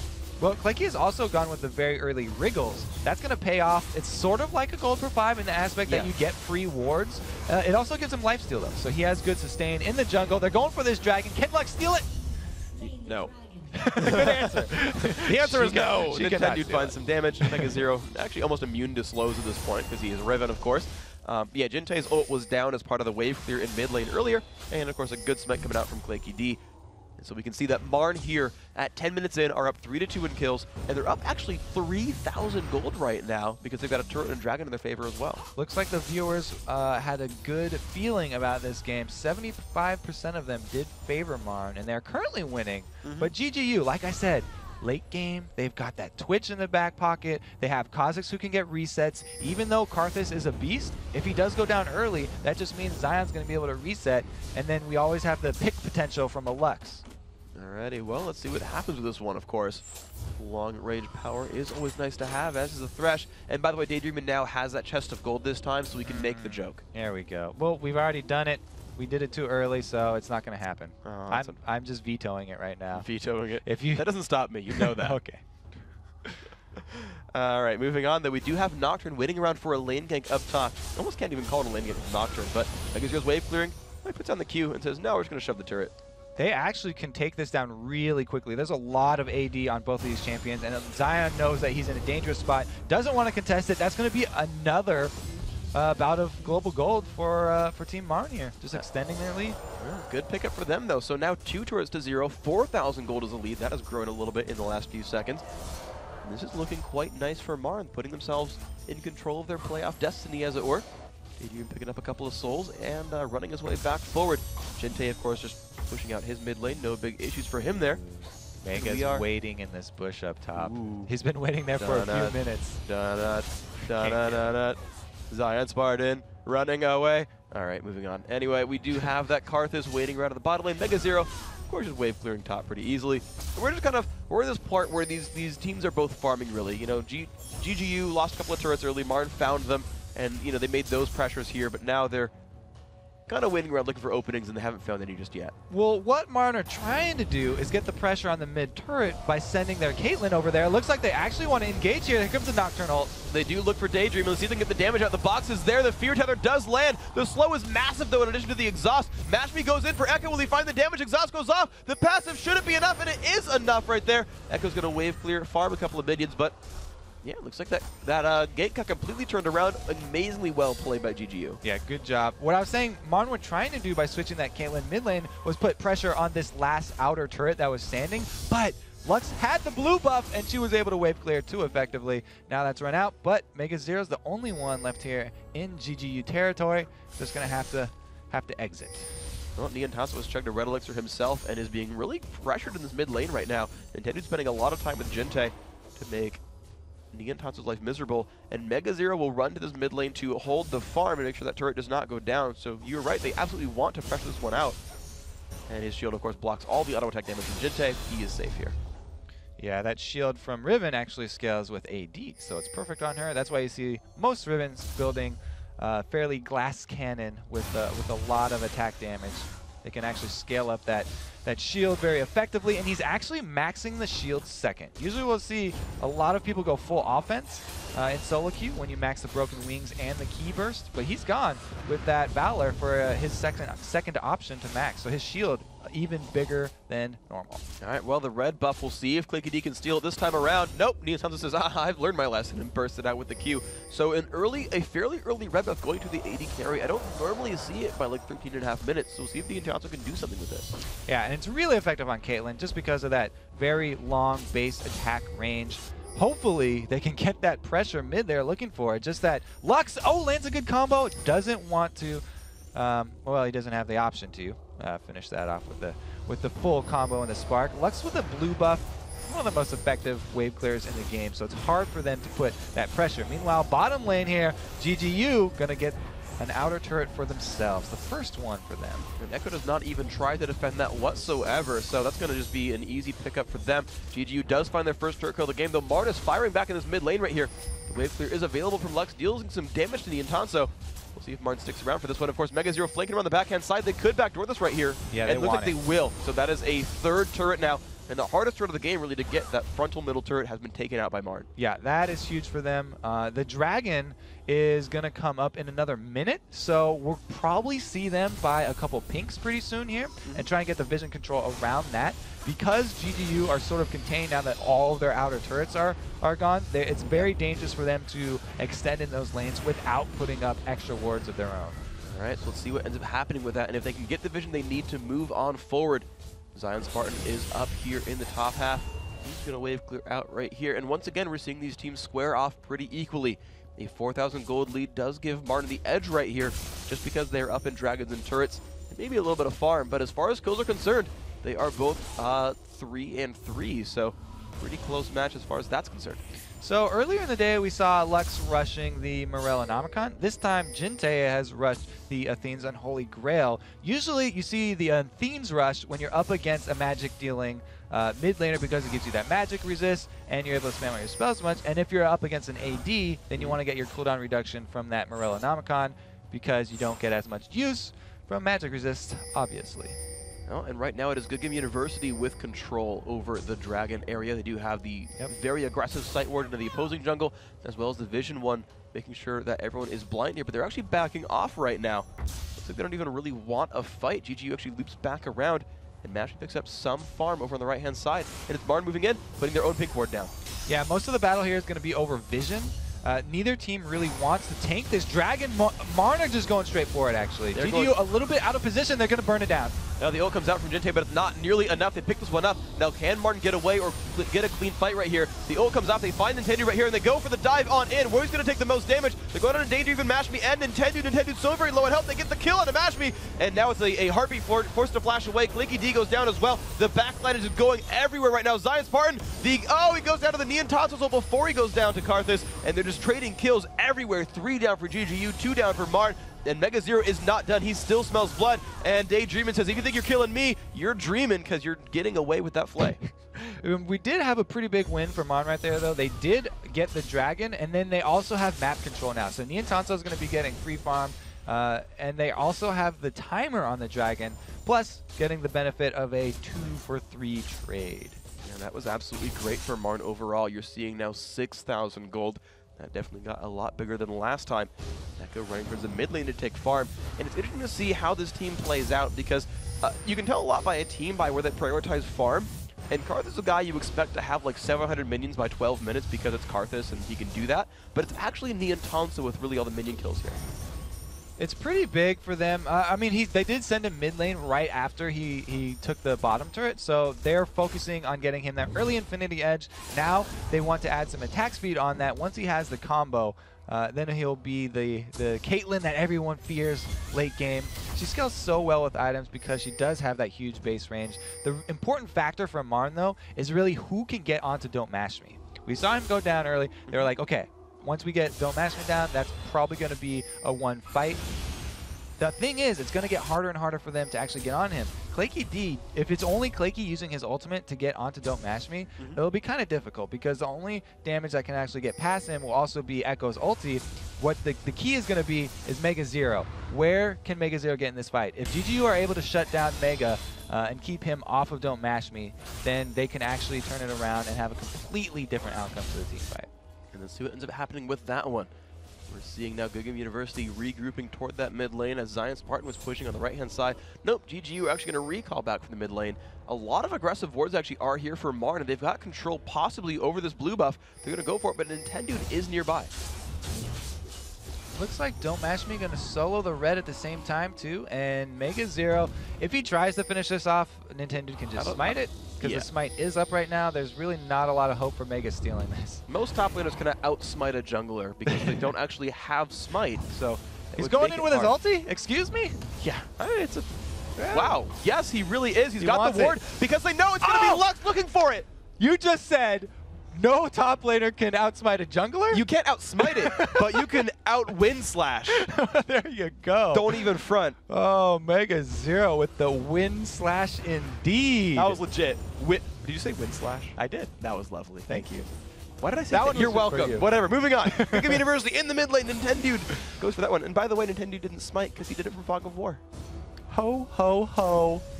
I'm telling you other reasons why I am right at all times. Moving on. Mash Me is farming in the bottom lane. Yes, he is. That Twitch is trying to scale throughout this game. Both he and the opposing AD carry do have Infinity Edges. Clayky D just picks up his own red buff here. He's not giving that one away right now. Apparently he thought they might get stolen. Who knows? And Echo is just farming. He is Karthus and he is in the mid lane. All right, so we have Heartbeat and Daydreamin fighting over Vision right now. You can see both of them with wards on each other's side. The Oracles, though, definitely going to give him the upper hand. You always have to watch out for the hooks. When you have an Oracle, though, they can use wards to bait. A lot of teams very adept at using that. Daydreamin, though, it's just really going to depend on the vision from Marn. If they're able to see Daydreamin, there's no chance of him landing one of those. Okay, let's see where they can go right here. It is Marn trying to turn the screws a little bit. They're pushing down in this mid lane right here. GGU trying to wave clear some, but overall, Marn this looks a little bit like Complexity versus Curse from last time, where they're pushing in, they're trying to strangle down, looking for turret pressure, but they're not quite finding the openings they need. We'll see if Marn can find something different here in this game. GGU actually pushing out of their base. Marn has kind of got a semicircle surround on them. We'll see the team fight might start soon. So they have a pretty good gold lead from Marn, and they have Karthus, so they're feeling pretty stable with their end game. The thing is, we do have to worry about picks. GGU definitely have the advantage in picks. If they're able to catch somebody with a Lux binding, they also have the hooks, and there we go with the hard engage from Claky D. They find the fear on the Jinte. He's trying to run away, turns back into the team a little bit, but look at the burst coming out, or not even burst, but just the damage output from Mashmi. He finds one, Luxwell comes by as well. Here comes Karthus. Will he kill everything off? He also actually cleanses away the burn damage, but they find a 1-for-1. They do kill the bug quite back out. Nintendo just barely survives with 300 health from the Caitlyn ultimate. They fit a 1-for-1, but Marn does not have very much health left. Mashmi is actually stealth. He looks for Claky D. He finds Claky D. He actually gets it. Oh, he spell shielded the expunge, and now the flash from Heartbeat. Mega Zero looks for it as well. They do not quite find Daydream and says, Lantern Pull, Mashmi is safe. Oh, please, please, somebody do a slow-mo of that lantern grab. I could just see Don't Mashmi reaching out with his fingertips, barely touches the lantern before Mega Zero is able to chop him in half. It's like the ending of a basketball movie where he's like going for the dunk, like there's 7 guys around him, even though it's a 5-on-5 sport, and just like rolls around the ring for like 30 seconds. Everyone looks up, like shocked expressions everywhere around the world, and then he goes through. The only way that would have been better is if it was between Zion and Nintendo, and they could play that YouTube clip over again. Oh my gosh. Here we go, though. Daydream, and he's got a pink eye over his head. Maybe should get that checked out. Mega Zero and Claky D running around. Of course, Dragon is back up. Vision Ward is there, and Claky D will be able to sweep that one. So many wards from Marn here, all clumped up at that last team fight, but now the important part is Dragon. The Lux Laser available once again. We'll see if Jinte has better luck this time. It's a very powerful tool for stealing away that Dragon, because the full combo will do more damage than a Smite will. Well, GGU is shoving out this mid lane. Mashmi doesn't even have to leave. He can just take a free turret overall, and it's Martin who has to react to him right now, and we'll see what they do for this one. It's going to be them saying, yes, we'll trade mid turret for Dragon right now. They've got a 5-on-4 right now. Mashmi, he's coming across. Dragon is done. Here comes Nintendo. He gets a slow off of a Claky D, and he comes back with a lantern. So they don't even try and go for the steal there. They want to save Jinte's combo if a team fight broke out, because the rest of Marn weren't clumped up around Dragon, and they wouldn't have taken a lot of damage from it. They actually just end up trading your mid turret for your Dragon. Okay, we'll see if that ends up being the right choice overall. Certainly, it's worth a little bit more gold getting that Dragon right there. And we can see now 36.9 to 30.5, so still this 6,500 gold lead is sitting here for Marn. Hasn't budged a whole heck of a lot. But despite that gold lead, they're only up 1 kill. So as far as fights are concerned, GGU have kept up despite a gold deficit the entire game. Yeah, they have a really good composition. It's just that they're behind so far in gold. Both AD carries on each team have very long range. Both of them have Infinity Edge. It's just that GGU have the Nasus, so they can put a Wither on top of Niantanso and just completely shut down that damage from afar. Like I said before, Claky D, though, using his Paranoia very well, trying to get in onto Don't Mash Me. If Daydreamin is able to defend Don't Mash Me, then that's really going to be the saving grace for GGU. We'll see what happens. Daydreamin does have an Oracle. He's going to sweep out the Baron Pit once again. That, of course, is a major objective here as we are 25 minutes into this game. Well, 24.5, close enough. Mega Zero just shoving out and just wave clearing this top lane right there. Echo once again grabbing blue buff. He's had those, aside from the one steal, for most of the game, really. Jinte, of course, doing the same. Looks like there's no Mega Zero around to steal this one away. No, maybe it's Nintendo's turn to have his passive trigger. Nope, that's going to go to Jinte just fine. And we can see the teams once again trying to square off on the map. No big Dragon Steals have happened. No big, major moves have really happened in this game so far. They're steadily pushing on both sides. So now that we do have a blue buff on the Lux, we'll definitely be looking out for any stray light bindings landing, because if he's able to get one of those onto either Niantanso or Heartbeat, even Claky D would actually, or even Mega Zero would actually be pretty beneficial to land on, because if they're able to chunk down Mega Zero before the team fight starts, then he's gonna have to think twice about getting right into the middle. They only have a Lulu ultimate really and a Lulu shield to let him stay in the middle of things. Okay, let's see what ends up happening with that. Let's see, Mega Zero lurking around. Of course, he's basically on top of a ward right there. Marn are fully spotted as they move around this barren area. The Oracles is there on Heartbeat. Looks like he will not get hooked just yet. He's actually, ooh, that was close. He actually ran away blind. He killed the ward just in time, so he was safe there overall. And we can see here that, all right, Yeah, that's an interesting up on the card Baron. change. Okay, here we go. So Baron taking a whole bunch of damage. There it is. Martin starting this one out, but the rest of the team is coming in from behind, trying to stop them out. Will they stop them in time? It's the lower and lower in health. Here comes the battle. They find Daydream. The box is off. It's Heartbeat looking for some damage as he gets kind of shut out right there. Daydream is trying to run away. Both supports are dead, but here comes Zion Spartan. Will he find enough kills? Hopping around, hopping around. A whole bunch of people are dead. Double kill coming out there as well for Jinte, and everyone is just barely surviving through the card. There's an ace, a full ace for GGU. GGU went in at the perfect time right there. I have to give credit to Daydreamin'. He went right in there. The Baron was so close to being burned down. Karthus does ridiculous single target damage.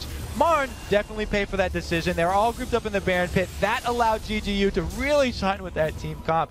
They were able to protect Don't Mash Me. Jinte actually used the laser to try and steal Baron if it was low or not. They didn't have good vision on it. But yeah, that was exactly what they were waiting for. GGU are so happy right now because their fate has completely turned around. Okay, let's see now what happens in this game, because suddenly, though they're down 2,000 gold, you're absolutely right. Their fate has turned around. It's twisted on itself, and they're looking really strong right here. Zion Spartan, once again, just wave clearing. We're seeing these top laner Kazakhs just run to the side lanes and take that free farm and scale throughout that game. You see his build at the bottom of your screen. Manamune, almost into Muramon at this point. Last Whisper there, starting on a Bloodthirster as well. He's getting scary, and you've seen him be scary time and time again in these fights. But to me, the man of the match right now has got to be Jinte and Lux. 3-0 and 5. He's holding up well, and he's making things happen in these fights. Yeah, after that team fight, he's able to complete a death cap. So that really makes any snare that he grabs a really, really, really scary. Lulu might even be forced to ultimate if Niantanso does get caught by a light binding, because he could 100% to zero him right now. Their fate, like we just said, oh my goodness, they're going to shove down this middle. Don't Mash Me also has his combo now, the Infinity Edge Phantom Dancer, so their power just went through the roof. They're feeling much, much better right now, and that 25% to 75% here, not looking quite so good. Yeah, suddenly those numbers have changed around quite a bit, and it's Zion Spartan killing another turret. No one is answering him on the right-hand side of the map whatsoever. It's Marn clustering underneath this mid-turret, trying to hold off. It's Mega Zero now finding Zion Spartan on the right-hand side. Not too much there. The mid lane, again, the pressure is there. Look at the damage coming out from the AD carry, and Marn doesn't want to fight against a Baron buff, so they're letting them have this, just putting out some poke. Death Sentence does not quite land, and now they might come in. Look at the damage there on Echo, and they're going to dive into this one. They're going to find a lot of damage on Don't Mash Me. He's still alive, though. What's going to happen here? They're pushing them back. They're pushing them back. They get the kill onto Echo, and now it's the re-engage coming in. The ultimate to come in there from Zion Spartan. He finds kill after kill after kill. Niantanso, no, he's going to go down as well. Look at the kills over and over. Another ace, triple kill there as well. Nice fight, GGU. So much was going to be determined by who was able to get onto Don't Mash Me. I was saying Claky D is going to be the only one because he has a guaranteed ultimate. No one was able to follow up Claky. He was way far ahead of the rest of his team, and you can see Mega Zero not able to get Don't Mash Me means Don't Mash Me wasn't even scared. Plenty of shields on their team. They're running all the way down the middle with this at the Nexus turrets. And there's still 8 seconds left on the revive. This is almost identical to Curse's win right here, and they are just shoving down this turret. Dragon is up, but it doesn't matter. The second turret goes down. The Nexus is going to be falling. I don't see GGU losing this push right here. Heartbeat comes in, but who's going to really care about this one? GGU are going to find a win in this game. Zion KDA right there, just being saved. Nice fiery exit that they see on the screen. They're not, you know, they're pretty happy. It doesn't look like they're too exciting. I thought that was very explosive turnaround. It's relief, I think, because they're kind of down the whole, like, the kills look close and they kind of knew that, but like, it's, man, we lost Dragon, we lost turret, we lost Dragon, we lost turret, oh, this is getting harsh, this is getting harsh, and then they're just like, crucify, like, let's just go Baron, let's just go Baron, like, okay, oh my gosh, another fight, wait, shoot, Nexus, go, right, like, and you're just kind of like this panic, like, we can close it out, we can actually get ahead here, we can find it, and they're like, that just happened. Okay. I can't stress enough how crucial it was GGU's timing on that Baron. I have to say, if Daydreamin' was the one making the calls, because he was on the front line there, he was the first one in. Yeah. If he had not gone in and gotten them that vision, they would have grabbed Baron buff. They would have come out 2 times stronger, and this whole game would have been different. So I really wish that we had a listen in on that, but I'm pretty sure Daydreamin' just got a whole bunch of bonus points. Yeah, that was absolutely great. And, you know, we talked about it at the beginning, right, where, you know, the new subs tend, like, the subs always work really well the first day, Like almost always. It was like the North American thing. Like, you know, CLG when they had like X Hazard way back in the day at MLG, like had the really, really good performance, like out of nowhere. If you grab a sub, you do well. And Daydreamin is kind of keeping that performance alive and still doing great. So I always like to kind of see that. But guys, after the break, we're going to talk with Don't Mash Me, the AD carry from GGU, so stick around. And then, of course, it is time for these semifinals of the Summer Promotion Qualifier, starting with Curse Academy versus Team Summon. We'll be right back.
Hey everybody, welcome back to the show here, Freak, with Don't Mash Me and Daydreamin' of Good Game University. Welcome, guys. So, first off, that game was pretty crazy. Mard was winning the entire time. Like, what turned it for you? Definitely the Baron fight. We just had better positioning on them. I landed my spray and pray on 3 people, 3 crucial targets, their carries, and we just snowball it from there. So, like, you actually initiated that one more or less, Daydreamin'. Like, you knew they were going for Baron? Like, walk me through starting that battle. Well, like, we knew Harpy got Oracles before me, so they assumed, like, Baron positioning way before us, so we were kind of blind. And we saw Clayky was just kind of, like, hanging around middle, just, like, doing nothing. We're like, well, they're probably going to try to do something cheeky, like sneak Baron, right? So we decided to check, and there they were. And so I just went in on Nian Tonso, I think, and that's what started the fight. So how do you, like, would you have, I guess you would have gotten anyway, no matter what. But like, how do you choose to initiate like properly? Like, is it okay? I hit Nianton, so I'll definitely like use the second part of Thresh Q. Like, walk me through like the specifics. We knew like they were like really split, and it was just like Nien and I think Mega who were on Baron, and like those are like the key damage because Karthus wasn't that huge, so like we knew if we could just kill Nien and Megazir, like the fight would be over, and like we just had really good positioning on them, so we knew like that Baron was like the biggest swing fight we could have had in that game, and we just won it and just went good from there. Okay, so you guys had Baron. You guys were actually still down in gold after taking Baron by about 2,000. You guys had another like crazy 5-on-5. What happened that time? Just in mid, we just like siege on them. We had Zion split push, got a free tower. Then after that, Zion came in from behind when we were sieging, and they like erupted a fight around the Wraith area, and we just kited back slowly and slowly. Then after that, as soon as Zion came in, he cleaned up the back, and we just aced him. So your plan was actually to buy time until Zion could show? Yes. So was that like a mistake of Marn then to actually initiate that battle at all? Should they have just given up turrets for a while or what? It was a good initiate. It was 5v4 at the time, but we smartly outplayed them by cutting back. All right, cool. So how much that sort of plays in, like, you know, you have Baron. Are you always supposed to split push like that? Like, how do you kind of gain an advantage if you got a Baron buff? You like that? gotta get as much objectives as you can. Dragon buffs, towers, anything. Okay. So you guys are now 2 weeks now without Bloodwater with Daydreaming here as a new support. How are you meshing with the new team? I mean, I've played with them a bunch before, so I mean, I was always friends with them beforehand. So I mean, like, it wasn't that like too much of a big deal going into it. I mean, like, we'd already played it with each other before, so it wasn't that hard to like re-synergize with Mash Me because we used to duo queue a lot and solo queue. Cool. So who now, like, with the team dynamic, who's making calls? Like, who's starting conversations and making directions? After Bloodwater left, it was like actually a wake-up call for everybody on the team, especially me. And I took like the bigger step and like told the team we need to get serious. Okay. And right now, results are showing. So what is this new serious GGU like? What's changed for you guys? I think our scrim qualities were not that like amazing. Okay. But after we got really serious, it just like we started winning. We know what to do. Our common mistake is like throwing games late game. Now that's not as common anymore.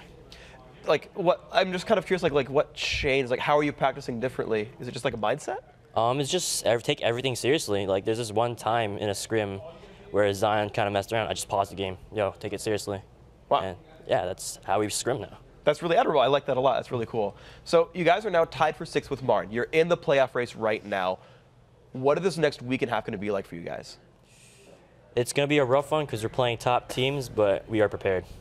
All right. What are your fans going to expect to see from you?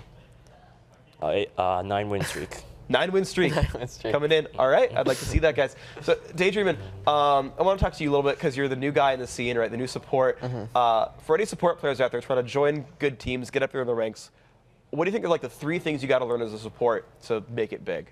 I think the biggest thing for me is like before I played support in solo queue, I pretty much played every role, and I think the biggest part of supporting is having a lot of game knowledge. And because like you'll know every lane matchup, and you'll just like know like where to go on the map, like where to ward, like where your strengths are and weaknesses. So I think like if you have a lot of experience with the game with playing other roles, you'll be a really strong support. And I think that's why Chauster was one of the best support when he was playing support on CLG. All right, that's great to hear, and of course, congratulations on your guys' continued success. I hope you guys have a great rest of the season. Good luck in the playoff race and all that, and of course, we'll see you guys throughout the weeks. Now, guys, we want to, talk about some of the great plays of the day so far. We can toss over to Jat to break down some of them. All right, thanks, Freak. And the big play of this last game, like Daydreamin' was talking about, was when Marn was trying to steal Baron. And as you can see already, there are 3 members of Marn already kind of stuck in the Baron pit. But if you look at the mini-map, the other 2 are kind of stuck off onto the side. So if we actually start rolling this clip at half speed, we get to see the initiation as GGU catches them out. They fly in with Nocturne, and if we actually pause it right here, we'll get to see kind of why everything went wrong for Marn in this fight. So Heartbeat on Lulu, who's down here trying to peel off Zion Spartan and Jinte, is not protecting the damaging targets that Marn has. So Niantonso is the big thing they have to worry about. And you have to keep in mind, when you're fighting Baron, everybody in here is just getting hit really strongly by all the AoE damage. So let's roll the rest of this fight at half speed and watch Don't Mash Me here down at the bottom, how he is untouched compared to Niantonso, who is completely out of the fight. Also keep in mind that down at the bottom here, the zoning didn't actually happen. Zion Spartan and Jinte rolled through them. Marn was getting hit by the Baron the entire time. You can roll the rest of this at full speed because 6,000 gold disadvantage didn't matter at the end in this fight because GGU had the Baron advantage and the initiation advantage. And it's actually funny because this is the other game between Complexity and Curse where, again, we see a 7,000 gold lead for Complexity, and they're the ones who were just starting Baron. To set this fight up, Elements had actually just died here, so Complexity thought they had a 4v5. Let's actually roll this clip at full speed to see how they're chasing down. They're going for Curse because they have the 4v5. They don't care that Brunshu's Varus ultimate is down. So Nijacki's falling back. If we pause it here, we get to see Nijacki timed his Black Shield perfectly for when Loudamortis wanted to go in. And the peel is going to be instantaneous. The good things for Curse in this fight is they have Twitch, Cop Twitch up here off the screen. Voidboy's still at pretty high amount of health, and Nijacki has his Zhonya's Hourglass, so he's actually going to flash in and pop a perfect ultimate. Let's roll this fight at half speed to see just how it plays out. Nijacki flashes in with almost no health, lands the ult, completely splits Complexity off. Voidboy jumps in, and if we actually pause it here, we'll get to see how Cop is in the back. You actually can't quite see Twitch because he's up here. He's still at full health. He's untouched. They've already killed the main threat on Complexity, which was Prawley's Janna. He got completely wiped out. And this is one of the fatal flaws of Complexity's composition. Normally, Cop in teamfights, who's back here, by the way, on Twitch, gets zoned out by the enemy front line. But this team composition for Complexity didn't have a front line. Loudamortis was the only one who could peel, but he doesn't do much damage, and he'd already used his combo and his ultimate, so he doesn't get on Cop. So when we roll the rest of this fight at half speed, you can watch the Rat in the back. This is very unlike Cop. He flashes in for a kill. He gets incredibly aggressive. He goes for it, and it's one of the reasons they clean up this fight if we roll the rest at full speed.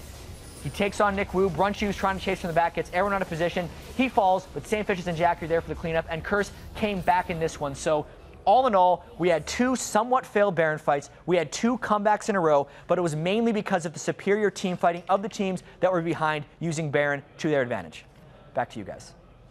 Thanks, Jat. Now let's see where the teams stand after today's games. Well, Curse went 2-0 today, putting them at 18-4, really growing that first place lead. Of course, Dignitas went 0-1 as well. TSM sitting actually very, very close behind Dignitas. And remember, that second place spot means an automatic buy into the semifinals and an automatic requalification. They're one game out. Yeah, CLG, they picked up a win today to get back to 50%. So that's actually big news for them. Vulcan, they have that bye. And GGU, we just saw them win their game. Marn, 0-2. Complexity also down there at the bottom, losing one today as well, just getting further and further behind. You know what's interesting, actually, is though TSM is safe in the top 4, with CLG at 11-11, they could theoretically pull 18 losses and drop into the bottom 2. They're the only top 4 team that actually has a chance of going that far down. Now, CLG looks on form again right now, but it's the one like crazy upset you could see is a theoretical 07 and a run all the way down the rankings. Now, guys, after the break, America's top challenger teams compete for their share of $15,000. It's the semifinals of the Summer Promotion Qualifier, and up first, it's Curse Academy versus Team Summon. Stick around.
Welcome back to Week 9 of the North American LCS and our bonus coverage of the Summer Promotion Qualifier. I'm RB2 along with Joshua Jat Leesman. The tourney is down to the Final Four tonight.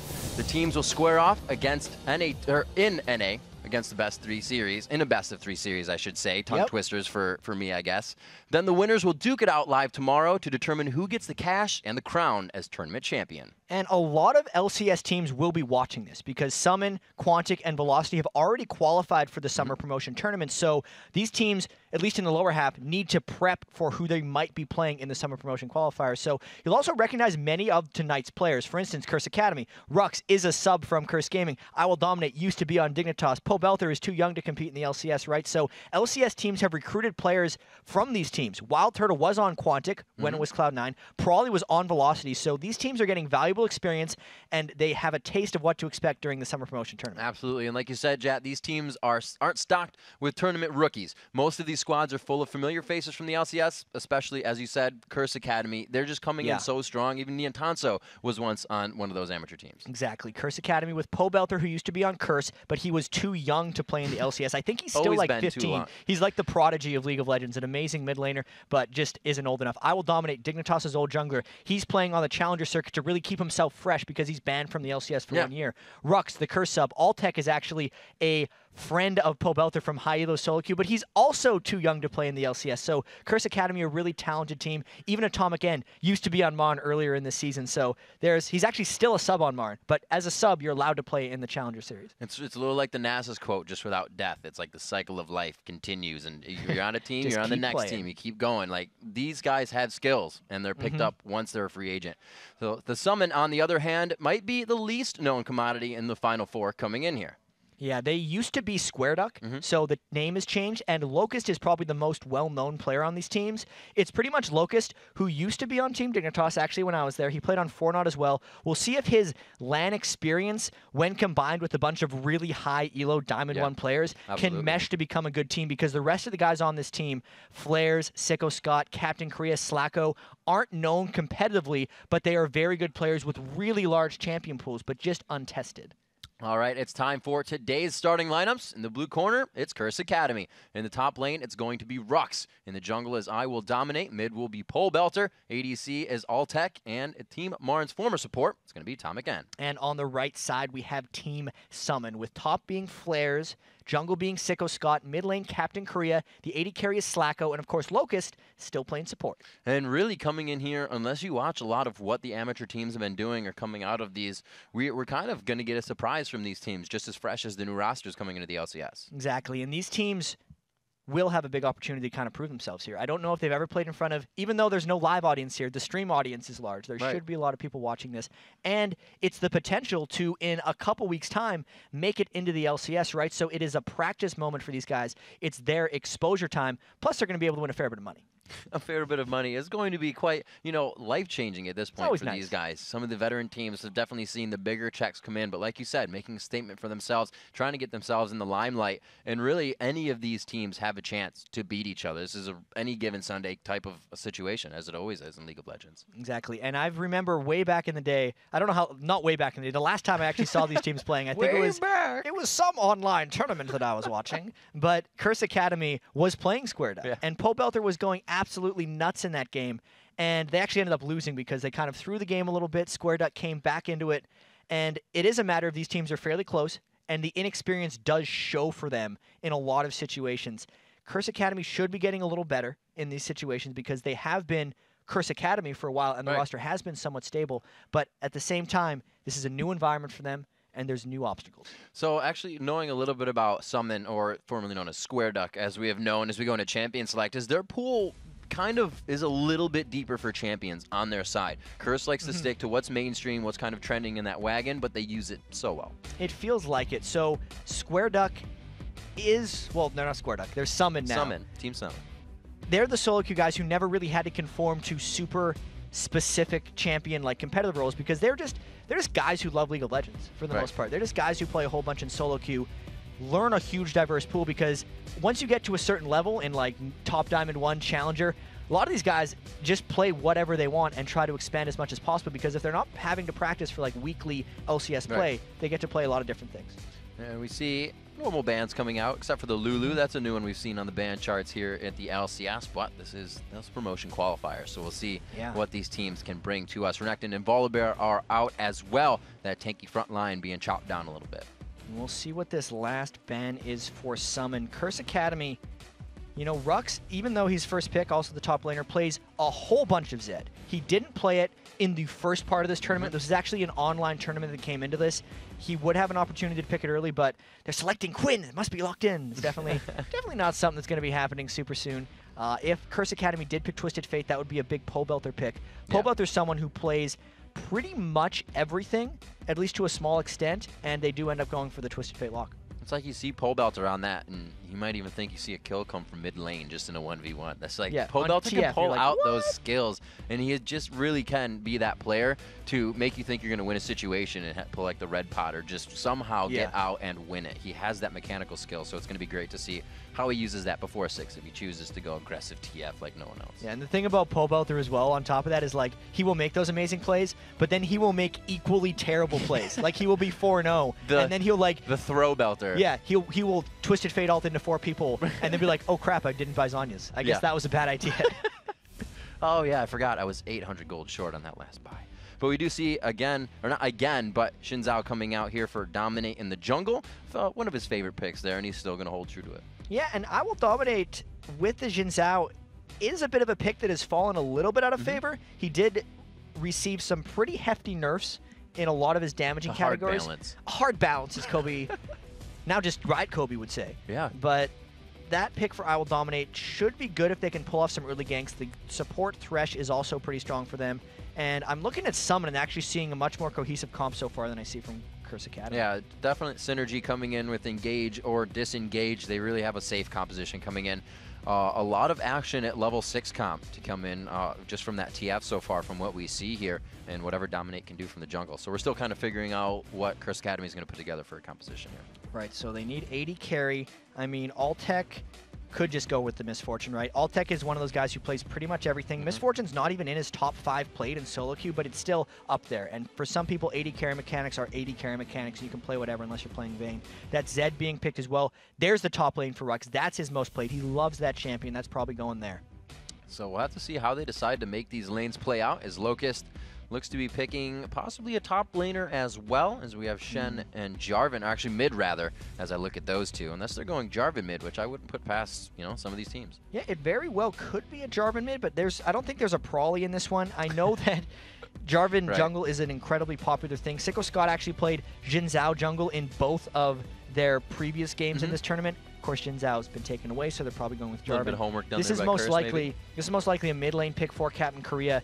He's played Twisted Fate in one of his games. That's already taken away. So there's a Lux, right? Just a long-range poke. Yep. Common pick for them. Nothing too crazy coming out. And again, as I said before, the synergize with Engage or Disengage, they just put a little bit more on top of it at the bag of chips. We see the compositions made, so it looks really like we're going to be waiting for most of a level 6 to come out here unless Dominate can make action before that. And that's just TF global comp. So Curse Academy, with the global comp, is mainly the top lane and the bottom lane are really, really strong as long as Pobelter controls mid, because Thresh MF and Zed are threats on their own before Twisted Fate even enters into the equation. So that's where Curse Academy is going to look to win this one. If you look over at Summon, they have a decent amount of kind of team fight utility with the Varus ultimate plus the Sono ultimate plus all the Lux combos going down, and then they have the potential counter to Pobelter's Realm with the Shen if flares can avoid getting shut down by Rux. So both of these teams are going to be about like Curse Academy trying to be the aggressors, with Summon trying to kind of counteract that for a bit and then take it to team fights. So is it really personal as it comes down to it when a Shen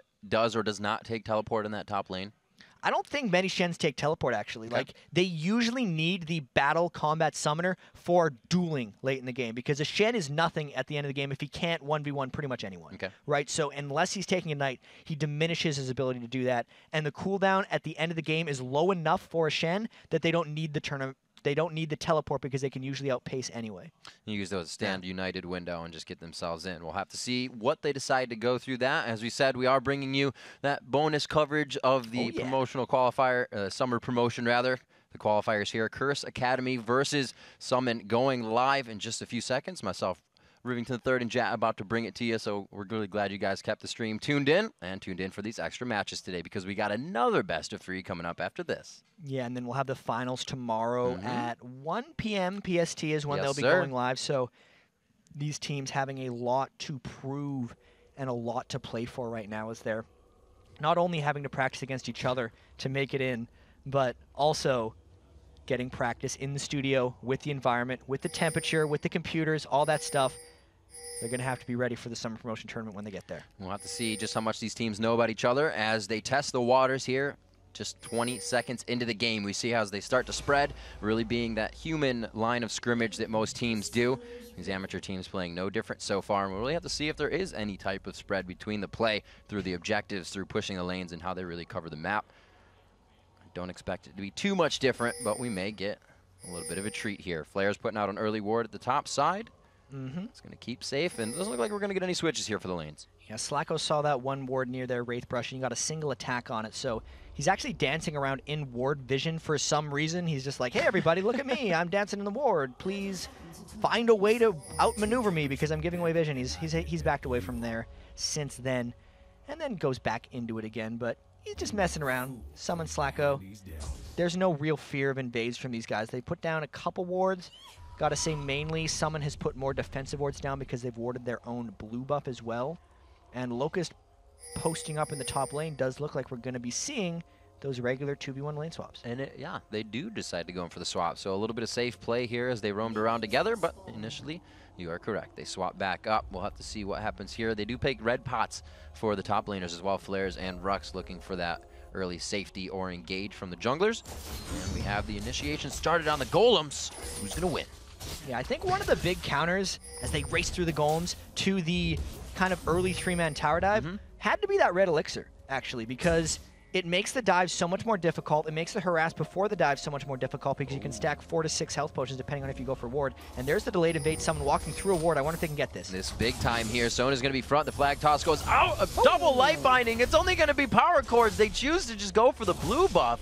So Summon playing quite aggressive there, but really safe as well. Yeah, that was a really cool move by Summon, I have to say, because even though they went through the ward, they started double golems and then just zerged the blue buff before Sicko Scott even got his red, so they beat them to the spot, really. They thought Curse Academy's pull was going to be a little bit slow. They walked through a ward, they caught him off guard, and Sicko Scott now rushing to his red, hoping it doesn't get taken by Curse Academy, as Dominate's on looking for revenge. They are trying to get that back, so we see Summon muscling out Curse Academy there as they try to flex back in the eyes of Summon. Flair's going to try to do what he can, but it looks like he only loses some experience on this one, but nobody's really in the lane anyway, so he's really just trying to fend it off.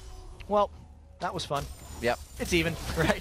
If anything, actually, Sicko Scott spent a little bit more time running around than I Will Dominate, and he may have even came out slightly behind on that one because he shared experience on the blue buff when he smited it, whereas I Will Dominate got the whole chunk of cake there, so he's level 2 before Sicko Scott. The whole chunk of cake, no lie. So we'll see what kind of pressure is being put on these 2v1 lanes. Looking up top now, or looking bottom rather, I should say. Alltech and Atomic pushing down Flares. He really can't get any CS right now, but neither is Rux. He's only got a few more, but Flares has not seen the minion turret or wave at the turret yet. So we'll have to see how they fare here in the next few minutes. Rux really not taking too much damage, goes aggressive there. Doesn't get any damage, he's just going for farm. Yeah, both ninjas are actually pretty good 1v2 laners, as they're just going to try to turtle it up and get minion kills at their turret. I'd have to say Zed would have a slight edge, mainly because when Zed hits level 6, he's a threat to kill 1v2, whereas Shen is really just a nuisance once he hits 6 because other lanes have to keep track of him. So we'll see if both of those guys can actually get to level 6, and if they do, it'll be a slight edge to Curse Academy. As they just try to safely win these lanes right now. Looking at the 2v1s, who had the definitive win if they don't mess it up, though? Where are we going to see more of the power coming from? Yeah, I got to say it's Rux, and he's actually going a little bit aggressive on Slacko in the top lane as I Will Dominate, trying to get in range for an audacious charge. Dominate quite close. He does get it. That red buff proc is on. They throw the damage down onto Dominate, so they were waiting for that gank there and get out safely.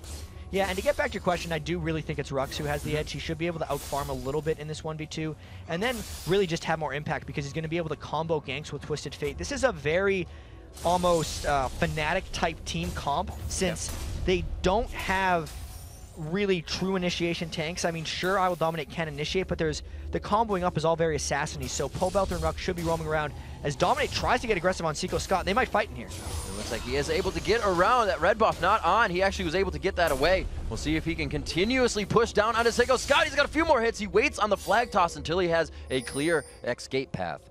So he doesn't steal the red, that is I Will Dominate, but he does burn Seiko Scott's health. He didn't even get rid of his flash in a lot of ways, actually, so Pobelter tried to use his lane pressure to contribute to that gank, but it didn't really work out as I Will Dominate now tries to gank mid. Did not get the red. You are correct. And it looks like he had a red. He had a red. Yes, indeed. My eyes deceive me. We look around, Rux just putting a little bit of pressure on and really being able to push back a 2v1 lane. Quite scary for Slacko and Locust here. And they are in this lane now. Flares might be in danger of diving. He still has his red elixir, but this would be a very dangerous dive if Curse Academy can get the wave to the turret in time. Flares is really going to have to escape. He does have his taunt and his flash up for a potential escape, but this is dicey. He's got to know they're pushing. All those hits from Atomic End just aggressively hitting on towards the minion wave. Can they push it down? The last one goes, and it's going to be Dominate even showing himself before the wave gets there. They can't even follow up on what Dominate did. He may be able to get it himself, though. The slow is down on the Flares. A little too quick, though. Yeah, so Flares was safe enough in that situation that he's pretty much just conceding the turret. Now it's all about the turret on the other side of the map as someone tries to take down Rux's turret, but it's not even below half because there's already support there trying to back up Rux. Or is there? I swore there was someone there. No, he's all alone. All alone. Rux by himself up top. He did win the 1v1 battle for Curse. See if he can win the 3v1 battle as his turret looks to go down here. He's throwing out some last Qs, and it looks like he has to play this one safe. He loses this turret as the bottom one goes down as well, so they trade 1 for 1 there. The gold lead globally in favor of Curse Academy right now, but just slightly. It's really just point counterpoint here because even from the very start, it was, oh, actually Pobelter. There it is, First Blood coming out. He goes under the turret, one last shot, don't get in the range of the other one. It's the Ignite anyways, 1 for 1 in the Retribution. The Dragon to come out of it in the end. Curse getting the upper hand. That's a Pobelter play, honestly. It's like, yeah, it was awesome. He got the kill, but if you look at it in the big picture, Pobelter was winning that, right? But he burned his flash and his Ignite for a 1-for-1, whereas Captain Korea just burned his Ignite. So actually, even though Pobelter was like doing crazy good, he didn't gain anything out of that. He actually lost something. So Pobelter getting a burst of damage out of that from the Sheen. Let's see if he can come back and try to turn that back without dying this time. Yeah. And with his invisibility of not being out of the fog of war, I should guess. Didn't know where I was going with that. But maybe he'll come out with an ult just out of here. If we see Rux getting some good damage top, they can really get a surprise kill coming out now that he's 6. Yeah, exactly. Because now if they do a 2v2 in the top lane, Rux can just be up there by himself 1v2 and have huge threat because of Pobelter's presence. But to get back on the previous point of how they're just kind of trading objectives, even at the very start when there was a blue buff stolen, they just stole it back. When there was a turret 3-man pushed, it just got 3-man pushed back. But then Curse Academy had a slight edge as they go mid, and there's the Pobelter gank on Slacko. Coming up top, they know he's coming back to lane, and it just wasn't enough. They take him down, telegraphing that one, and Rux very low. It's going to be a double flash in. One more blade, he doesn't get it, and it looks like the gold card is enough to save them. Pobelter does not get slowed by a power cord, and it looks like he's going to be able to get what? Oh, going back in. Pobelter dancing with death right now. Pulling in the Dominate. They bait this one in good. They go for Locust. They know the HP is not going to be there. It's only going to be a few hits. That Sheen definitely helping pick up these kills, and Atomic comes in. Doesn't get the assist, though. Curse Academy feels one step ahead of this one. Locust didn't have the spell in the E because he was only level 4 and he put 2 points in Q and in W, so the chase down didn't work as now Curse Academy tries to go for the turret. Flares just blows all of his energy, but Seiko Scott is there to help him. He was trying to get that bait in. Didn't go how they wanted, so Curse Academy definitely taking a good advantage here. Let's see if they can continue to capitalize. The window of the TF ult is down, so it's about holding the map control they just got. The unfortunate thing for someone, though, is they burned their TF counter without actually countering TF. So the Stand United is gone for Flares, and he's still behind in farm from Rux. He burned pretty much everything there, and he's pretty much just trying to stand up top and farm, while Curse Academy gets to do whatever they want at this point. So Pobelter's Twisted Fate ultimate is actually going to be up 60 seconds before Flares' Shen ultimate, so there's a much faster cooldown on Destiny than there is on Stand United, so look for Pobelter to make a play before Summon is able to counter. Pobelter continuously pushing that mid lane now, pushing off Captain Korea as he heads over to get his blue buff. Looks like Pobelter, no, I thought they were going to try to contest this. Looks like it may actually be Altec that does, and they're slowly pressuring in. Doesn't look like they'll grab it, but they may come away with a kill here, and Captain Korea senses that one and heads out the other way. I think mainly Curse Academy was trying to force a smite on that blue buff and make it so Captain Korea didn't have it, because if Pobelter wants to create the Twisted Fate pressure, he can't have Captain Korea having blue buff because Lux pushes too hard and too fast.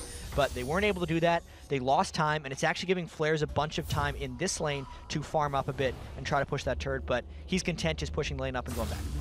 He's actually going to stay here, not seeing anybody coming in, but they don't have too many wards on his side. A TF gank and a Zed gank coming up would be scary. They kind of ping him back just by Vocal, and it looks like they're going to push mid here. Yep, 4-man stack in the mid lane. There's no Rux there, but there is a Thresh and a Misfortune coming up the side. Looks like Summon does not want a part of that fight, and they come away with just half the turret.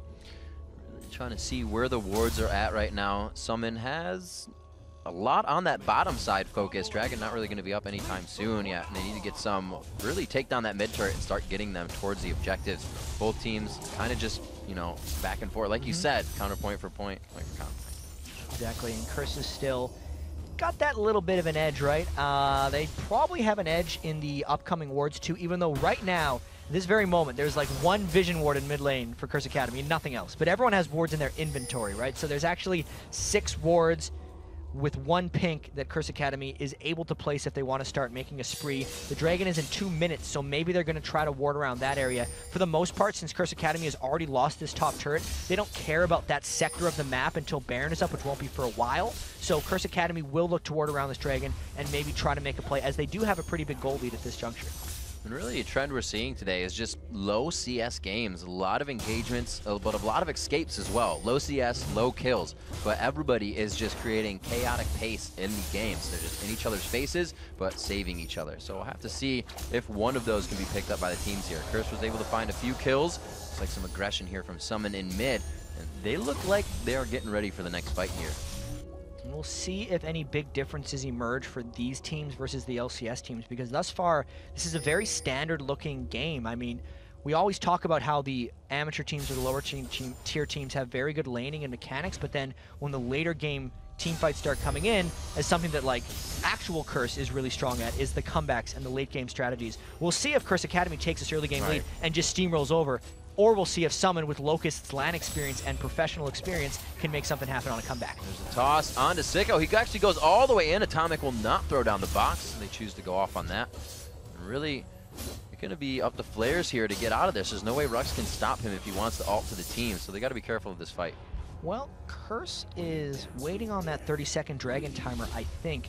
Rux's teleport is up in the top lane on Zed, so if Flares tries to Shen ult down to a Dragon fight, he would be able to match.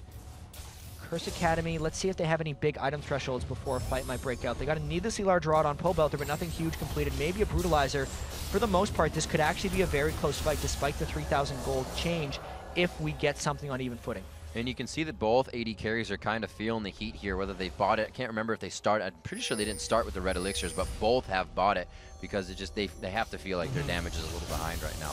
They're wanting to get involved here, and this is the Dragon Force from Curse Academy. So the Bar Assault misses and the hook lands. There it is. The box goes down. They have a great ult. Final Spark goes across, and Curse Academy starts to get obliterated from the map here, but Rux comes in from behind. The damage onto Slacko. Gets Altec on the outside as well. They have the damage dealer still alive. Oh my gosh. Curse turning this one around. They finally get it back. It's Flares versus Altec. Blades versus Guns. Back and forth. The heal's just not enough from Vorpal Blade, and he could get through the wall. Does he have enough mana? Oh, Altec on the chase. They choose to turn around, and he is actually going to try to get a push on here. So that fight got real crazy real quickly. That was a 4-for-4 brawl at Dragon. No one even got the Dragon. I have to say, once the Varus ult misses, which is, by the way, a lot of people pointed out, like the most missed ult in all of competitive play, it just like baited Curse into this ridiculous sense of security saying, well, that's down. We can just do whatever we want now. They walked clean into a Cataclysm plus Captain Korea's brilliant Lux ult and a Crescendo, and they almost lost the fight, but in the end,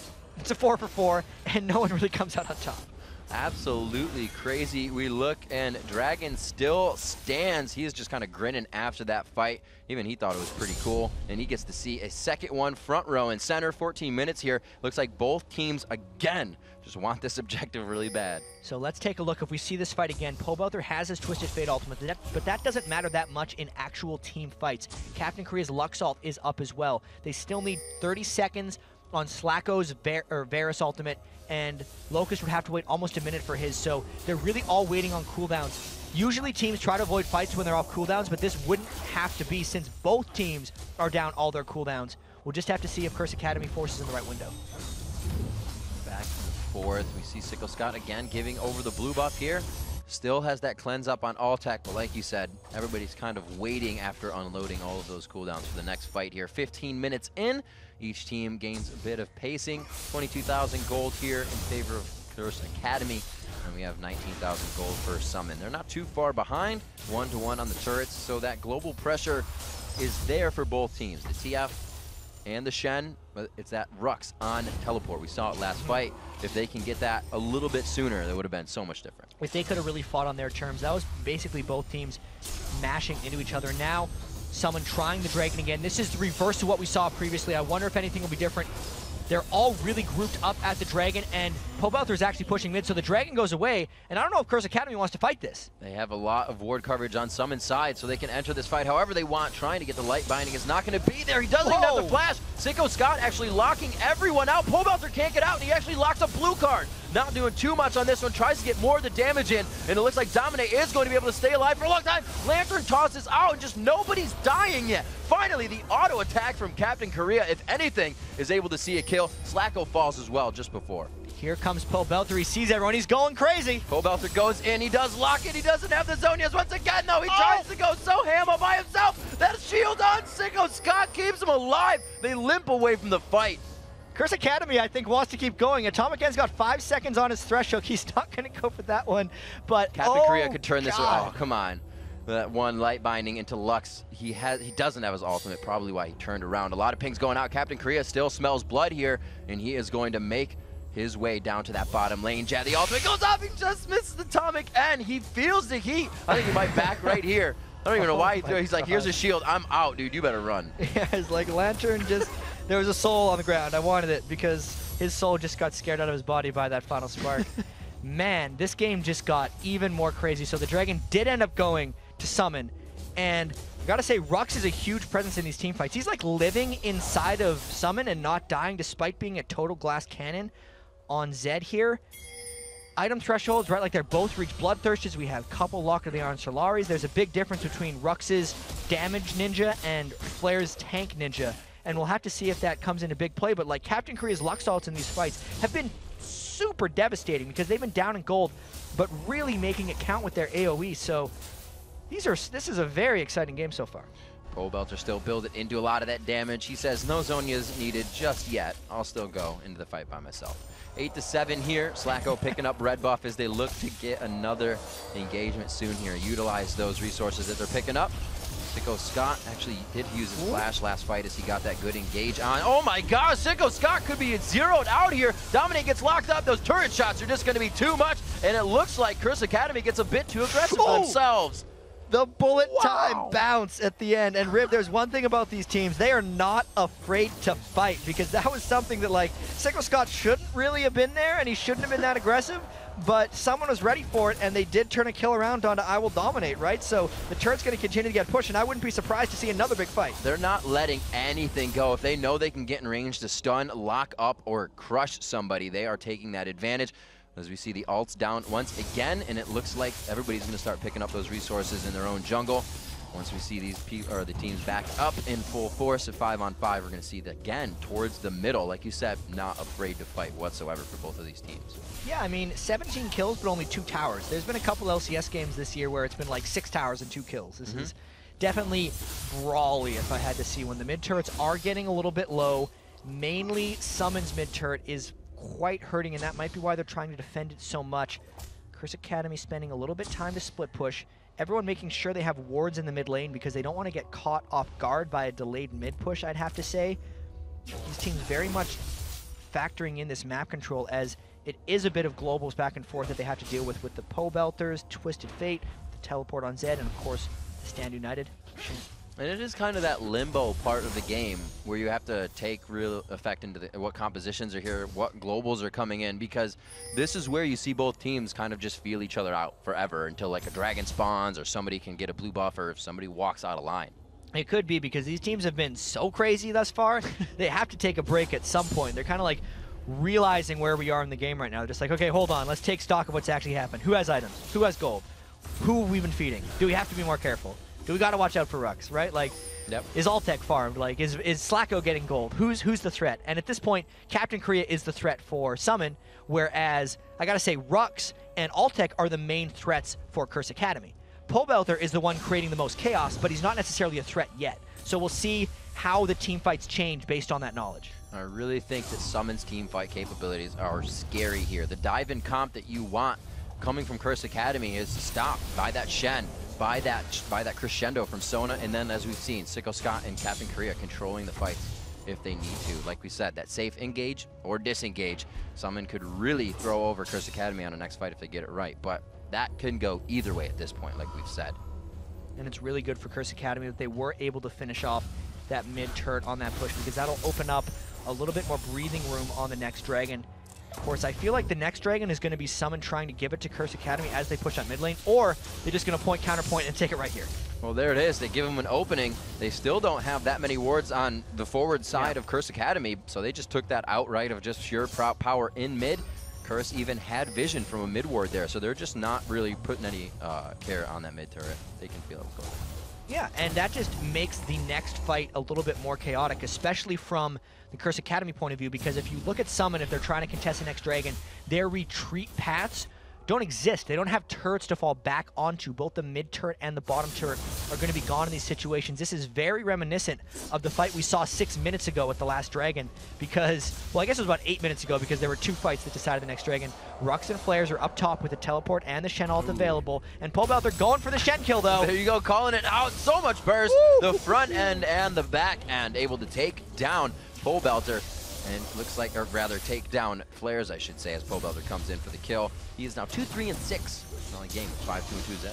But he has a death cap on Twisted Fate, actually, as well. So that's a lot of ability power he's kind of snuck in on in this game. 160 minion kills, and he hasn't seemed to have too much of an impact, even though he's got 2 kills and 6 assists. And now, because they got the pick kill on Flares, they know Standing United isn't available. They're going to try to rush this Dragon down.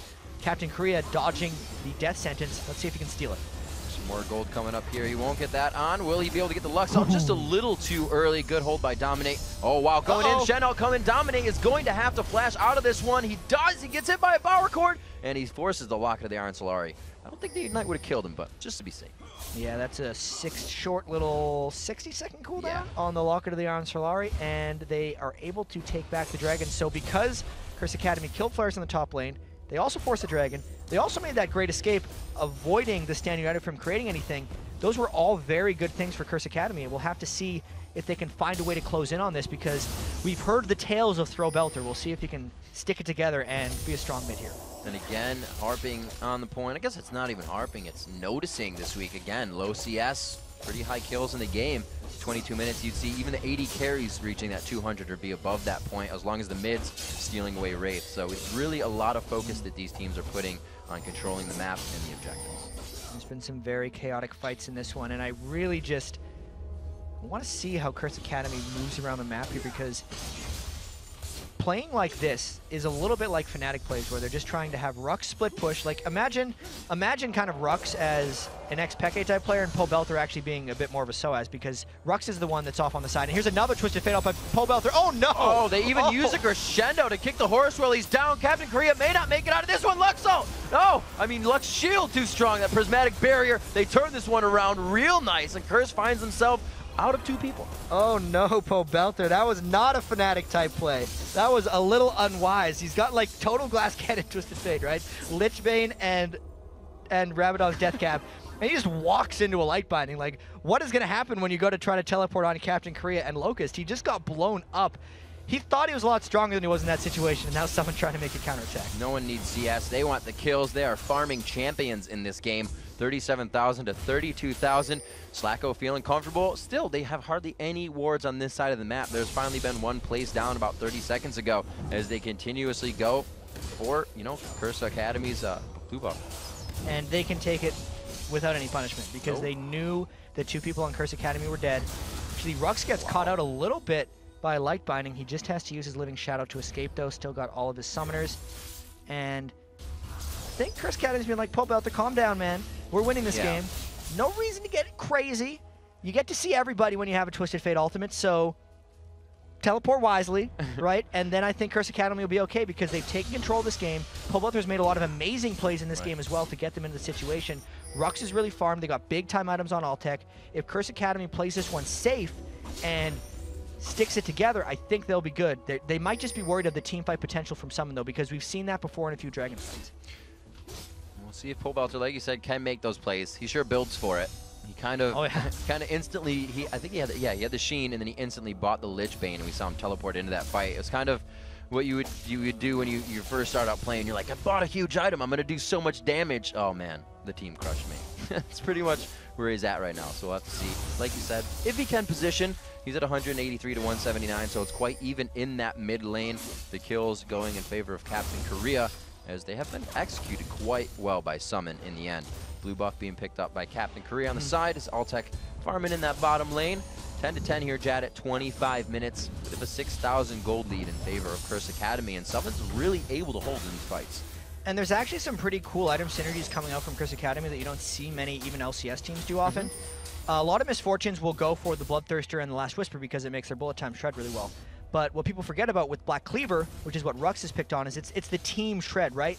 So when Rux goes in and combos the team with like multiple Living Shadows and he uses an E to like debuff everyone, that's helping Xin Zhao and also Altec's bullet time even more so. So he's giving Altec an absurd amount of armor shred because Rux has gotten the Black Cleaver this early. Like, a lot of people would go Bloodthirster, Last Whisper on both Rux and Altec, but they get a better overall benefit because it's like Altec has 3 armor shred items, even though he only has 2, as Pobelter goes crazy again. We'll see if they can do it once more on Flares. He does not get out of this one. He actually flashed pretty much right next to himself. He is able to get out there. It looks like they will start to push down the middle. This is going to be Curse Academy trying to dictate where the lanes go, and you can just see how fast Summon is trying to sweep across the map and prevent this. And they're doing a pretty good job, right? Like, that was a much more sane ultimate by Pobelter, but it didn't create a kill because he was going for the big tank, right? He's going for the incredibly big, fat tank ninja that is in the top lane for Flares, and that's just not going to work at this point on Twisted Fate. Even though Flares has almost no magic resistance, he just has 2,700 health, and they weren't able to spike him down. It was Again, good. though, minute for the dragon, and we'll see if something happens. It was good that they blew his flash. You would have thought they would try to grab somebody else out and blow Stand United so they could, get that dragon. But nonetheless, he still can teleport down. Zed also with teleport. Zed's ultimate is down, however, for Rux. See these guys Zed turning to the top lane, so we may see that dragon actually happen here. Yeah, and here's one of the weird things. Like, oftentimes the ways to stop Zed or Shen split push is kind of like what Curse Academy just did, is they send people and they try to kill him because he's the global threat. If you just go to that threat, then it's no longer a global threat, right? But usually 27 minutes into the game, the Shen is split pushing the lane opposite Baron, so bottom lane. But when Curse Academy ganked top for Shen, they weren't exposing themselves to anything because the dragon wasn't up and there was no Baron threat because they were close to the Baron. I'd expect soon that Flares would be split pushing the bottom lane, but these teams still seem to be playing the dragon game even though we're 28 minutes in and the dragon's up in 8 seconds. Curse Academy's got other things on their mind. Oh, Curse Academy says, have dragon all you want. Do they have the damage for it? 2 Bloodthirsters, the Lich Bane to crush it down as well. Along with that, Rabadon's Death Cap. Is it going to be enough? Just on the heels, it's going to be Summon. Yeah, Summon wants to come up on this one. I do not expect them to wait too long if they wanted to fight. Curse Academy disengages, but this could be very tense. These teams are not afraid to fight. If anyone lands a spell like a Binding or a Knock-Up or anything, we could see a big battle. The flag toss of the century scaring off Curse Academy. Looks like they will start to dictate towards the mid lane now, but Curse is going to come in from the side here. They have Slacko in their eyes where they get Captain Korea. A great initiation with a bullet time to answer across. They don't get the final spark. Atomic End follows the support for the mid there, and it looks like they are able to just crush this one down. What an initiation coming in. I think that was the triple kill. Ace coming in after for Rux. That was just the all kill. Everybody died in that situation. The flash death sentence to start it, and then everyone just rolled in afterwards. The Black Cleaver plus the bullet time synergy, and then Pobelter just cleaned up by throwing some cards through the whole team and picked up the triple. There's the Baron Curse Academy wanted from the start, but there's 5 kills they didn't account for, and bam, big lead. Someone had to know. The wards are right there that tell them Curse was coming through the jungle. They also left Captain and Slacko on that side of the jungle to get engaged on. That was just a very unfortunate fight for Summon. I mean, they got caught in everything, and that was just the dream fight for Curse Academy because it's a team that has I Will Dominate as the main tank. Rux is actually building somewhat tanky, so they're getting the dive buddies they really want out of that combination because Rux has gotten so much farm in this game, so they're actually working with a fairly effective front line at this point, and everything went right. They just got the priority targets down on Summon almost immediately, and they didn't have to worry about their own team getting damaged because everybody else was dead. And that is actually just in itself super Curse-esque, waiting for that moment to capitalize and absolutely crushing it. We have a replay of the ace, and we're going to see just really how they came down from Baron to execute. Yeah, and this fight was so fast, I really can't wait to see it again because the big flash hook starts the fight very well. It hits Captain Korea, so the Lux ult doesn't really go out in any way, shape, or form. The bullet time hit almost everyone, and look at I Will Dominate and Rux just in the middle. Then Pobelter's cards just kind of rolled through everyone that was low health, and he's like, cool, I just picked up a triple kill on my way to Baron. So with that 15-11 now at 30 minutes in, a 10,000 gold lead. It showed in that last fight someone was not able to push back against Curse Academy in any way, really. Even the crescendo to come across, it didn't because he went down so fast. Locust still has that up. Stand United is up. So everything was done with their backs turned that fight. And now looking at the items, you can see the big-time ores coming out for Curse Academy. There's the Randwinds, actually, if they want to shut down Slacko even more from Rux, but then the big thing is the Runic Bulwark has been completed onto I Will Dominate, whereas Sicko Scott on the other side hasn't even finished his Aegis of the Legion yet. He's got enough gold to do it, he just hasn't been able to go back and shop yet. So if Curse Academy can get a fight on top of the Baron buff, which is giving everyone 40 ability power and attack damage, it'll be so huge for them. There's still a lot of turrets for them to kill. They've only killed 3 of the 11 on the map, so a lot of work yet to be done, but they're initiating the split push, and Summon is not messing around. They would have went on that if you could have reached him. They threw the Shirelias on. No flash for Sicko Scott, though, and they choose not to initiate. They go back. What are they going to be doing? Actually, we got Pobelter pushing the bottom lane here, so they have quite a bit on their minds as they get back to their own lanes. And the big thing about this tri-push right now is Rux has teleport, and there's a TF ult as well, but now Summon's going in. They have to put that aggression on. They pull TF from the bottom lane. Here comes Pobelter. He does have the Zonias. He throws it on. It's going to be Captain Korea on the backside, and he still misses it. Pobelter goes down in the end, though. He looks like Curse Academy is able to pinch down onto Summon. They will find the last few kills. Could be the ace, but Flair's a bit too tanky. They want blood. They say, we don't care. Ooh. The death sentence just misses. Does he have the charge? One last hit. The ace goes down. The second one to come in for Curse Academy, probably inhibitor turret as well. And now they still have 4 very strong people pushing this one. They have the creeps with them. That was actually really good play by Pobelter to just get everyone grouped up enough for the rest of Curse Academy to close in. That was a super dangerous fight for someone to initiate on because of the global presence that Curse Academy had, and it really backfired that they jumped onto a team like Baron, with Baron like that. There has to be a Sona Curse right now. Locust with his crescendo still up. Didn't get the cast at that fight, and it just seems like teams are just getting in there so fast. It's so chaotic that they can't answer. Again, Summon fights with their backs turned. Locust just couldn't become involved in that fight, and it's mainly because Jarvan went in so far in that initiation because they were really forcing, because they were like, it's 3v5, it's 3v5, guys, let's go, we can't get split pushed. And it just wasn't the right situation. I don't know if Locust had his flash up before that fight. It's definitely up now. If they want the next one, maybe they can get a flash crescendo if they want something. But at this point, being down 16,000 gold and now losing 4 more turrets since the last time we looked at it, it does not look good. Zonias is back up in a few seconds along with that Destiny. Curse Academy could look to initiate again. If they can do it quick enough, it just throws Summon off guard so much. Once again, it's going to be a push bottom from Pobelter. He wasn't even in the initiation of that last fight, but his Zonia's in costs that final spark. It costs quite a bit before they could take him down and exhaust as well. So with what they have expended last fight, their odds are so much greater with this one coming up. And now they can just initiate the split push again unless I Will Dominate catches something he wants to go for, and there it is. There it is, coming in hard, and it's going to be, it looks like Pobelter coming from the bottom. He will be able to get into the fight and help out. That bullet time going across the entire team. They do get the crescendo this time and the exhaust from Locust, but it looks like he may go down in the end. It's just too much. They're too strong. It is going to be about a 14,000 gold lead coming into this game here, and it looks like Captain Korea is the only one to limp away. Well, one thing I'll say about these amateur teams is they do not waste any time. They decided to go, and they went fast. Even Summon, when they realized they were a little bit behind, tried to initiate fights to get back into the game. It didn't work out, and now Curse Academy pushing down the Nexus. That's actually way more than a 14,000 gold lead, and they're just going to stack it up as they get a few more for the turrets coming in. Looks like they're finalizing the Nexus, chat. A 34-minute game as Curse Academy Academy takes down Summon in the first of the best of 3. Will dominate, gets a little cheeky turret debt there as they tried to pick up the last kill on Captain Korea.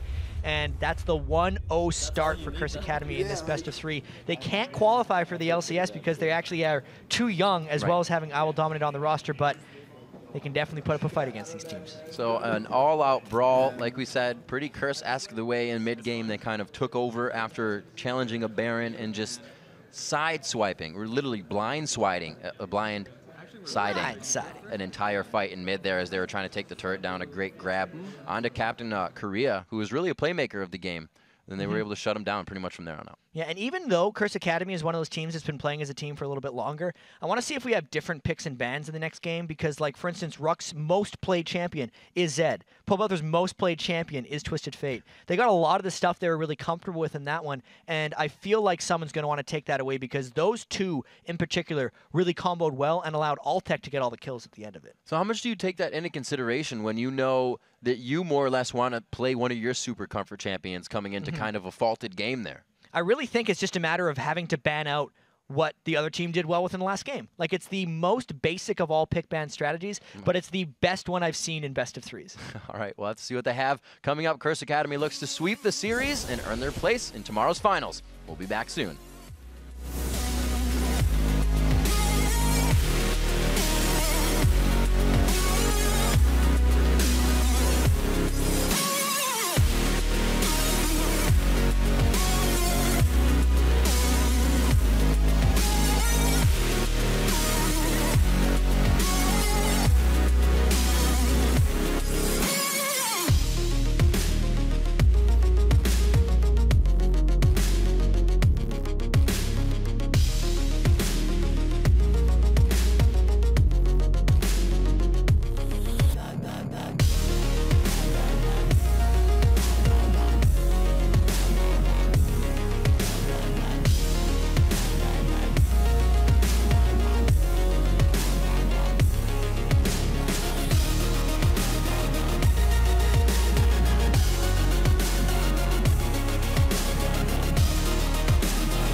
Welcome back, everyone, to our bonus coverage of the Summer Promotion Qualifier. It's time for Game 2 of the first semifinal bout between Curse Academy and Team Summon. Curse Academy is up 1 game to none and can earn their spot in tomorrow's finals with this win.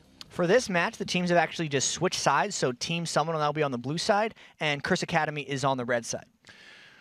Big times changing. Yeah, Let's that's see a if big they change. have their blue side notes to get into this game. We know a lot of teams actually do have more blue side strats than not, but yeah, you play the comfort champions on the purple side, I guess, and that's what Curse Academy got on the blue side is complete comfort champions, as you said. TF in mid, Rux getting his Zed in the top lane, and it showed that they were comfortable on them about 20-25 minutes in when they controlled the game. I think one of the biggest advantages that a lot of people stayed on the blue side is, like, sure, the access to the double golems that a lot of people say is big for the bottom laners, but for sure, in these games, everyone just does the swap anyway, right, with the 2 people top, and then that will give them slightly more dragon control if it comes to that. But by that point, sometimes the turrets are down as well. I think the big advantage in a lot of these games from being blue side is more about having the first pick, because that'll give them the access to kind of whatever champion they want. I believe this last one was the Twisted Fate that Pobelter got, right? Right. He took it completely away from Team Summon, and just Captain Korea could no longer play one of his favorite champions. So we'll see if the opposite happens here, as Summon trying to bait around that first pick,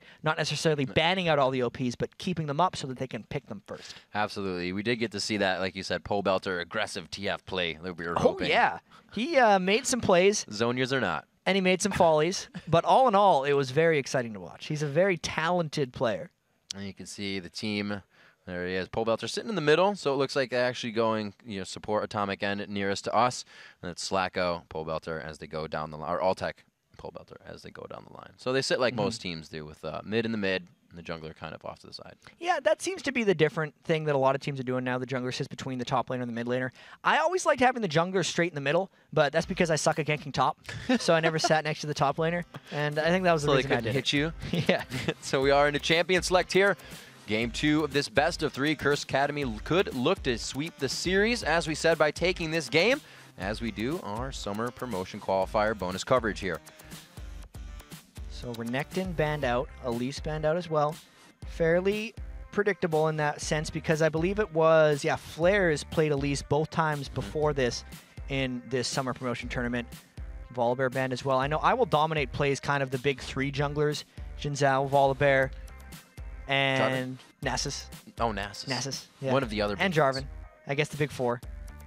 He plays a lot of junglers. A lot of junglers play a lot of junglers. It's not that hard. Lulu again getting banned out, so they're really putting a focus on that support.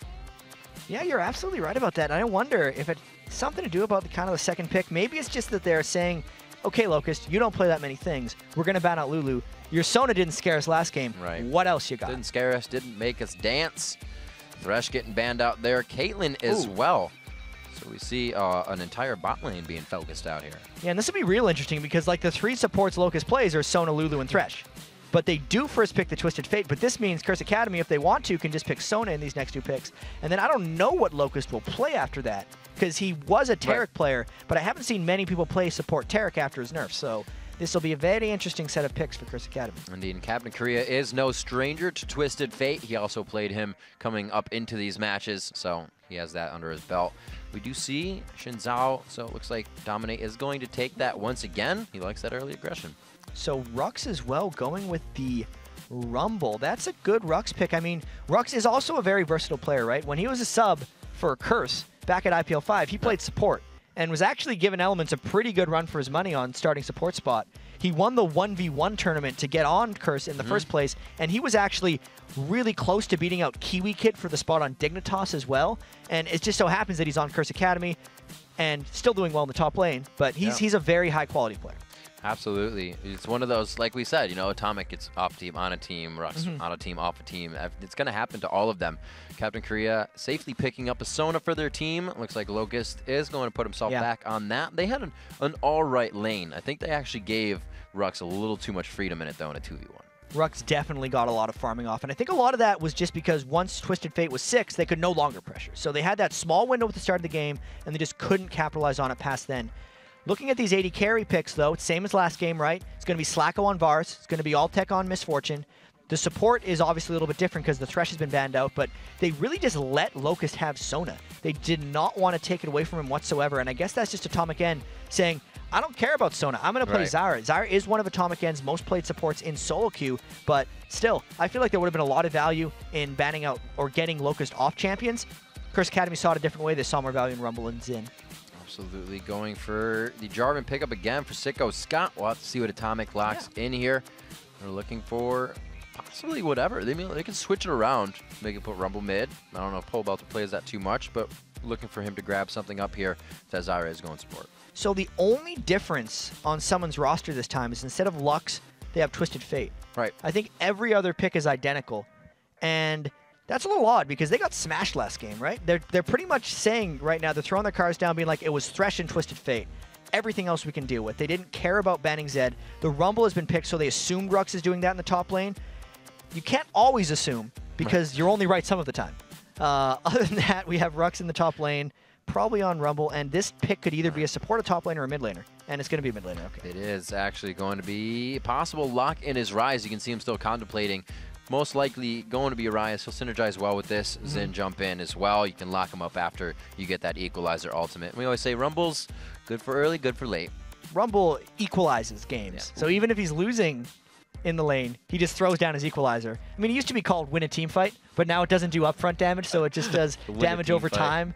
And it works in a lot of good ways. So Pole Belter's got the teleport to try to mirror Twisted Fate. And I look at Curse Academy's team comp, and it's very much pretty strong laners. Pole Belter's going to try to match, and their team fight potential is really high this time, right? Still no really big tank line. It's just Owl Dominate diving in, but he did it last game. He got far enough ahead. I look at Summon, and it's really the same thing we saw last time, except Captain Kree instead of Lux. So it's more about pressuring lanes than it is about surviving and AoEing in team fights. I see Captain Korea having a hard time here. I think Pole Belter and the team are kind of like, you want to take it away? We're going to focus you hard, and that would be so easy with a Xin Zhao and a Rise in that mid lane.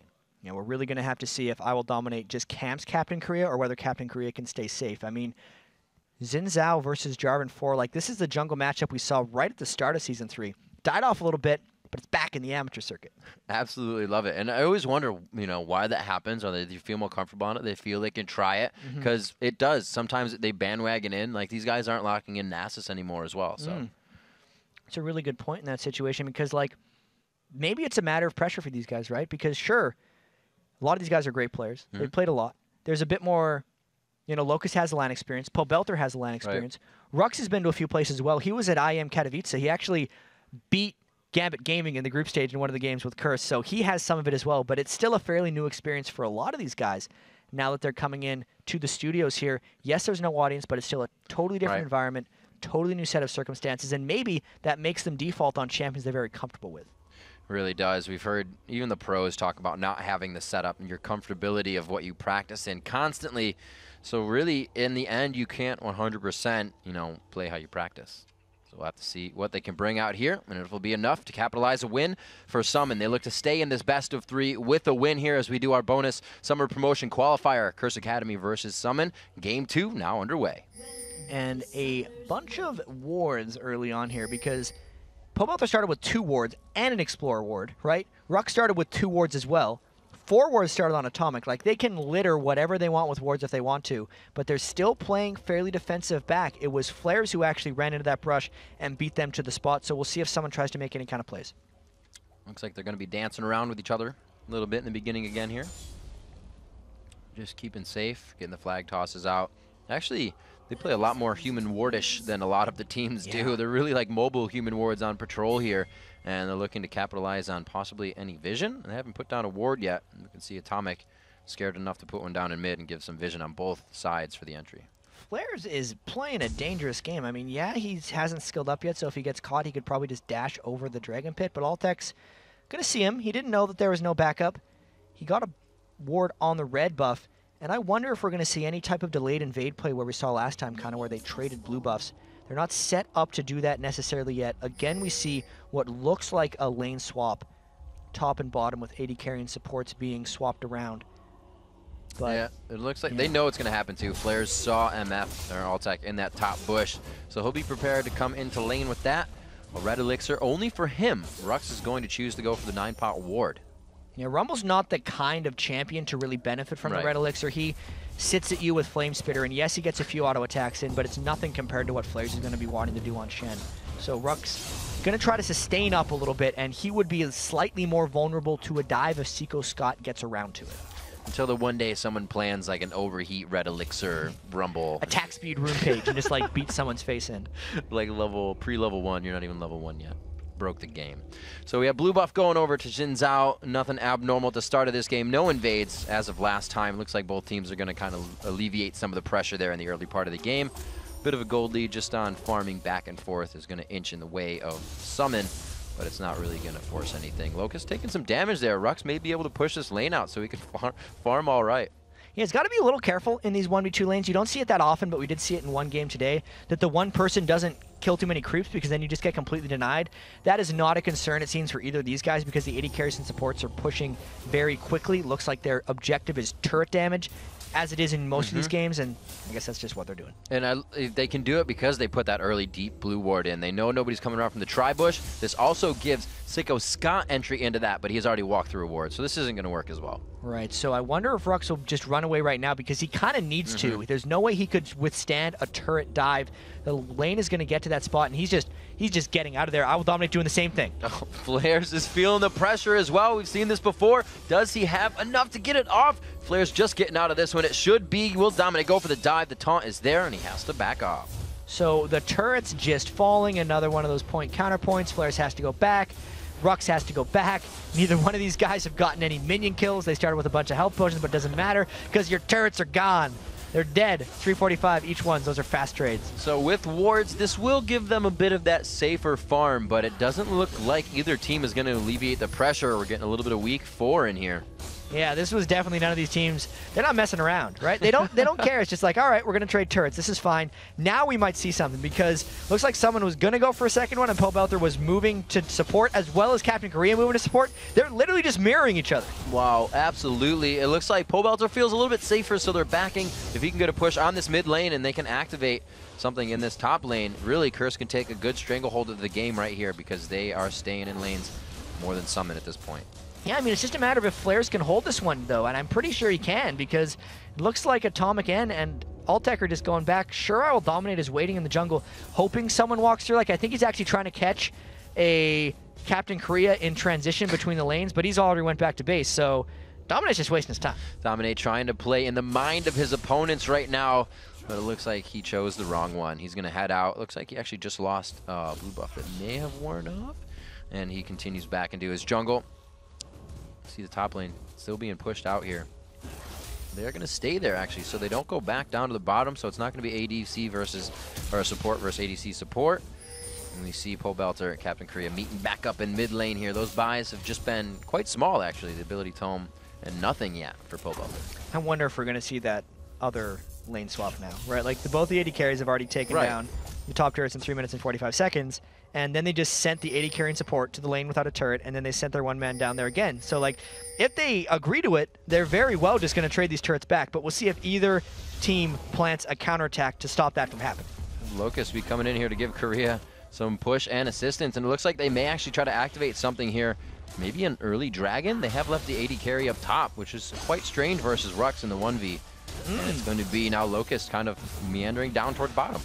Well, they know they denied so much farm from Rux early on in the game. Maybe they're thinking they can survive this one, but that just gives Curse Academy more people down bottom as Sicko Scott goes in. Like Scott making some damage and dominates, forced to flash out. One more turret shot with the Ignite on. He should stay alive with that health potion ticking, and they're forced to back off of this with the aggression.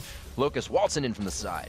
Keep in mind the 3.5 patch was the first patch with the big turrets, the turrets that do more damage, and it just wasn't quite enough to finish off I Will Dominate, but look at this turret pressure as now Summon trying to push on mid. Summon now doing some cool, good transitioning between lanes here. Slacko has made his way down to mid to pressure the bottom turret. Possible damage after this, and maybe on the rise could mean a dragon. So pink ward on pink ward. Summon just cleared that one out. Locust trying to put some deep wards in, but he's getting spotted up by plants. All 5 people from Summon are down here, though, whereas Pobelter was going back to base. This is an uncontested 6.5-minute dragon, so you really got to give credit where credit is due for that rotation. Mortis definitely has a smile on his face. Early dragons are one of his favorite things, so thumbs up from him most likely, and props to Beards. 7 minutes into this game, 9,000 gold to 8,500. A bit of a gold lead there, and I'm going to say it's from Baron, or from Dragon. From Baron. Man, they killed that Baron so brain. fast. Snake, I mean, it says, like, beware epic monster. Maybe they got confused. Like, yeah, Baron, guys, we got it. But they're 7 minutes in. Still only a 400, 500 gold lead. The Dragon gives 975, so I got to say, Curse Academy was winning the lane matchup a little bit up until then, but they got out-rotated and out-dragoned, and it cost them a little bit. In another game of quite low farm here, coming up on 10 minutes, under 50 for everybody. They're going for these, not even kills. Like we said, people are getting out of the engagements. They're not able to achieve that first blood. The objectives and the pushing is what this week has been all about. Now we'll see if Curse Academy can get some objectives back, because they got wards on wards in this blue area. Yep. Everyone's just kind of spread out everywhere. Captain Korea does have his Twisted Fate ultimate, so he should have a bit of global pressure advantage, but Pobelter's got his teleport on Rise as well, so if they actually meet, Rise is much stronger in a 1v1 battle than Captain Korea is, so I don't know how much of an advantage Captain Korea can make. I say they're waiting about 25% for Flares. He actually moves away from his lane. He's very close to getting Stand United, but they're going to go in this fight anyways. The yellow card goes down. Maybe they get the long-range stun. They do get it. Dominate forces himself back into the fight. Knowing he's in the fire, he's got to throw the damage down. First blood going over to Sicko Scott. Rux turns it one for himself, and it looks like they're going to keep going. Locust puts himself a little too far into the fight. We know what it's like to run in a dress. Locust may find himself going down as well, but he gets the speed aura back down. Sicko Scott coming in. Didn't need to do that, but he does go down 3-1 now in this game. Gotta say, Rux just went crazy in that fight. He equalized the fight perfectly when his ultimate just split all the way up the blue buff, did a bunch of damage to everyone on Summon, and then Pobelter also just flashed over the wall to get a bunch of damage down. It's amazing that Rux lived through that entire fight. He positioned himself very, very well, and that is a successful invade, and fending off the counterattack, I guess, from Summon, as they got the blue and they won the fight afterwards.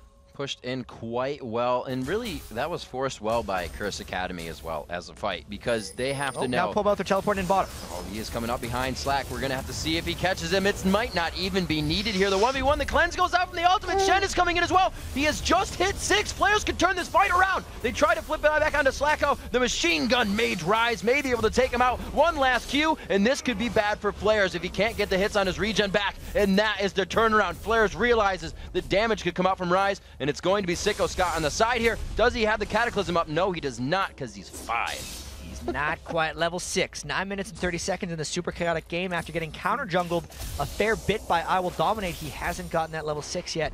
And I gotta say, in that fight, Pobelter actually used his first overload on Shen when he was trying to finish off Slacko, because Shen just came on right on top of Slacko, and Pobelter's like, and he's trying to get him. Didn't work out, and it might have been one of the reasons that Alltech managed to die, but they still got the 1-for-1 out of it, and 2 kills on Rise while he's beating Twisted Fate in lane is absolutely crazy, because if we've seen enough Curse games, not even Curse Academy games, we know that Nyjackie's Rise just goes off in late games, so we have to wait to see Pobelter.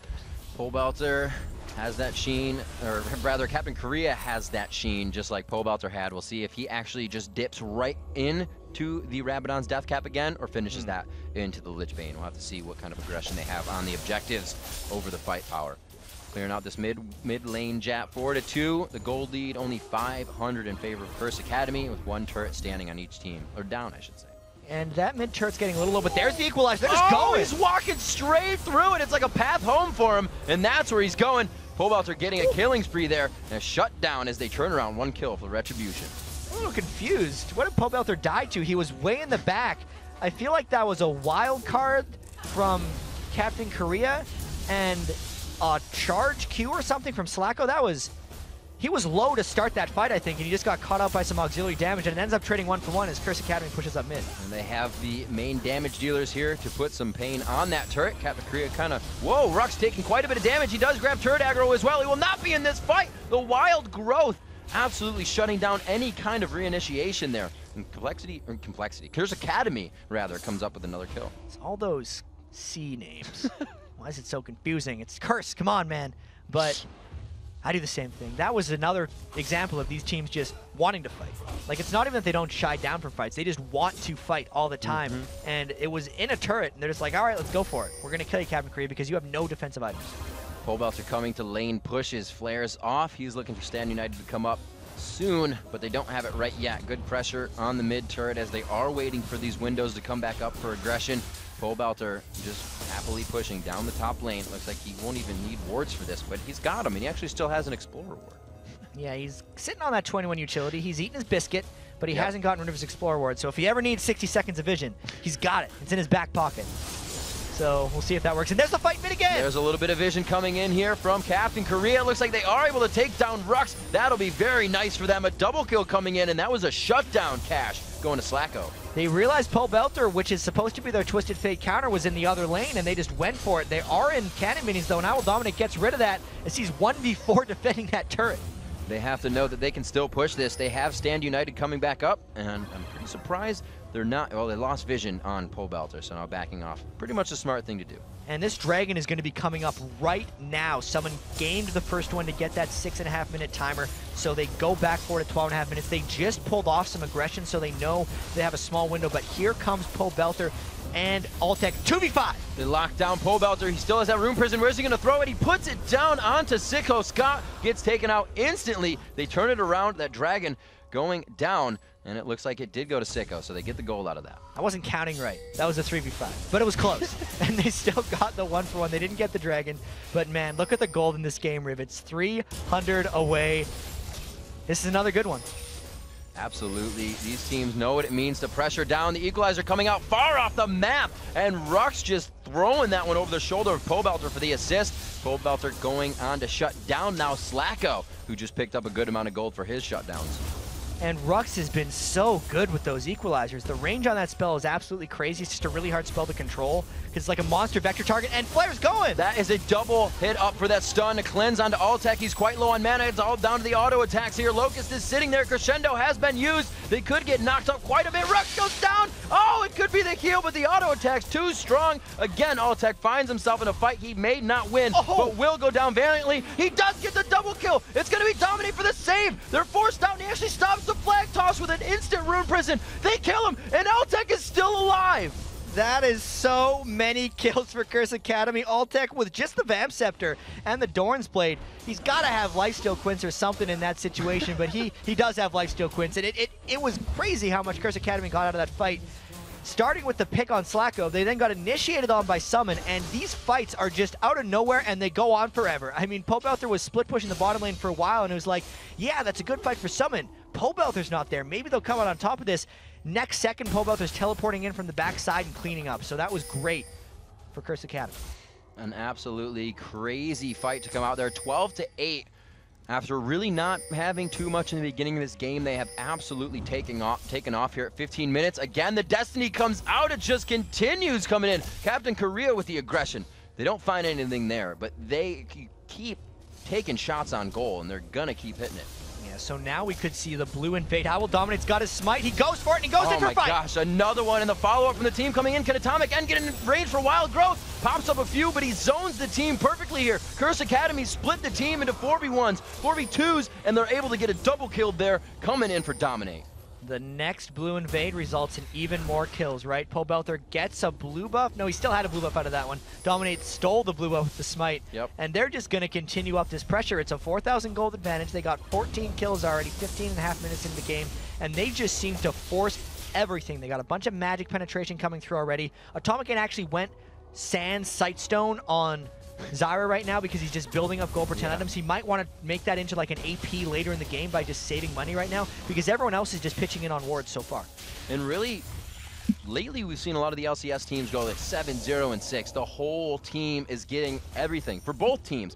Everybody's got a kill on each team, 4-1 and 5 for Pobelter in the middle. And really, we're seeing the shutdowns and the gold resets keep going back to the carries. So they're just getting bigger and bigger, and these fights are getting more awesome. Yeah, everybody's involved, right? Not only does everyone get kills, everybody dies. So they're just sharing. They're sharing all of the bounties. The cycle of life again. The greatest thing about Curse Academy is that Altec and Pobelter are the ones that have, if you like take the kills and subtract the deaths, they got the biggest numbers, right? So yeah, right. That just means they probably have the most gold as well. So the Rod of Age is being completed on Pobelter. His tier at 388 of 750. He's still got a little bit more to go on that one, but the right people are getting the kills for Curse Academy. And looks like they're going to clean up most of the side of Summon's lanes and side of the jungle, finally getting those wards in. Summon doing a very good job of lighting up their side of their jungle as well to keep safe. That blue side, the entry and exit to Baron, they're keeping that aware. And really, I'm not putting it past these teams for an early Baron because they have been doing some crazy stuff. Could see a backing. I saw both Ferris and TF doing teleports. I'm like, oh wait, nope, that's not a Stand United. So it looks like Curse is going to, or Summons rather, is going to slow this down for a second, and they may lose a tower because of it. Yeah, they wanted to slow it down, but Curse Academy is just putting the pedal to the metal, and there goes Sicko Scott. Sicko Scott does not want that tower to go down. The Wild Growth comes out, and it's a great stop up. Can Locust get in range for Crescendo? He puts it across. It only hits 2, but Rux is going to be available to move around that fight now, and he picks himself up a double kill. Flares gets out. Dominate diving a little too deep. Baseline himself going down. The yellow card hits him, and he does go down, and it's going to be Pobelter picking up another kill there.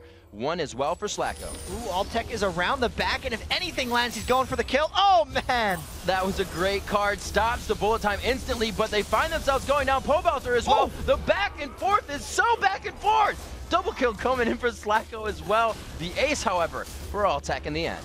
I couldn't have said it better myself. The back and forth is very back and forth, Riv. That is now 19-11. They're just living in the turret. That is Curse Academy diving through, taking so many turret shots, just on a razor's edge of giving a bunch of kills to Captain Korea, but they did come out with the kill. Pobelter now has 6 of them, which is great for Rise. He's working on that Abyssal Scepter, and they are just nuts. This team is crazy. I can't wait until Curse Academy is old enough to qualify for the LCS, because they're too exciting.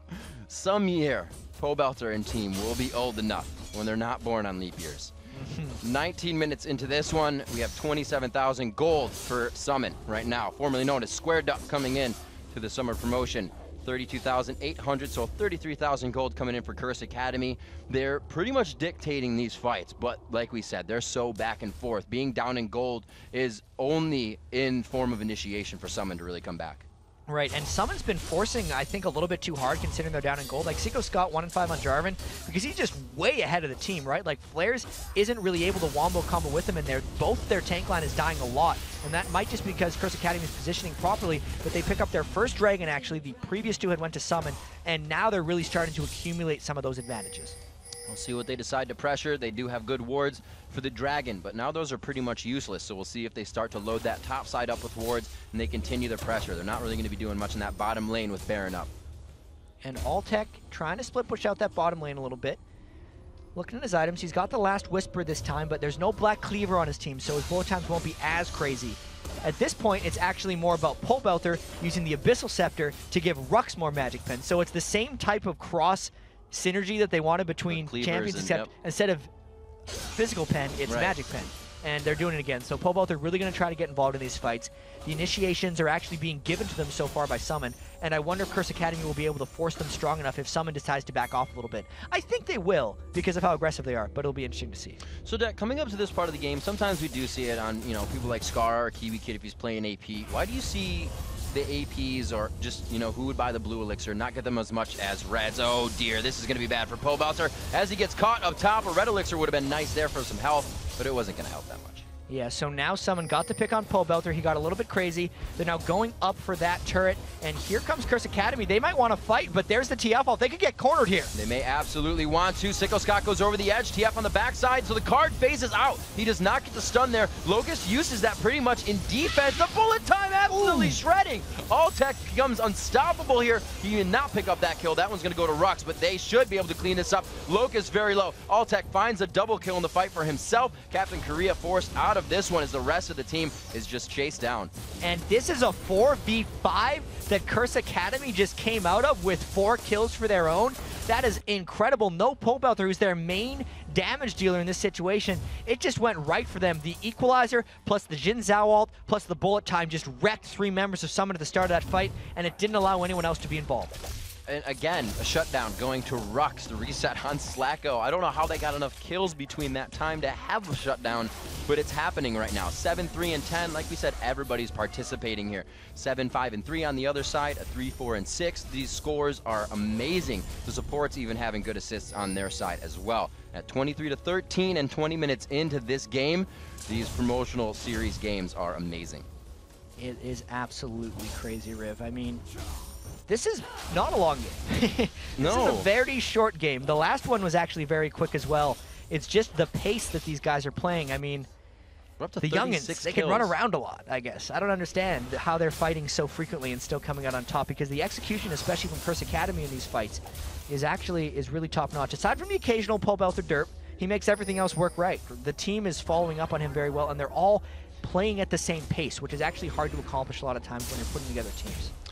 36 kills at 22 minutes into this game, and already Baron pressure to go down. Look at Pobelter acting as like a jungle shot GG here. He's just being such a tank, being such a nuisance that he is calling all of the pressure from Summon to himself. Rux is even available to sit in middle and thwart this away. They're not killing Baron that fast, and Sicko Scott did catch them out, so can actually see Curse Academy wanting to flank around the back of this one, but they are low from Baron, so the fight might be dangerous. We're going to see a clash. They have good wards here. Sicko Scott goes in. There's a lock to the Iron Solari going off. He locks in two. Keeps Altec on the outside. It's a great Shenton in. They get to the back line instantly, but Rux is set free. The Flame Spitter goes out. We're seeing the teleport come in as Captain Korea tries to make an impact play here. They are able to get a few shutdowns of their own. Can they get the shutdown on Rux? Give it to Slacko. Oh, he misses the last one. He's waiting this one out.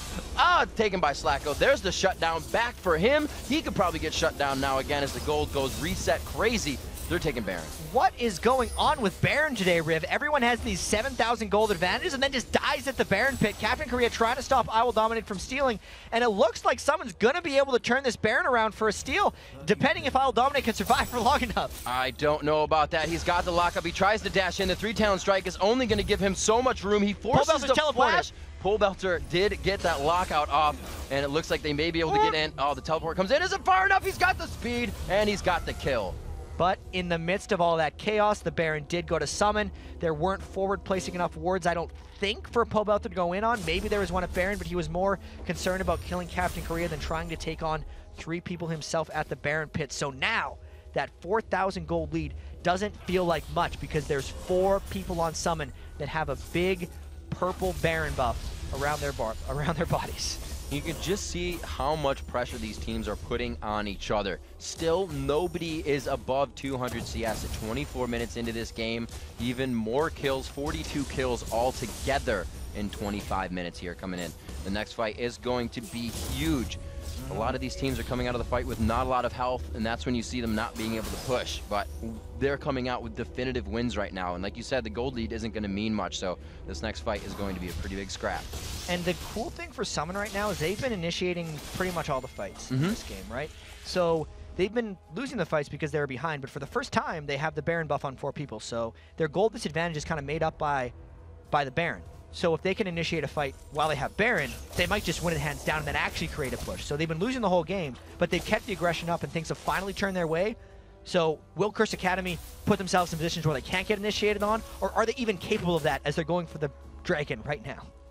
They head down towards that bottom lane. It's going to be a 4v3 if they pass by the Dragon, and it looks like they do. Slacko running for his life. He throws out the hail of arrows. Will it be enough to slow? And he says, I'm coming back with my team. Somebody save me. Here comes the Destiny in. Oh, Sicko Scott trying to get in there, and he gets jumped up. Looks like he gets stunned as well. Slacko going down very low. A good crescendo goes across. Atomic and is right in the middle of everything with his team. Altec is getting no focus. How is nobody hitting the 80 carry? Sicko Scott goes down. Rux picks up more kills for himself, and even Atomic gets a piece of the fight this time. Well, there goes the Baron buff. Don't have to worry about that one anymore for Curse. They actually just initiate the fight. Flares was split pushing top lane because his ultimate wasn't quite off cooldown. He didn't think there would be a fight that quickly after he went top lane, but he hasn't been paying enough attention to this game apparently, because that's now, what, 47 kills in 25 minutes? This game is absolutely absurdly paced, and Curse Academy completely gets back the Baron they just gave up in all those kills and getting the Baron buff off of everyone except for Shen. That's what I said. If you have enough health to push after these fights, it's going to be the big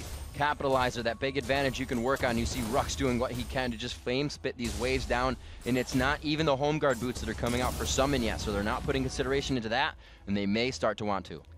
And oh man, yeah, they're gonna have to start defending their home a little bit soon. There's actually, if you look through it, not a single boot upgrade yet. 26 minutes in, which is a little bit contrasting to some other region styles. There's actually Pobelter just trying to annoy Flares a little bit in the top lane with Rise, stops him from going back to base. Everyone just kind of farming up for a brief interlude between the chaos and team fights is going to be happening soon. And I mean, no giant objectives up soon. The Dragon's down, the Baron's down. We got a little bit of time, but that doesn't mean we're not going to see a big fight pretty soon. Taking stock of what everybody has. The Bulwark now finished for Dominate, and that is going to help throw it off some of that magic damage, but it's really necessary for Summon to get that built. It's going to help so much coming in with Rux and Pobelter as they get that damage across. Even Atomic is having the chance to build ability power now. And look at this. It's, I mean, the double GP10 did finish a Ruby Sightstone. Yeah. It's got a bit of cooldown reduction. He's probably going to want to get, going to say Morellonomicon if he's able to finish off that Queen's Codex build. Big time items. I mean, Aura's coming out, obviously, Runic Bulwark. The Frozen Heart is actually really big for Pobelter as well. So that'll really slow down Slacko, and it's crazy. 166 CS on Varus, 27 minutes in, but 9 kills, right? It's not like he's been getting shut down necessarily. Right. It's just a matter of the chaos of this game. At this point, Summon is trying to split push a little bit with Captain Korea going down bottom. Curse doesn't give him time for that. Curse is going up mid. Altec's getting really big here. He definitely focused on farm for the better half of this last 5 minutes, and it does show. 231, like you said, 169. Both AD carries still able to put out the damage in the fight. But with that speed steroid you're going to find from MF over the one Varus gets when he kills something, it's really going to start to output that damage here in the late game. And it's really about the bullet time, too, for Altec. It's just a matter of no one having enough armor, right? Like, look at Flares. He's got double Negatron Cloak. He's worried about the double AP. But because Altec has gotten so many kills, he's a physical damage threat on his own. So it really makes it near impossible to itemize optimally against Curse's damage if you're summoned, which is kind of why you're just seeing them build a bunch of defensive items and kind of hoping they'll stay alive. You see it slowly. They walk out of the base to power and numbers here. They know they have to stay hip to hip at least, if not hand in hand. They're going to start to push as much as they can, really just relieving pressure on the lanes right now. They can't be looking for too much here. And I'm waiting for Curse Academy to kind of make their move, but Pobelter is still split pushing the bottom lane. Maybe someone will just clash into them. There's the TF out, there's the taunt. The TF out, they want Rux, they know it's going to be big. They've wasted so much on the Zonias. Can they get back on this? Will they be able to hit it? The crescendo goes across, they lock down Pobelter. Actually, they're not taking that much damage on Curse's side, and they are able to walk back through this fight. The initiation was not there. Yes, TF could get in, but the rest of the team couldn't follow up in the Shen. Gotta say, Rux's Zonias was so clutch. Everyone piled in on top of Rux, and then he equalized the fight once again. It gave Pobelter time to teleport in as well. Now they're pushing on this inhibitor turret because there were only 2 summon members ready to defend it. And those are the tanks. They can really only peel off of the inhibitor. They're not putting any threat there, so it looks like it will go down. Just about 30 minutes in, we finally see the bases taking some damage in a 50-kill game. So chaotic, and I know we're using that word a lot, but that's because this is what's happening. You don't see 50-kill, 29-minute games very frequently, Riv. And the items did show off for Curse Academy there, but it was really just the play within the team fight. The bullet time landed really well. I Will Dominate is doing a really good job of being the only tank on the team, right? A lot of times you'll see a Jin Zhao have more of a score like 1 and 8 in games like this because he just dives in all alone and tries to make something happen. But the team is following up well enough in the situation. Pobelter is getting tanky enough, honestly, with the Frozen Heart. Even Rux with the Zhonya's Hourglass now is somewhat durable himself, so they have worked around their somewhat team comp weaknesses in a few situations and turned them into strengths. They are objective free on the map, but they have to be careful about their positioning. 20-second spells Baron, and you can tell that Slacko and Captain Korea are both communicating that with their team as they come from that bottom lane pressure, as they push it out and evened it out to that mid lane now. Oh, Locust. Oh, man. Locust getting caught up here. It will be Sickle Scott in the end. Can't waste too much for that. So Curse Academy will have to be a little bit more cautious this time around. They almost threw the game last time they were at Baron.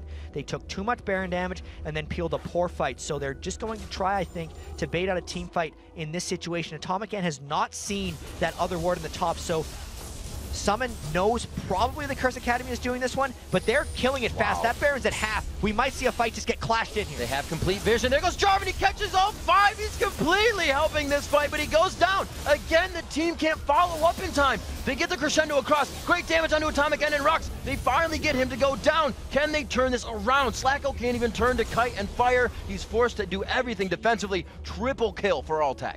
That was a great fight for Altec, and it was a little dangerous. He's actually going to chase down Slacko. I think we're getting 4. There's a Quadra. He does pick it up, Jet. 37-19. This could spell a Nexus turret. Curse just rolling through here at the end. They have the super minion stack. They want to go in on this one, Riv. It's going to be quite tight. They do have 20 and 11 seconds. That's on TF and Scott. We did see Scott thwart a little bit earlier, but I think with Altec up here, the Baron buff on the regen they have, this could spell game coming in for Curse Academy here. And this game was just so back and forth and then back again with the Barons being traded. I mean, Dominate dueled the Baron at the end here. Sickle Scott wants to jump in for more.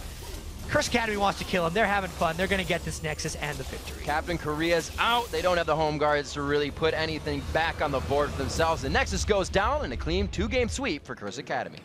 That was just really aggressive, exciting play. Pobelter smiling, Ruck smiling.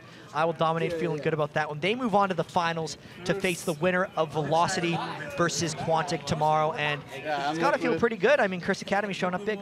Absolutely, and they did. They really came out and they showed us, not different, but they showed us great games. They weren't hesitant to play and show us the power that they had, pull out the champion pools and find picks in their comfort champions with the homework they did against their opponents. I would say that that was a slightly different game. Like, the starts were very mirrored, right? They played very kind of LCS-type strategies in the beginnings of the games, but then when they just started fighting again and again and again, and it just didn't end, it showed how just crazy aggressive these guys are. 57 kills. A lot of learning to come in at the end of this one, but they look good.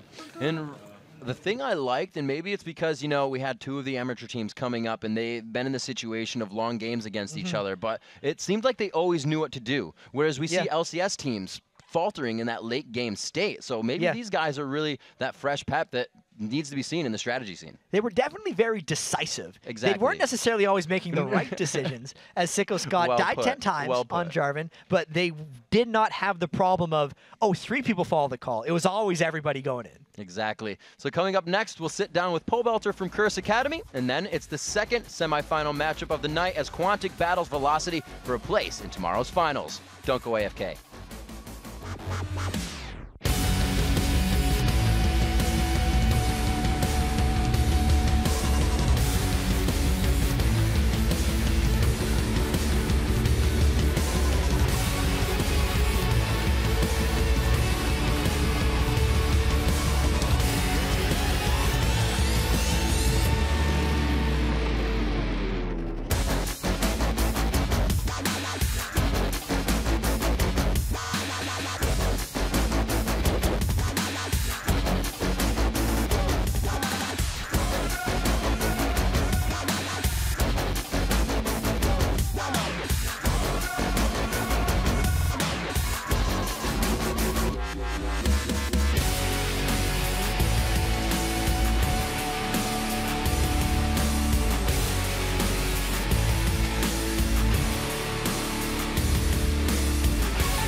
Welcome back to Week 9 on our special bonus coverage of the Summer Promotion Qualifier. Right now, we're happy to be joined by Pole Belter from Curse Academy, and an amazing 2 games that you guys have just showed us. Even Summon played well. You know, have you guys scrimmed before? Is it always an all-out battle?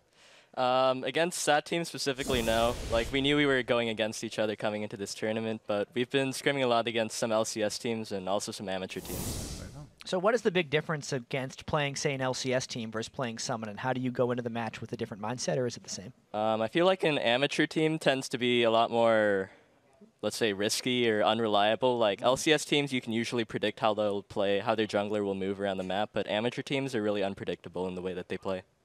Do you feel that there's been kind of a slide in the game of very low CS and all this objective control coming out? Like, we saw you guys do it in first and second game. Well, yeah, I think so, because it's caused mainly by all the teams trying to group up and take towers early so that they can get early dragons as well. So that leads to a lot of people straying away from farming and kind of grouping up to take down the turrets.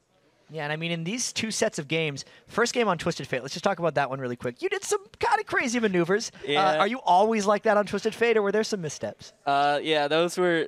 I did 2 ports that game that were pretty bad for our team. I think I was kind of shaky because I don't play that often anymore, so I tried making some plays that didn't turn out. Did you have to find yourself picking any champions that weren't really on your comfort zone? Maybe TF was one of them. TF's actually one of my most played champions, so he was definitely in my comfort zone. I kind of boiled it down to 5 or 6 champions before we came to this tournament so that I'd be comfortable. All right. Walk me through the second game a little bit, because you guys kind of had a lead the whole time, but then Summon was consistently initiating on you guys. How did you feel about that game, and like, why were there so many fights? Well, I feel like they wanted to initiate on us because they have TF Shen, and that's pretty much a lot of CC that you can root down and carry with, especially Ryze because he's short range. So they kept trying to do that, but then we had the Zyra ultimate for the disengage, so we just end up turning around the fights. And you guys picked Ryze last in that setup, so was that an intentional pick? Like, even though that's what they were trying to do to you, why did you pick Ryze in that matchup? I just wanted something tanky that could take a bit of punishment because they did have TF Shen for the big damage and big CC, but I also wanted to deal a lot of damage, so that's why I picked Ryze. So for you guys, for an amateur team, do you guys have a house? What's practice like? What is, you know, reviewing demos like? Well, Dominate and Rux live together in the Curse house, but the rest of us, we all live in our own separate homes. Actually, Atomic lives in the Marn house, so all our stuff goes on online. We don't really meet up. Right, and you guys obviously have a little age limitation about getting into the LCS. I know yourself. How long until you can make it into the LCS? I'll be able to play next season because I turn 17 in October. Exciting stuff. How often do you guys scrim, you know, the Curse team, just a regular Curse team? We scrim the Curse team every couple of days, well, a couple of days per week, and they're usually like pretty close games, I feel. I know this is probably looking a bit too far in the future, but since you're allowed to play in the LCS next year, do you see yourself maybe trying to find an LCS team, or do you think Curse Academy can be that team? I'm not sure. I think I'd definitely go with some members from Curse Academy, but I'm actually not sure if I'll even be able to do LCS because I'm still graduating high school. I'll be a senior next year. Got it. Right on, finally grabbing it, finally able to play in the LCS. It's been so long coming. Well, congratulations on the matchup, and good luck tomorrow versus either Velocity or Quantic in the finals.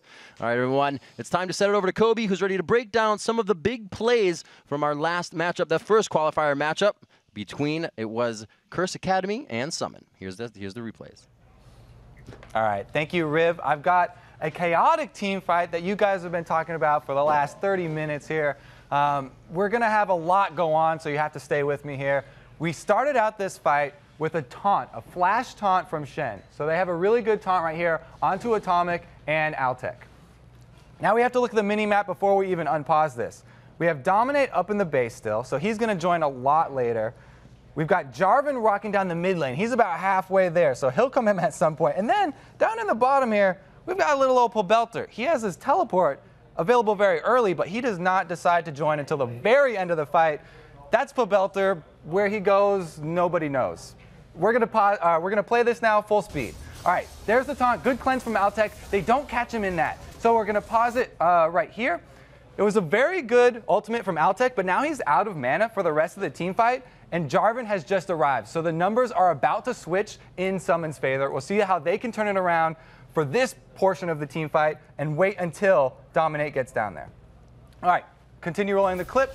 Here they go. They are able to take out flares, but now a good knockup from the Jarvan who just joined. Rux also goes down. Altec gets a kill himself, and they're going to have to try and run away. Captain Korea is running for his life. Pause it again. A new challenger appears. Dominate finally arrives. He gets the flash out of Captain Korea. Still going to go down because Altec was already shooting him. Altec, meanwhile, going to keep on kiting Sicko Scott. And Probelter finally decides his teleport is active. He's going to come in right on that ward over here and cut off the escape for Jarvan to clean up their last kill. Let's roll the rest of this one. There it is. They finish him off. There's nowhere left for Jarvan to go. They actually get the knock-up between the flag toss. He tries to turn around, get the dunk onto Altec, but it's no good.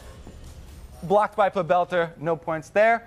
All right, so that is basically one of the chaotic team fights. There were plenty of those in the entire best of 3. If you want to go back and see more of exactly the same as this, then be my guest, go through those VODs. Now we're going to send it over to Freak in the interview lounge. Hey, thank you very much, Kobe. And I'm joined here with the manager for Velocity, a.k.a. Guitar, and a former Quantic mid laner. We've got Nian Tanso, now the AD carry for Team Marn. So I want to talk to you guys primarily about the amateur team versus the pro scene. So Nian Tanso, you came out from an amateur team. You had a nice attempt there in the live qualifier back in January, and of course now you're here on Marn. Yeah. So the first question is, what was different coming from an amateur team to a pro team in the LCS? The main difference is the scheduling. Like every week you go and play, and there's a lot more on the line because it really matters a lot staying on an LCS team through the second half of the season. So it's a lot more serious, I guess, but it's still the same game, still the same thing. You're just playing with your team, trying to win. It's pretty similar. Good.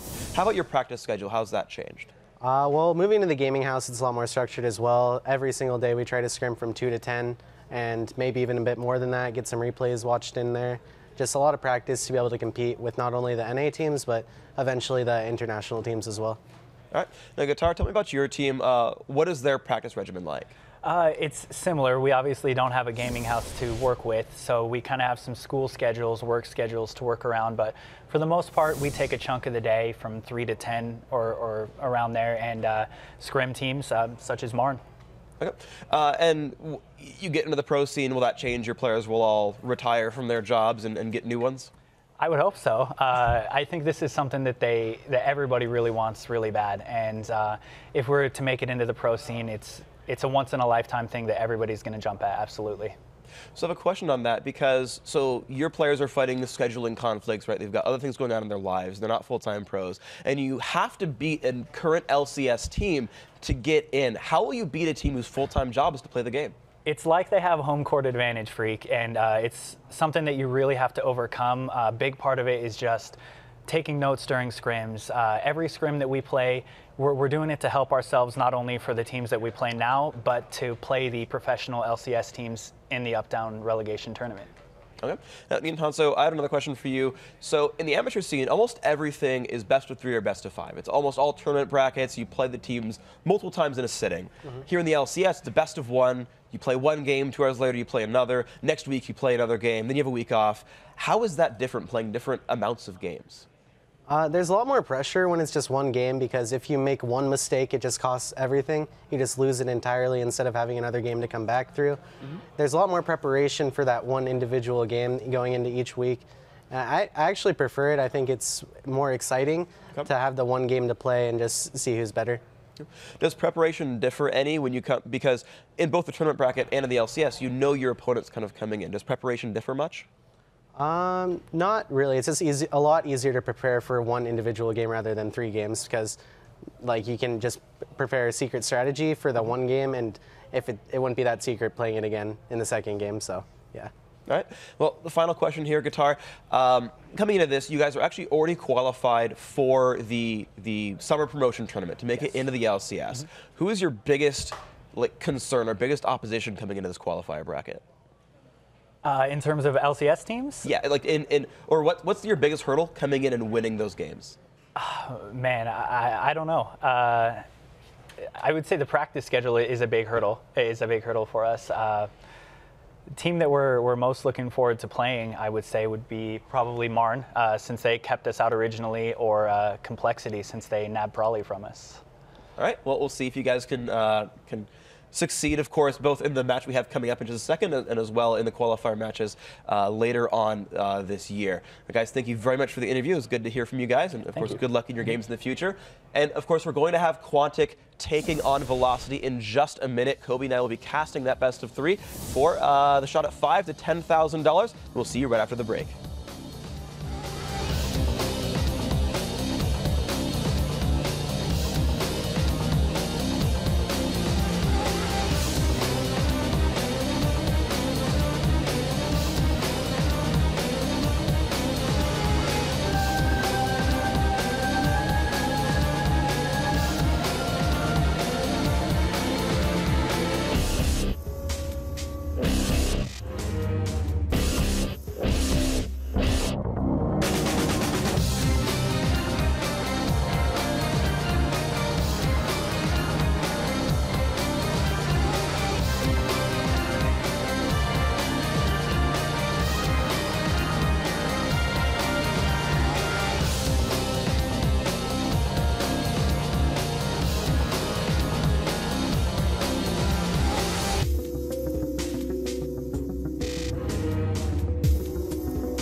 Welcome back, everybody, to our bonus coverage of the Summer Promotion Qualifiers. I'm David Freak Turley, and beside me is Sam, Kobe, Hartman, Kensler.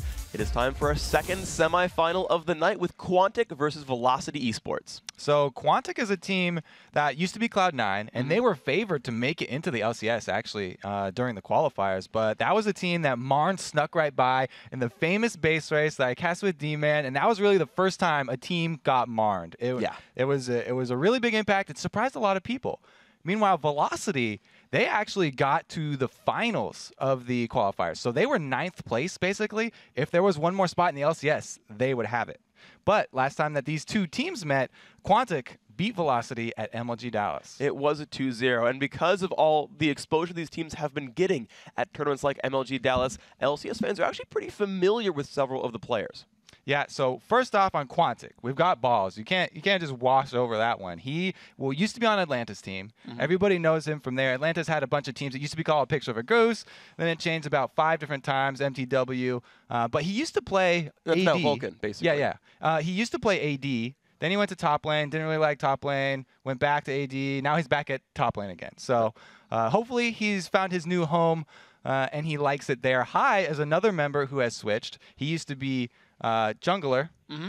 He's actually middle now for them. Sneaky Castro is their new AD, actually. So we're going to have to see if he synergizes well with their support, Lemon Nation. Lemon Nation was a rank 1 season 2 support. He really likes the grab champions, plays a lot of Blitzcrank. And it's funny because Lemon Nation, every AD that he's supported on his amateur teams has made it into the LCS. He supported Niantanso. Niantanso's now in the LCS. He supported Wild Turtle. Wild Turtle moved up to LCS. Like all supports, he just always gets left behind, though. He's on the challenger team for now. Hopefully they can make it in. Now Velocity, they've got Chris. He's very well known. He's a streamer. A lot of people, he may rub them the wrong way, but he's definitely a good player. He was known for Riven. Now he plays Odal Rengar. Yep. And he actually, my favorite point of him was he played Ravenous Hydra Shen in the live qualifiers. Yes, he is not afraid to use unconventional items, maybe. Then we also have One Goal, One Dream, actually their new middle since Prawley left. So they got him to fill the spot. He's known for his Kha'Zix and for his Kassadin. So I'm going to be looking out for a ban on either of those 2 champions. And then we have Maple Street. From Maple Street, the Odd One's brother. Everybody knows. They love those brothers. They're so entertaining to watch. And he's really known for Draven. So that could be the 3rd ban there that I'm looking at. If I hit 3 main ones, those would probably be it. He's definitely a very good AD carry, but they have been struggling in their scrims lately.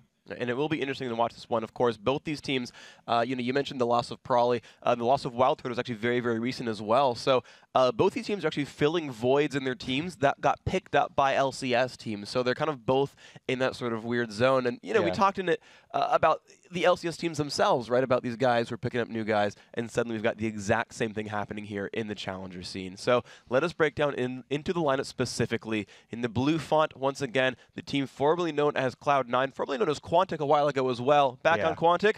Let's see it. We've got Balls on the top.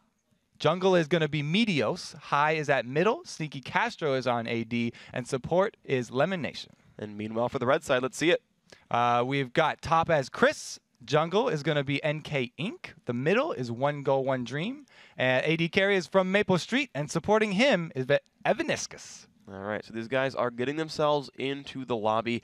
And I think these are, to me, like widely considered the sort of top 2 challenger teams overall. They've been the most successful. We saw them again reach the finals at MLG just a month ago, basically. Like, these guys are very much top competitors, and I think they really do challenge the pro scene. Yeah, I mean, that's really why the pros have been cherry-picking off these 2 teams. They're taking their players because they're the 2 strongest candidates. Having those players taken out might make them a bit weaker, but they have a really good synergy between themselves and between these new players because these are all top solo queue players. It's not like they brought in people they haven't played with before.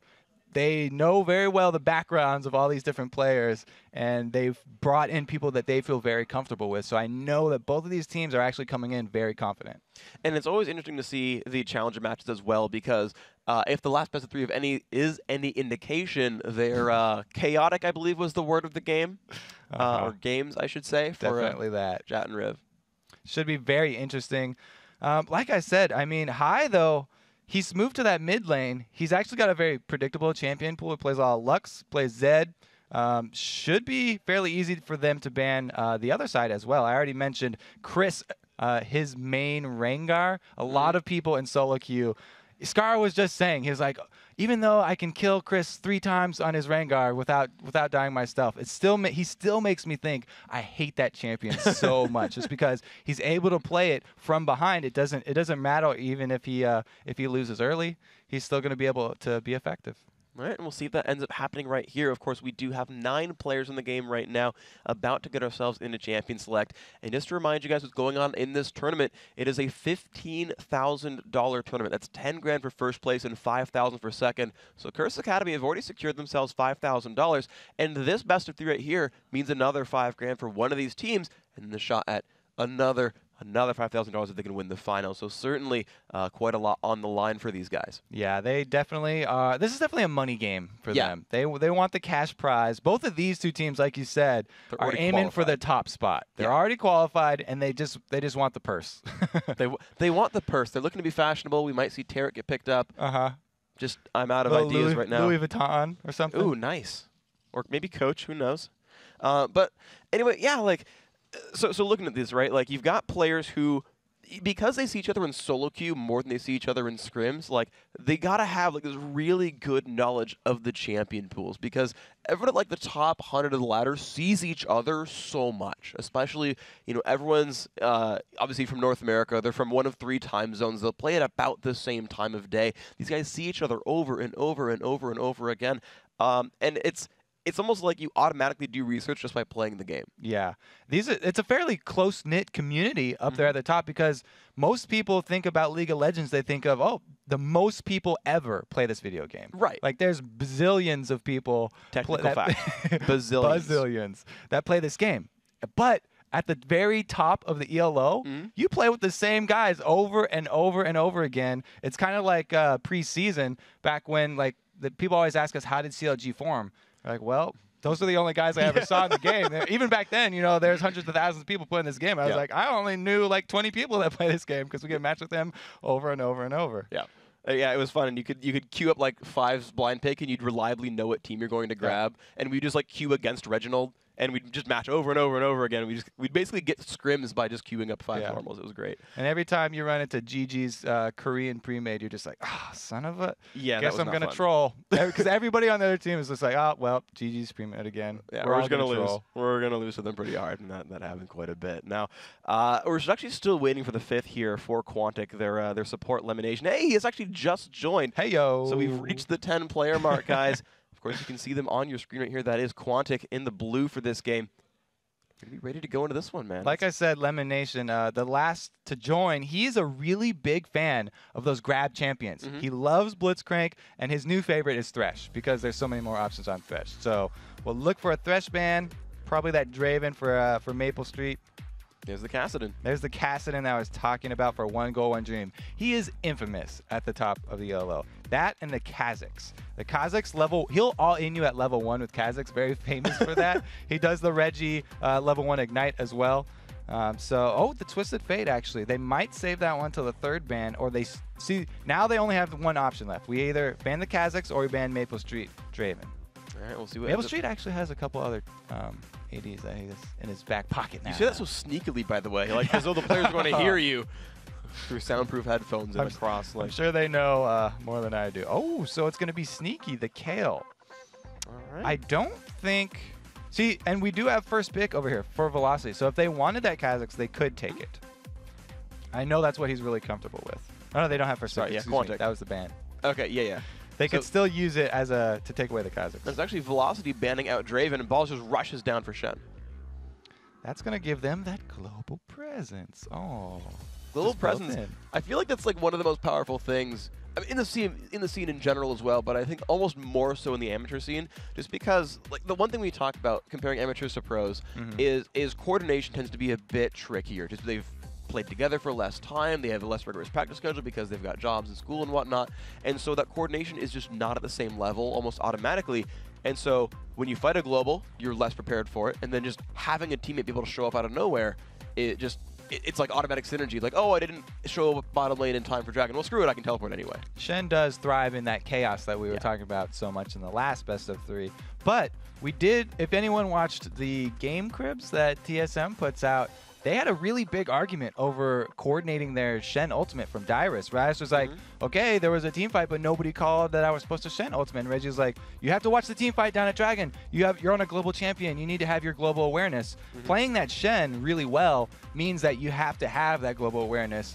And if the teams are less coordinated and they don't make the call for the Shen ulti, maybe he doesn't come in. They're expecting a big shield. They play really aggressively, and then they get caught out. So it can backfire. We'll see what ends up happening with that one. I like actually what Quantic has done. They've actually shown both of their solo lanes at this point already. Shen, Zed, that double ninja combo. They've got the likely Nasus jungle, though I guess that can switch around a little bit. Whereas Velocity was like, yeah, here's our bottom lane. We're going to hide. We're going to, okay, we can kind of pick your solos now. And it's just an interesting style mix. Yeah. Too bad they're going to have that hidden passive, the -1 health. That can be game breaking, okay? We're going to have to keep track if anybody gets away with single digits. Then it obviously didn't matter because they didn't die. We'll chalk it up to that 1 extra HP. It's 1 less HP. It's inverse ninja Yeah, power. I know. So if they get away with 1, then they should be dead. That doesn't make any sense. They're on the... I don't get it anymore. We're moving on. If they get away... If he gets away, then obviously the passive didn't kill him. Okay. You're right. Okay. Moving on. Of course, looking at 2. Okay, so let's see what we've got right here. Quantic looking at the last couple of picks right here. 30 seconds left for them. Of course, again, they do have that double ninja combo. No big deal for them. I actually don't even expect them to swap champions in the slightest after they lock everybody right now, but they're just kind of counting on down. Of course, we've got Lux and Cho'Gath on the other side, though. And he's hovering over that Corgi. Not a very popular AD at the moment. We haven't seen him in a while. We see him like occasionally. Like he used to be like one of the counter lanes to Orianna mid when that was really popular. Then people stopped kind of doing that one. They're looking at Varus, which is a much more popular AD carry. Same with Lulu as support. So these are pretty standard grabs, I would say.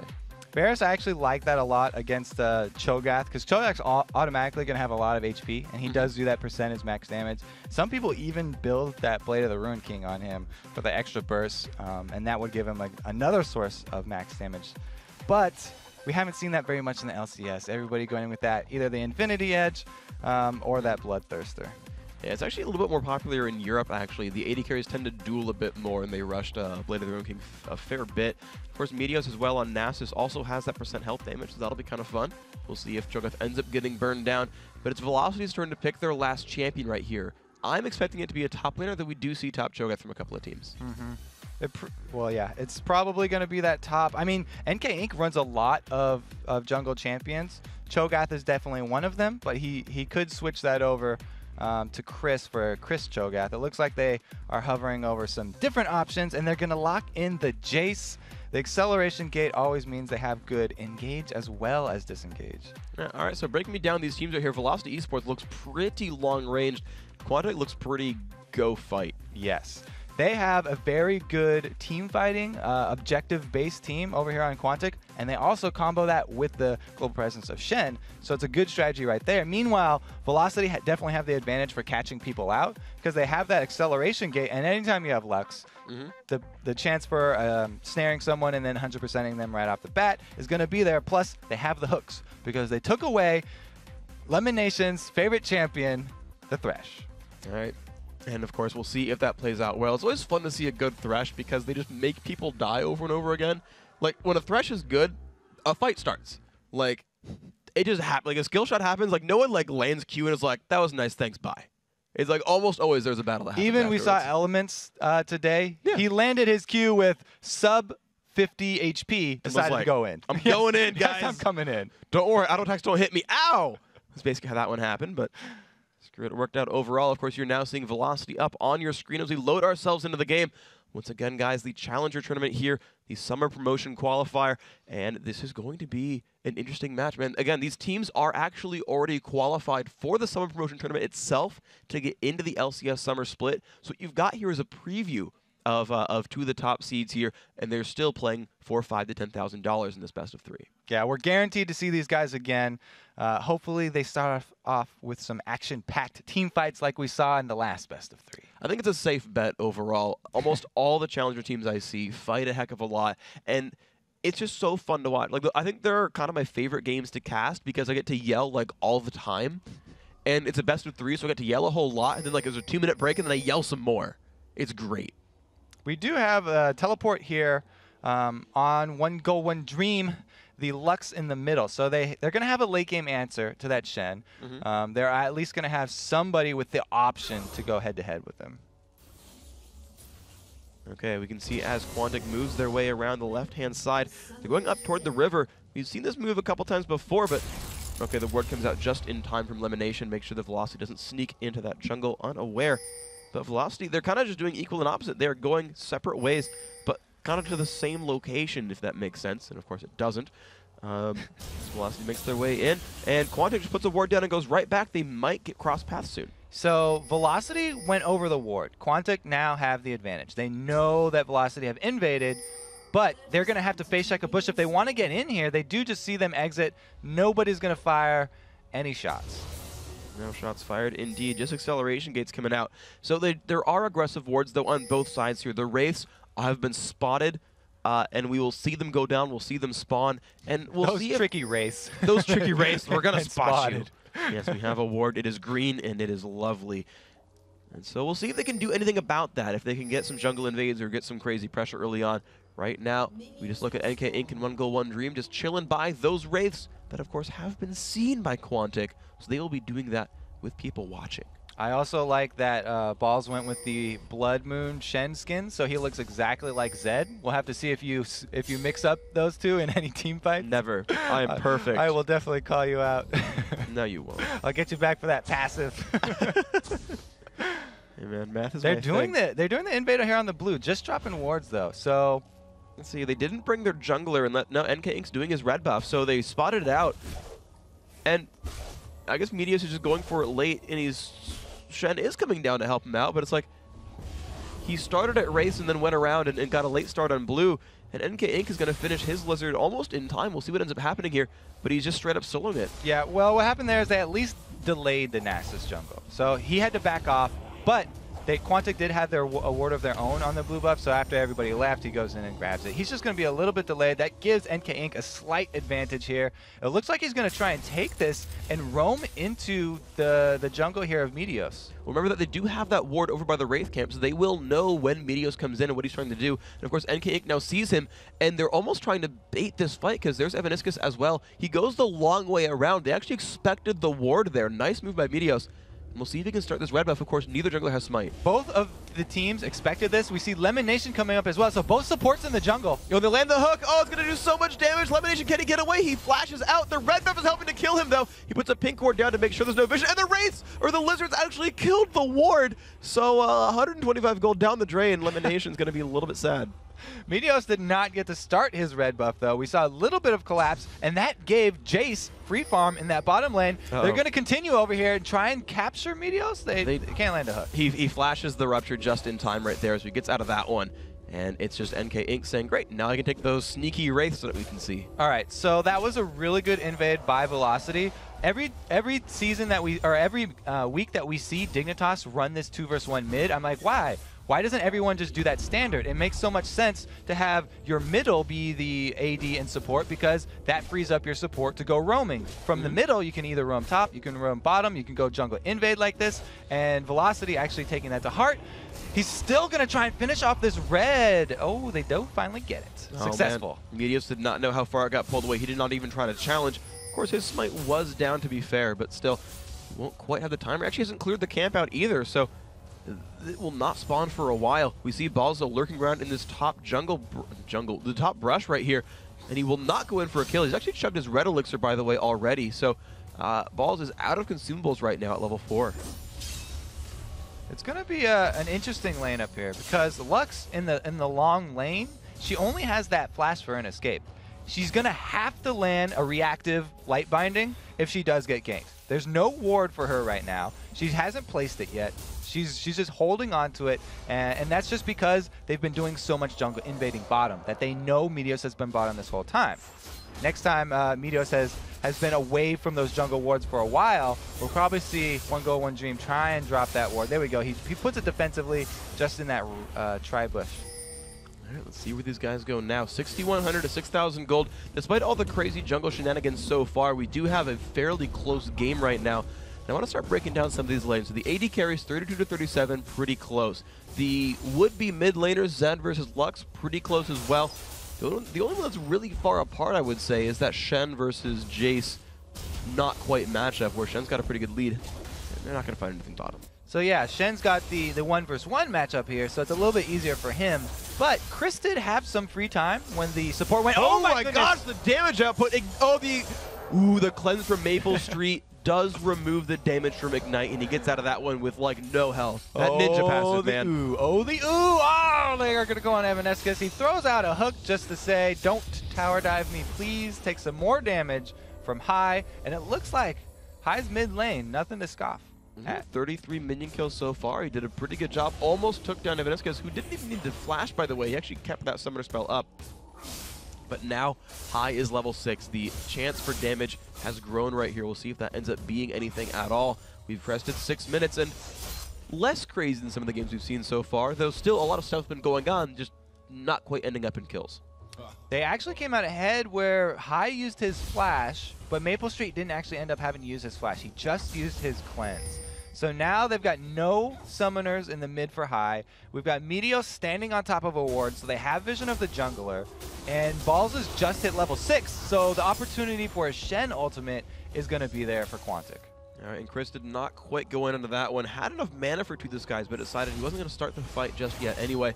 But Velocity Esports, look at the damage output onto that turret, down into the hundreds of health right now. High actually forced to run backwards. Pretty afraid of the death sentence there. You see the turret is losing health, losing health, losing health, and he actually goes in for some pressure here. He does have his ultimate available, remember. So Maple Street has to be a little bit aware. All he has to get away is flash. They also have a Shen ultimate on their team, so if High just wants to go ultimate right there onto Maple Street, then they could actually combo that with the Stand United. Meteos just going to walk on through, help him clear out the wave. Okay, well, the wave does in fact get cleared. The armor shred helping him take that one out. Ball's going for a fight right here against One Dream. The nice light binding that lets him run away from that one. Balls, I think, is getting almost the better of it, though, just because of that extra regen. So, Lux not having the best lane. 43 to 55. Balls is winning this matchup so far. He just runs up to land her ass over and over again. It's always a little annoying playing against a Caitlyn in that mid lane, too, because the traps take up so much of your walking room. High always has to be careful. It just shrinks the lane down even more. We'll see if he ends up taking any of them for now, just to kind of buy space. Looks like that won't be the case here. Chris, of course, is chilling down here in this bottom lane. Only 40 minions for him, though, so he's actually got the worst in the soul. His High is actually going in on a Maple Street. Can he get enough damage? The Death Mark has triggered already. The Flash Taunt lands for Balls. He ignites as well. Look at the damage output there. Will it be enough? Yes, first blood goes to Shen. One Dream teleports in, trying to mirror the aggression, but looks like he won't find anything. Just a 1 for nothing here. It's exactly the combo I was looking for. High with the ultimate, Shen Stand United right on top of him, and we've got Black back-to-back Blood Ninjas in the middle for first blood. Oh, nice. I like that one. And of course, now we do see the top lane getting held by the jungler as One Dream makes his way back up there. High is, he does actually pull the Lizard buff down in spots because they attacked him, that it is in fact available. See if he feels aggressive enough to take it down right now. He runs around. Chris, of course, chilling down at the bottom half. They get the slowdown on NK Inc. The damage up on Cho'Gath is very high. He flashes across after landing a Rupture, but this should give them control over the Lizard buff. That's a win for them, definitely. But it's going to be a 4 versus 3. If they do collapse onto this red buff, High going to have to go for the escape here. Oh, wow. Rupture into light, finding into silence. A lot of pressure being put down right there. Death Sentence does go off. They get a lot there. The smite comes out from Meteos. Will they just sacrifice Balls to go down by himself? Looks like he does drop indeed. However, they did steal the red for it. All right, so they get to answer with a kill. But a red steal, sort of important here. You want to keep that off the Caitlyn. The long range combined with that true damage ticking in the slow is really, really annoying, especially from the mid lane. Okay, so now we are here at a 2,000 gold lead right now because Quantic has a turret and the slight first blood advantage. See if they can snowball that into anything else right now. In the meantime, though, we're just seeing them try to hold this mid lane turret as it's dropped dangerously low on health. Elimination and Cheeky Castro just trying to keep that thing alive. They will do that so far, but it's getting lower and lower right now. And we've got 85 seconds left on the Stand United, so it's going to be a while before they can make another one of those ganks happen. The vision control right now is on Quantic's side. They've taken out that lower turret, so the dragon potential is definitely going to be there. As soon as they have that Stand United, I'll definitely look for them to pressure that and look for another team fight, because a Shen Stand United is going to be up before we have the Lux teleport up. There's another 140 seconds on that Lux teleport. Okay, well, we will see if the back-to-back ninjas can do something again. I feel like it's like a buddy cop movie, like good cop, good ninja, bad ninja. See if they can pick up kills by putting their differences aside and just going for the good of esports. Quantic are pushing through in the mid right now. Sneaky Caster does find some more harass. Inc waiting around, though, is going to be a jungler waiting off on the side. Can they wave clear enough? They're pushing out for this turret. It might be a counter gank. Will they go into this one? Rupture lands, but there are 4 members of Velocity, and they find Meteos. The damage output is there. He flashes, but the box still hits. The Lux ult comes by. Meteos forced to ult back as well, and the turret just lives as they trade 2 ults for 1, actually. They're going to get this the rest of this turret off of this. There we go. So they do finish it off. About that, the Shen and Zed, I believe that Zed killed Shen's father in the lore, so I don't know if they're very good buddies to team up. I mean, you just saw 3 minutes ago that Shen was like, dude, bro, I got you. Let me give you my shield. I guess they put it all in the past, and it's water under the bridge. He did steal his kill, though. So maybe that's all it was for. He ulted only just to steal the kill and try to steal the glory, so that might be enough. Of course, Ball's still chilling up in this top lane, has been fighting against that Lux the entire game, and that's 85 to 67. So over and over and over again, they've both left the lane once with teleports. Ball's is winning that heads up right there. Sneaky Castro, again, I want to compare the AD carries 102 to 85. So in that battle as well, we're seeing an advantage. And so I feel like Quantic are just kind of controlling the game right here. They are controlling the game. They have the Shen United, and so I would look to see that Dragon Pressure, but High going to go right onto Chris. They want to use that Shen United for a kill. And again, the back-to-back ninjas are there. He lands the taunt. This time, Balls will not steal the kill away, and High gets this one for himself. But the exact same combo happens again. The all-in from Zed into the global. Yep, I definitely saw that one coming. We've got the ADs and supports both in the middle. It is going to be a free dragon that after that kill. There's vision for velocity. It would be very hard for them to steal, though, because there's no flash on NK. While he does have Feast and he does have Smite, his Feast actually isn't even up. So it's really, really, really going to be a long shot if he tries to steal that one. Looks like that won't happen at all. The Smite does come down. Meteos picks that one up. So Quantic finds another advantage for themselves. G1D is pushing this top lane turret, but doesn't have much AP, so this turret is going down fairly slowly. But he's getting some decent damage onto it. I do like the use of the Sand United for a kill first, and then just grabbing the dragon as a cherry on top of that, instead of trying to force a dragon fight with the threat of a Stand United, which we see a lot of teams actually mess up and end up costing them. So well played there by Quantic, and a well-deserved lead, although they do lose that top turret eventually. So that is going to be 1 turret to 2. Yeah, that's a good pickup there for velocity. We're seeing, though, as High is trying to find something. He lands a slow, lands a shuriken as well. Decent bit of pressure there, just wave clears, though. Of course, he's late to the party. That turret did go down a second ago. Will he dive in, though? His ult not quite available. Lands a slow. He's not going to keep going for this one. So, G1D is going to keep his turret, and Chris is coming by as well. We'll see if he can do anything. It's interesting. I want to see what High goes after this, because every time I've seen Zed from Skara, he always rushes with that Cutlass into the Blade of the Ruin King, so he can get the active damage that will double from his ultimate. Because if you put that death mark on somebody, even damage from items will hit twice. But he's just gone for that Brutalizer, and a lot of Zeds will actually get a Bloodthirster after that, because he had the attack damage. Oh my goodness, look at this gank waiting to happen. Ooh, he does not quite land it. Unfortunately, it's not a run on Death Sentence, so we couldn't get it to stretch a little bit farther. If Nissus would hold his lane with his friend right now. Maple Street is farming up on Caitlyn, holding up actually fairly closely now, 117 to 123. Not much of a lead anymore for Sneaky Castro. Meteos holding the mid lane as High comes back to show up to the party. And by the way, 2 blue buffs here on Quantic's side. I'm not sure. Oh, I think he just got that blue. Was that a steal that I missed, or did he get his own and High got a steal off of Chris earlier? Si, senor. Now they're doing a nice invade. I like the deep wards. Anytime you do have the map advantage, you want to keep it by warding very deep in the enemy's jungle, and so you can continue to do invades just like this one. Oh, they do place that in the back side of the red, though, where a pink ward was already down from NK Inc. here, and they do see the red snag. They actually don't quite see the ward itself, but of course it's in the brush right now, so Quantic cannot see this for themselves. Meteos puts the E down, and he's going to go in. The Smite comes out. NK Inc. actually gets it, though. Good pickup there. Puts the Rupture down, runs back, and good non-steal there by Velocity Esports. Yeah. Constant pressure, though, from Quantic. So you can definitely see that they are going for those global objectives. Now they've turned their eyes towards this mid lane. Zed and Nasus, amazing at wave clearing. They're both melee, though, so it'll be tough for them to actually take that turret down any. Okay, well, right now Maple Street is shoving down some minions right here. The Q comes across. It's a bunch of damage there, and he's going to keep going down that farm train.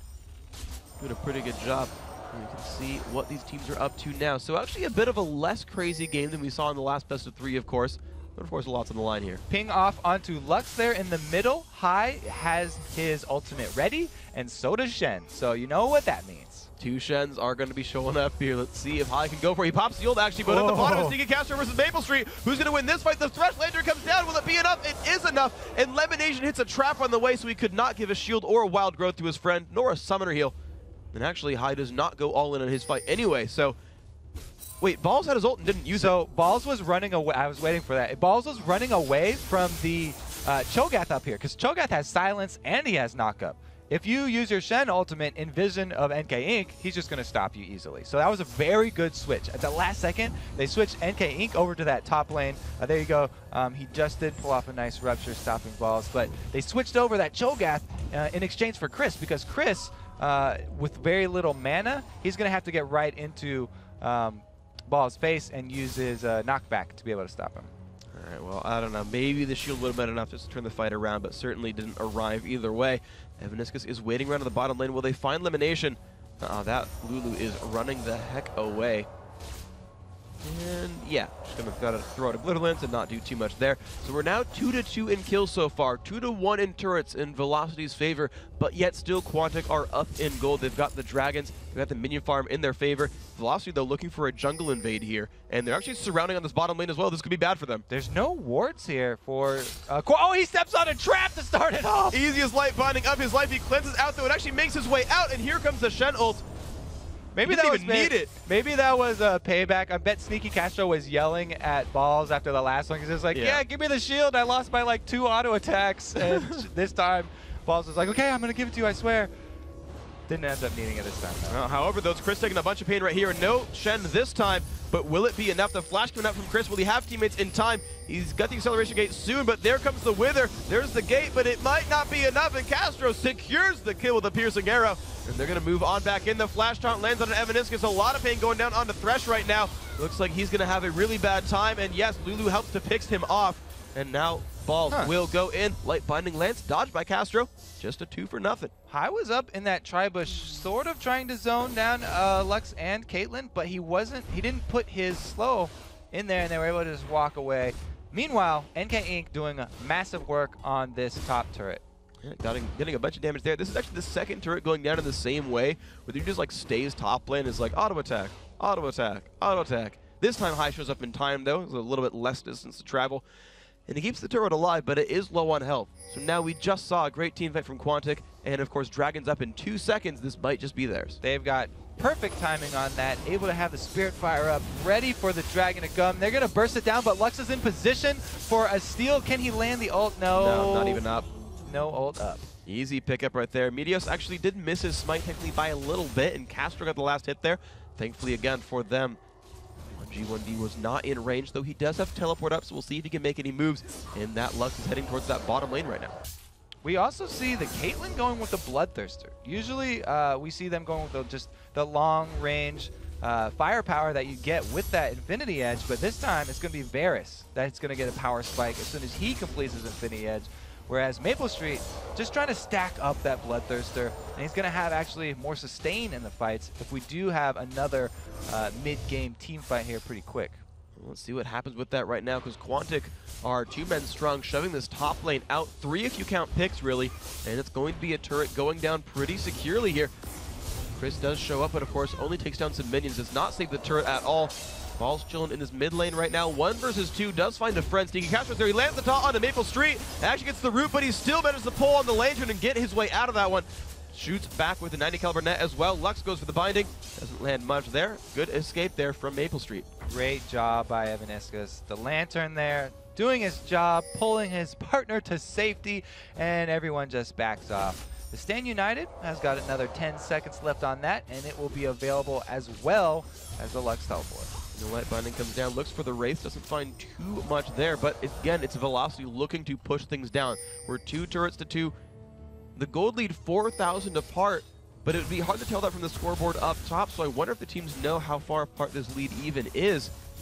I think they both expect that Quantic are winning, at least by a little bit right here.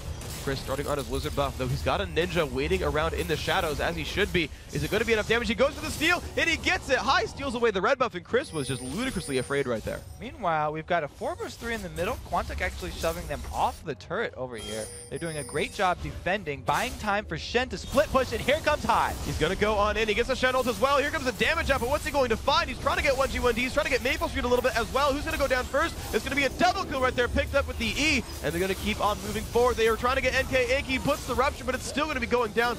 Balls finds that one, 3-0 Quantic. Let's play a game. Keep track of High in a team fight. He switched positions with both his W and his R right there. Great job ending up right next to the Lux and the Caitlyn, exactly where he wants to be, and they're going to go further on this turret.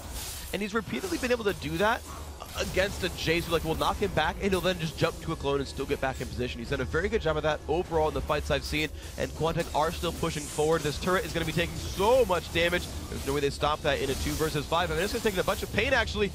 They're not going to go in on that one. They maybe could have even.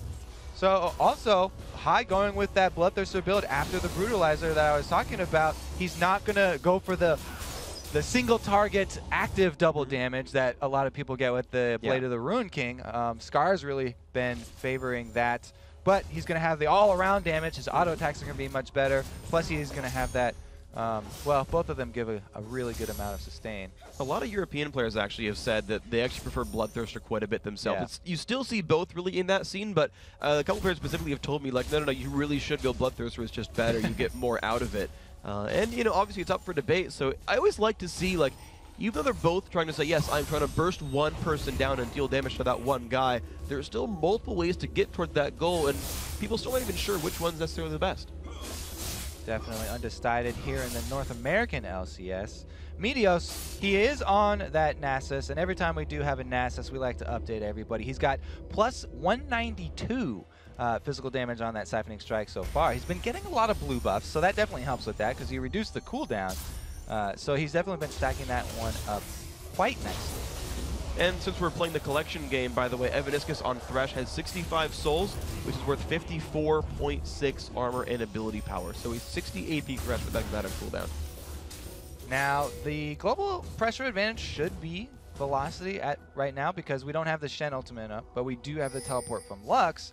Only problem is they're getting pressured on all sides. All their lanes are pushing in, so they're really in defense mode right now. And you can always tell by the oracles here. Which team got the first oracles? It's going to be Lulu. He's already clearing out that Baron.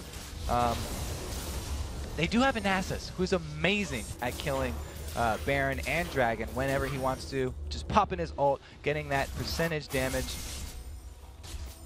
Yeah, speaking of percentage damage, of course, they have Sneaky Caster on Varus as well, which is always fun. And quick minor pro tip on Varus, just because I play AD carries Hulk up a bunch.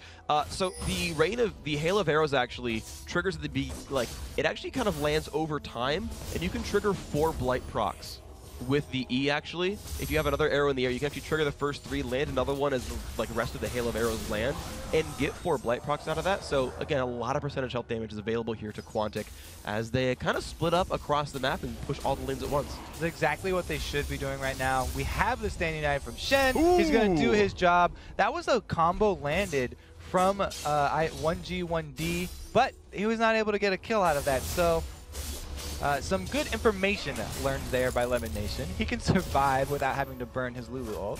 Yeah, he burned his rank 3 shield and has a magic resist glyphs, 44 MR on him. So he did manage to survive that just there. Balls Ridding kind of chased down right here, does dodge the light binding, but doesn't take too much lethal damage from Chris right here, so he's pretty happy with that matchup overall.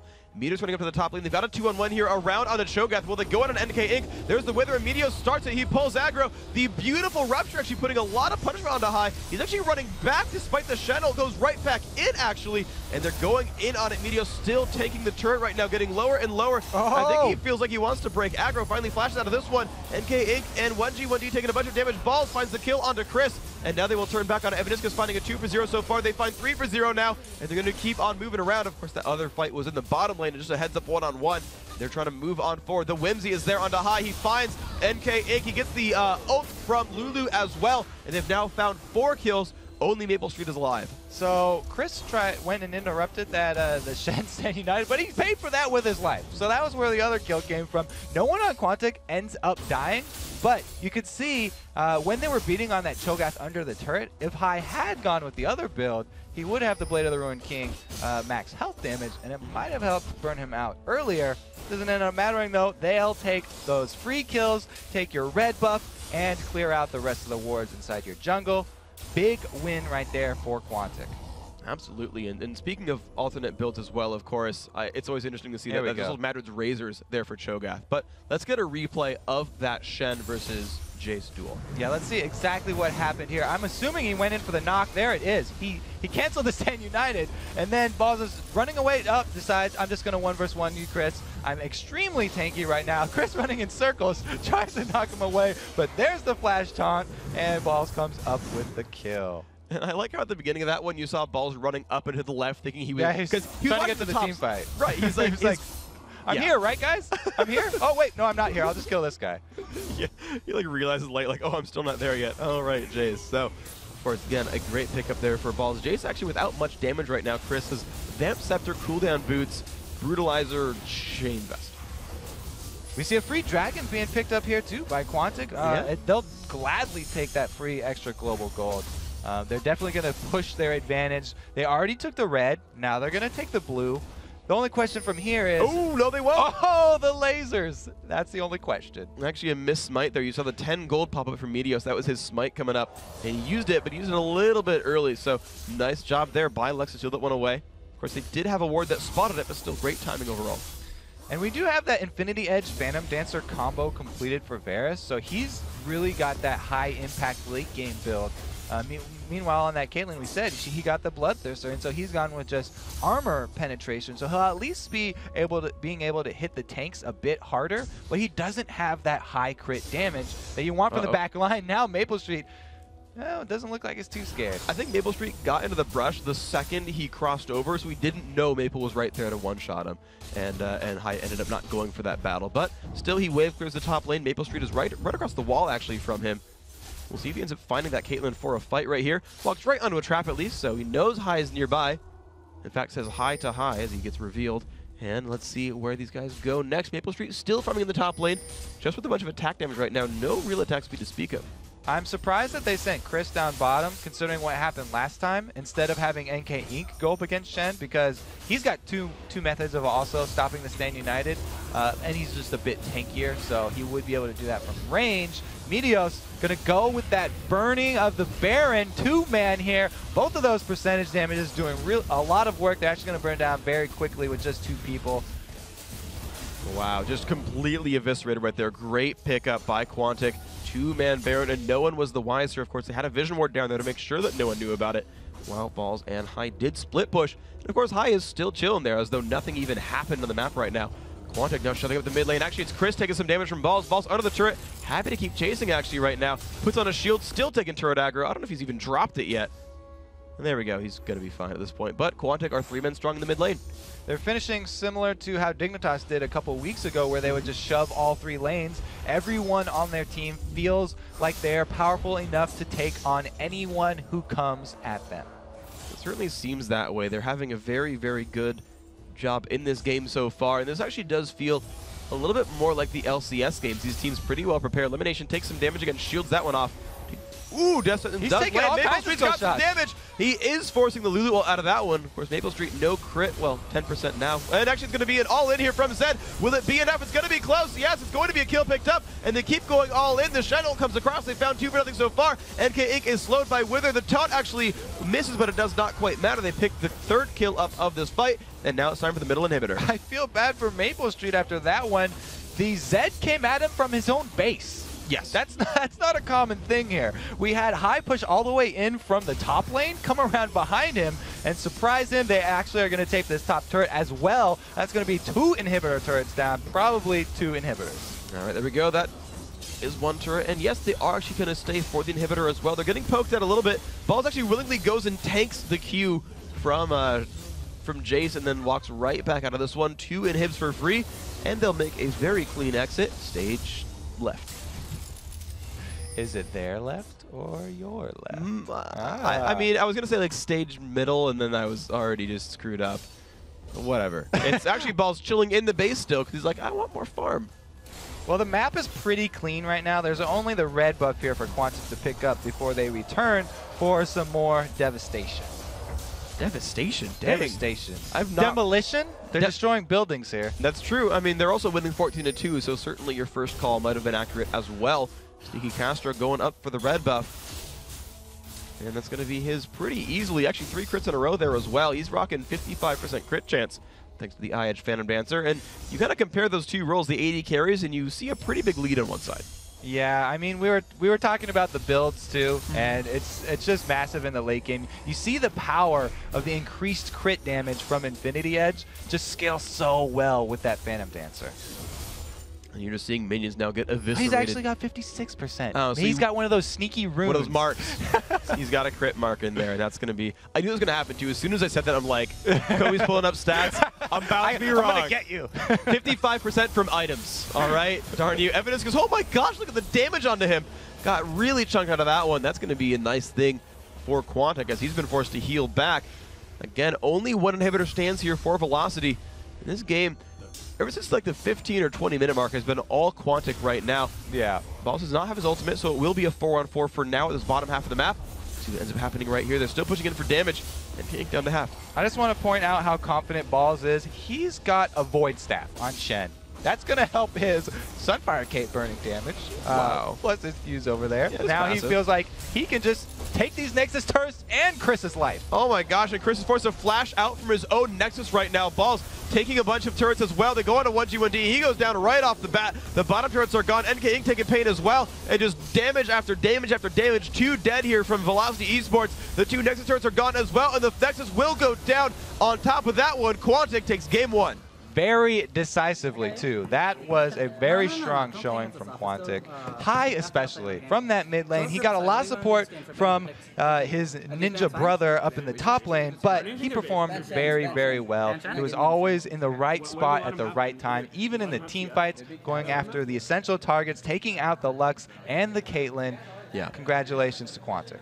Yeah, proper target acquisition really is important. I remember back in Complexity versus TSM, Nick Wu was shattered over the fact that he had ulted Reginald, who was on Twisted Fate with a Zhonya's instead of the AD carry there. And it was just like, why did I choose the guy who was going to never die to my ultimate? I could have killed the AD carry. And you're seeing Hai not make that mistake himself. Chose, I mean, aside from one all-in on Cho'Gath that did basically nothing, chose squishy targets time after time after time and got kills with those ultimates. Yeah, it was a good choice from him. So let's take a look at this replay. We're going to see the demolition in action. This is going to be trying to take down a Cho'Gath under a turret. It takes quite a while, and we see a lot of entries and exits. Here comes the teleport. They get him down really low, but they can't finish him off. Here's the Shen ulti onto Hai once again. Meteos tanking this for so long, he gets slowed by the Rupture, and now he starts to panic. I'm going to have to flash out of here. We have Sneaky Castro still hitting that Cho'Gath, which will not go down. Evaniscus now going to take a lot of damage. Remember now, this is where we had the Shen interrupted by Chris, but then Chris died for that. And we see Hai still going in. They finally get that Cho'Gath with the knockup from the Lulu ultimate. And as we know, they end up winning the game on the back of that too. And I like the coordination there between Zed and Lulu as well, because the Lulu was basically animating the ultimate like as Living Shadow came out, and he swapped in time. Like he literally showed up as the knockup was happening and popped that show into the air. I like that move a lot. You know where he's going because he's got the Living Shadow over there, and you're like, all right, this is going to be good. Don't be slow on your on your exchange here, Hai. Yeah. So good trust in your teammates too. That's very important. Yeah, absolutely a great move overall. So congrats again on the first game to Quantic. And coming up after the break, it is round 2 of the second semifinal fight. Quantic will be looking for the knockout here as their opponents face elimination. And we'll see what happens. Stick around.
Welcome back to our bonus coverage of the Summer Promotion Qualifiers. It's time for the second match between Velocity Esports and Quantic. Up 1-0 Quantic needs just a single win to get a shot at the title against Curse Academy and $5,000 or 10. We're going to be switching up the sides here. For Game 2, Velocity is going to be on the blue side and Quantic on the red. Of course, we saw last game really High had an amazing game overall. The crazy lanes from Velocity didn't really seem to work all that well. I feel like Quantic won all their lanes. Yeah, they did. And you can see from the scores there, too. It was definitely very apparent. High did a great job versus that mid lane, the 2 versus 1. Not too bad. We're going to go right into Champion Select, and we'll see if they switch up anything with their bans, because after a game like that where you lose so hard, you definitely want to take out at least the strategy that they just used. And it's always interesting to see what happens when you get into a best of 3, because then you see, like, what's a first pick priority that they would play for themselves and what is just a ban no matter what. And so far, we've got the exact same 4 bans so far. And there you go. There's the Shen ban. Yeah, they definitely want to take that one out.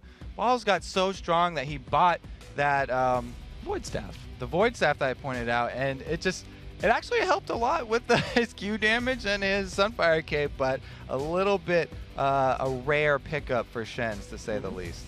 Well, this is interesting. Already the pigs, coming through fast and furious. Oh my gosh, Thresh, Zed back in action here. Elise, which I believe was one of the bans last time, has been first picked. So we're probably going to see High on that Ninja again, but he won't have his buddy this time. So we'll have to see if he plays as aggressive. We'll see if they have a Kali or Ken in there to shore up the lack of Ninja. That's really not going to help him out in the same way that a Shen would with the Stand United. That's fair. That's fair. Lulu, of course, being looked at right now as well. So we might see the same 2 supports this game right here. And, of course, using Velocity, consider what their options are. Didn't quite like their AD carry last time, so they're going for Misfortune, a new pickup here.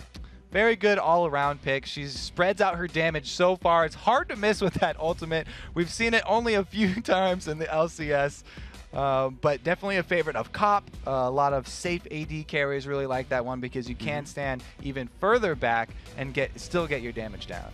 Yeah, I guess technically well, I mean, aside from globals, Misfortune's the longest ranged AD carry if you just count R buttons, but... Well, we got Kog'Maw ultimates. Those are pretty long, Oh, too. you're right. You're right. Okay, I'm just wrong entirely. Never mind. Moving on. Freak is wrong as usual. Quantic looking for their next 2 grabs, and again, they're looking at the Nasus, and pretty much again, they're looking at Varus. Yeah, definitely. They don't feel like they have to switch anything up. They're not the ones that made the mistakes last game. Well, they made a few, but they definitely came out with a W. Feel very confident with how they executed it, and they'll only switch up 1 pick.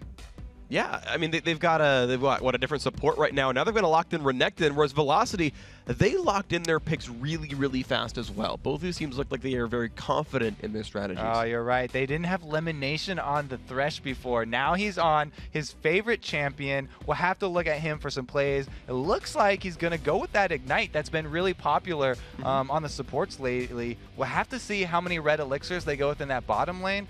We've seen some even go red elixirs on both the support and the AD carry. And one thing I want to point out as well, this is a little bit off topic, but still super topical. That was weird. So before we had Zed Shen on the same team, we had this sort of rivalry going on. Now you've got Renekton and Nasus on the same team.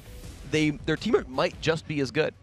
It's a really it's a lot of AoE damage when they both pop their ultimates, and they're both fighters, so they want to stay in there. It's really effective to kite them, and Amumu is great at that because he's got great AoE CC. He can stick not only those 2 fighters in place, but if he can get that on High, it will really, really limit his damage output because Zed has to stay mobile to be able to deal out a lot of his DPS. All right, we'll see what ends up happening in this match once again, guys. Quantic are a game away from 5 and a shot at $10,000, as well as the title in this tournament right here. Curse Academy awaits the winner of this best of 3. We're getting ourselves loaded into the game. Of course, you can see the players on your screen. What can we expect to see that's different in this game compared to last time? Well, we've got that Amumu. That's a big game-changing ultimate right there. And that is something NK Inc. feels really comfortable on. I know I've talked to him a lot about it, and it's they did reduce the range, so it's a little bit harder to use, especially in ganks, the early ganks where you like to just get in range of your ultimate to use that to set up your guaranteed bandage hook. But that's really going to change their late game. They've got this sad bullet time where they're going to combo that with the ultimate from Misfortune and then hope that Chris and 1G1D can finish off a target so that we can get our resets on Kha'Zix rolling. It's just a much more team battle-oriented build from Velocity this time. Yeah, and it's interesting you point that out as well, because I remember the beginning of Season 3 was Curse the Sad Bullet time. Like, that was...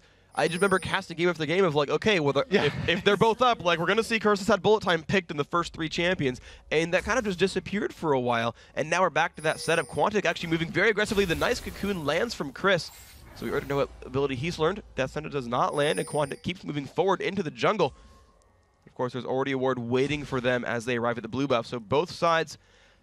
I'm not sure if the ward saw the ward go down, or sorry, that Quantic saw Velocity's ward, but actually NK is right there in the mix. Of course, Chris is on the other side, so it's a potential 5-on-4. A lot of action going out here early. They don't get the kill on that ward above the river, but you could see how confident both teams were. And talking about those red elixirs I was looking for, at least we got one here down on Lemon Nation. So they definitely have the advantage. There's going to be 3 elixirs to 2. Everybody going with that potion massing starts. All right, let's see where these guys go now. Right now it is Quantic over on the right-hand side of the map, though they seem to be splitting themselves off. And we'll head to more or less standard lanes. Of course, on the red side, you tend to see them lane swap, and that seems to be what's happening here. Renekton and Nasus holding hands, being brothers and friends, starting the wolf camp over for themselves. Elimination keeps his movement going around. Looks like Chris and NK Inc. are starting the wolves for themselves. The LCS really bringing enemies together. Aww. Everybody on the same team now. Amumu even has a friend for himself. Aww. Chris trying to help him out, but he's going to get invaded by Lemon Nation and Sneaky Castro. This is what happens when you give Amumu friends. You have people trying to stop you. Look at the pull in on the NK Inc. They might just have enough. Ignite is down. He gets the last attack. Yes, the flash happens. And Sneaky Castro picks up 400 gold. Again, Amumu. When you pick up friends, bad things happen. Oh, no, he's out of his element here. High already bullying this mid lane, too. He's got a good advantage here on 1 goal 1 drain. I talked about how he was famous for his level 1 all-in with Kha'Zix. High was ready for it. Oh, the death sentence just being dodged there by Repel. Well, do they have enough damage to kill off Chris, though? He takes a bunch of punishment right there, but he does have Flash available, and he makes his way out of that one. Of course, Ignite was also burned before, so not quite enough damage there. However, this lane does not look very good for Chris right now. He's getting pretty well zoned out. Yes, and he has not placed a defensive ward that we see a lot in the 2-versus-1 lanes where you put it right at the entrance to that ramp. So if we do have Meteos come around, they could go for one of those tower dives. At least she's well equipped to deal with one of those because she has her repel. It's still very difficult though. He's already burned his Ignite, so he won't have much threat of damage coming back out. However, Meteos is coming around, so... Oh, he's just stealing the blue. I was going to say, if they were looking for the 3-man gank, they could have probably forced that one down. Instead, they do not have a jungler anywhere near him. Meteos does not have smite, though. Balls takes a bunch of damage to the face right now. He's got to be very careful about that one. That blue is going to be taken pretty securely there. Meteos should have that one for free, and there we go. Qs it, and a nice amount of gold. So... most of the buffs have gone in their favor right here. Of course, we're speaking about Quantic, and now he looks for the kill onto Chris. The reason Meteos was so confident with that steal was because they have this other ward down by the race that saw Amumu at his race, and now they're just going to chase off Chris. Oh, the flashes from Elimination flays her backwards. Do they have the damage they need? Of course, Meteos does have whether he uses it on NK Inc., and they just run right back. So it looks like they're going to be safe right now. And they wave clear again. They proxy these minions down, and this turret's going to take a bunch of pain. It looks like they want to keep this proxy up until the turret goes down. Chris and NK Inc. sticking around, though. A 3v2 fight would still be very difficult. They get the pull, they get the slow, they're going in for the damage on the NK Inc. He's not in a good place. It could be a second death, and it is. Sneaky Casher for the second time in a row finds a kill onto NK Inc. What a great pickup and a great opener for Quantic. Oh, he's just more sad than usual over here. They're also going to lose out their top turret, and that is huge because Chris, down at the bottom, we have Balls defending his turret. He's got still 50% life on that one. And that's going to be quite the advantage for Quantic right there. Turret goes down at just 4.5 minutes into the game. 2 kills already picked up. And poor NK Inc., you can see he's only level 3, while Meteos has level 4. And as you mentioned, they're up a turret. So also the mid lane, we have High bullying out 1G1D because 1G1D started with the ward and the Fortitude Elixir and potions, whereas High just went mass potions and Fortitude Elixir. He's coming around behind them as well, so this could be an overextended push here from Velocity. Here comes High, he's been spotted by the ward. Will he get the slow that he needs? WE comes across, gets some decent damage. And that's going to be just it right there. Now we can see this mid lane matchup, support versus mid laner. Elimination is like, yeah, I'm going to deal damage to you, bring it. Yeah, we saw some nice Thresh plays. We can definitely see why it's his favorite champion. He pulled the old lantern toss and then flash forward to gain a little bit of extra distance. They were rewarded with a second Amumu kill. So everything is looking really good for Quantic once again here. It definitely is looking great for them. Elimination still actually soloing up. Only 5 mini kills for him so far. We'll see if he can get some more gold for himself. Pulling Edward and be the carry for his team right now. As many people say, Genja is actually Edward's support. Meteos running around. He does have Boots of Speed and a Spirit Stone, and still that blue buff, but he's not finding anything to invade, really. He's just kind of looping around. Puts a ward down to that brush. Of course, we're watching Sneaky Castro in the bottom lane. He's got red for himself. Back to Meteos, gets a slow. 1G1D just simply hops his way back out of that one. Doesn't want to take too much fire. High can do a really good job of zoning him right now. He just hit level 6, so his burst potential just went through the roof. He doesn't have the finished brutalizer that like he had last time when he wanted to make his moves, but as soon as he does go back and buy that, he also still has his Fortitude Elixir. Here comes NK Inc. They're looking for Sneaky Castro. The slow comes down. They've got the Ignite as well. He cleanses away everything that he can, but the stun still lands. Can he get the teammates in time? Elimination gets the lantern across, and he lives. What an amazing save. Buys just enough time and great coordination. You can see the smile on Sneaky Castro's face in that cam right there. He was like, oh, I'm so dead. Wait, my support is here. Able to light the way to freedom. If not for a friendly Elimination, he was certainly facing elimination. So Meteos clears out the Wolves, and that will be his pickup. Balls chilling in the top lane as well. Level 6 against Chris's level 4.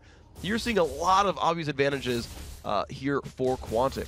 Doesn't look like Velocity can catch a break in this game. Even when they have Sneaky Castro caught out, they aren't able to kill him. He didn't even have to use his flash. Did not, I mean, just like, I don't have words for it, right? So like the sad. amount of awesome that save was a very large number, honestly. Sneaky Castro is going to keep his turret alive. Elimination still trying to zone out the opposing team. And you see he does a pretty good job of that one, honestly. Evanescus does not want to be anywhere near those people. And it's NK Inc. Like, we keep seeing like weird people hold mid lane for a very, very long time. Right now it's NK Inc. It was Elimination a while ago. Like, this mid lane is just like, show up for a little while. Yeah, and we do have the Kazakhs in that lane with the early tier. It's going to take him a while to stack up. Evanescus does get hooked. You get a lot of slows. They get the flay across as well, but they got to be afraid of Misfortunes. He puts a lot of damage out there. The Ignite is enough, though. Elimination does find that, and there is the root on a Maple Street. Can he flash over the box? He does, but he gets flayed back. There's the Wither as well. Know where you are going. Maple Street goes down.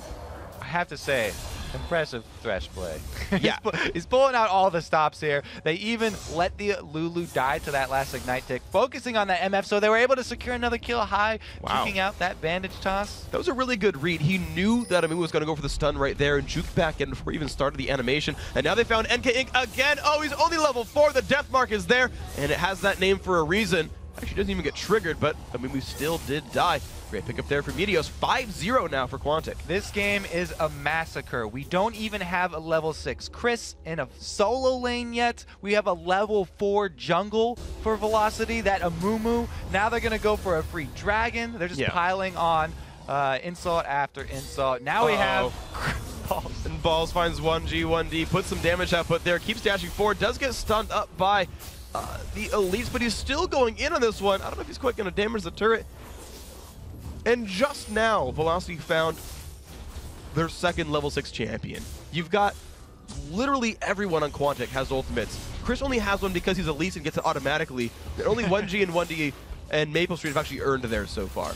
And High ended up picking up the blue buff after that. It is actually really strong on Zed, because not only does it lower the cooldowns, but Zed is one of the champions that wants to spam his abilities, and the energy costs kind of restrict him. Chris gonna flash out after that rebel. Yeah, that was a risky place to be in for Chris. Popped his red elixir at some point as well. It's been ticking for about 40 seconds.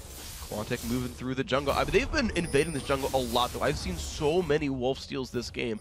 Overall, they are just living in there. Nice. Again, the lantern letting Renekton run away. You're right. When you get that early advantage and it's this strong, the way you compound that is by those jungle invades. They're just keeping complete control of this map, and you can see the results are the under-leveled Amumu that really has no effect. He doesn't have his ultimate 10 minutes into this game. That's like the one weakness I keep hearing about Amumu as well, right? Like everyone says, yeah, Amumu's really good, but he's so weak to counter. He's so weak to invades, you got to be careful. I've never seen a team shut down Amumu this hard ever before. This is an amazing play, a series of plays, I should say, by Quantic, finding these kills over and over and over again. They are making poor Amumu's life lonely and miserable. Plus, they've got a vision ward already on that dragon. He's not even close to spawning, and they have just complete control. The bottom turret's down. They can take whatever they want. Sneaky Castro just free farming down here. Looks like he's working towards that Infinity Edge this time, too. He's going to have a pretty good time with this one. 1G1D trying to farm up for himself. Looking toward a Brutalizer. Does not quite have that yet, but tier and double longsword is what he's got. You can kind of look down the results, and yeah, you're seeing BS towards the other side, obviously. I mean, and you're calling it out, right? Like, there's definitely a big lead here for Quantic. Let's see where they end up going to. Elimination is going to look for nothing, actually. This is definitely a case of Quantic's swords are bigger than Velocity's, and size does matter. In this case, it certainly does right there. I mean, even though they're called long swords, they're just not long enough. No, and he's got that little Durant's blade. That doesn't even count. Ball's up in the top lane, he's doing a good job shoving, keeping up that pressure as well. Chris having a hard time. 2 levels down, you can see the aggression right there from Renekton. And look at his build, right? He's got a Hexdrinker on top of a Negatron Cloak. He will not take damage from this Elise. He's ready to trade any day, and now High goes in onto 1G. And they find a bit of damage. Deathmark will not quite spell doom for him, but High actually goes right back into that one. The Ignite is ticking. Is it going to be enough? Yes, it is! High picks up the kill on the 1G1D. Okay, that's still a blooper, though. Yes. He was already winning. You're gonna flash out and just go back in? You can see him right there in the bottom screen. He's just like, yeah, that was silly. There you go. Back to the game phase he goes. Maple Street now. Farming up in the bottom half. Meteos going to get a couple more minions himself. Now we see Balls running back. And will he steal the Wolves? I think it's likely. Now the question is, what's the most effective way for Quantic to finish off this game? Do you want to shove down a single lane, or do you split push? It looks like they're just going with the split push just because they're winning every single lane. It's sort of that Dignitas default way where when they didn't know how to finish the game, they would just push all the lanes, getting slow hits on these turrets, every one after the other, but they don't have a really concise way to end this game right now, even though they're so far ahead. The ironic thing is, like, it's almost solo queue style, where you're just like, yeah, just keep doing what you're doing, and the score will keep growing over time, and it's so far working for them. Balls does find Chris on the top side of the map. He's going to look for a little bit of damage here. Does actually juke by not even moving the stun. Keeps moving forward onto Chris. There's a slice. Where's the dice? He's going to keep on moving forward. Look at the damage output. At least she has repel, but it might not be enough, and there is the Cole, the Meek. She has been cold. NK Inc, though, does have an ultimate. 1G1D comes. There we go. The curse has had Mummy. Look at the burst damage. Balls. He's going to flash over the wall with almost no health, and he's waiting to dash back across when the enemy team shows up. Look at this. He's starting to recall. There's the slice, but 1G1D says, no dice for you. You're going to get taken down. Funny thing is, if he had actually just started running and used his little crocodile legs, he probably would have had a much better chance of getting out of there. There was a decent... I think he was expecting someone to flash over, and then no one had it, and he was like, oh, crap. Yeah, whoops. They did go different ways. He mind gamed himself, is what I'm going to go Blue for. pill question mark? Nope, that's not going to work. That's true. We just waited around. All right, well, Sneaky Caster does get some free farm here at the bottom. We're seeing Meteos just, I mean, they're living in this jungle, honestly. He takes down the red buff without even any help, and no one's even trying to stop him. It's kind of painful to watch. We see them clearing out some wards at least. They're slowly taking back their jungle inch by inch, although every bit of money's already been pillaged from it. At least they got vision. They do at least have vision. We'll see if they can turn that into something right here. G1D chilling in the mid lane, High running back here to the top, and you called it. They're doing that Dignitas-esque multi-split push. Everyone's kind of going to the lanes, looking for fights, and tending to win them right there. But this time around, NK Inc has enough control to start his own Golem buff, and that should go to their mid laner. It should indeed. At least we'll have Kha'Zix be able to spam his Void Spikes. That will delay the minion waves. It's not even strong enough right now to be able to clear them, but they need every little bit of help that they can get. Okay, he can at least clear the back line. Yeah. It's those melee ones that'll give him some hard time. The Dragon, though, it looks like they want to get this next one too, and that will definitely be free for Meteos. I think he's burned his E a little bit early there. You saw him Just a tad. pop it, but he's going for the solo. There we go, puts it back down. Of course, a lot of cooldown reduction on that guy. The blue buff is there. Castro comes by as well. Deals some damage. There's the hail of arrows, and even Descendants comes across, and Elimination wants to be a part of this one. And as a group, they do take that one down. Dragon goes once again toward Quantic.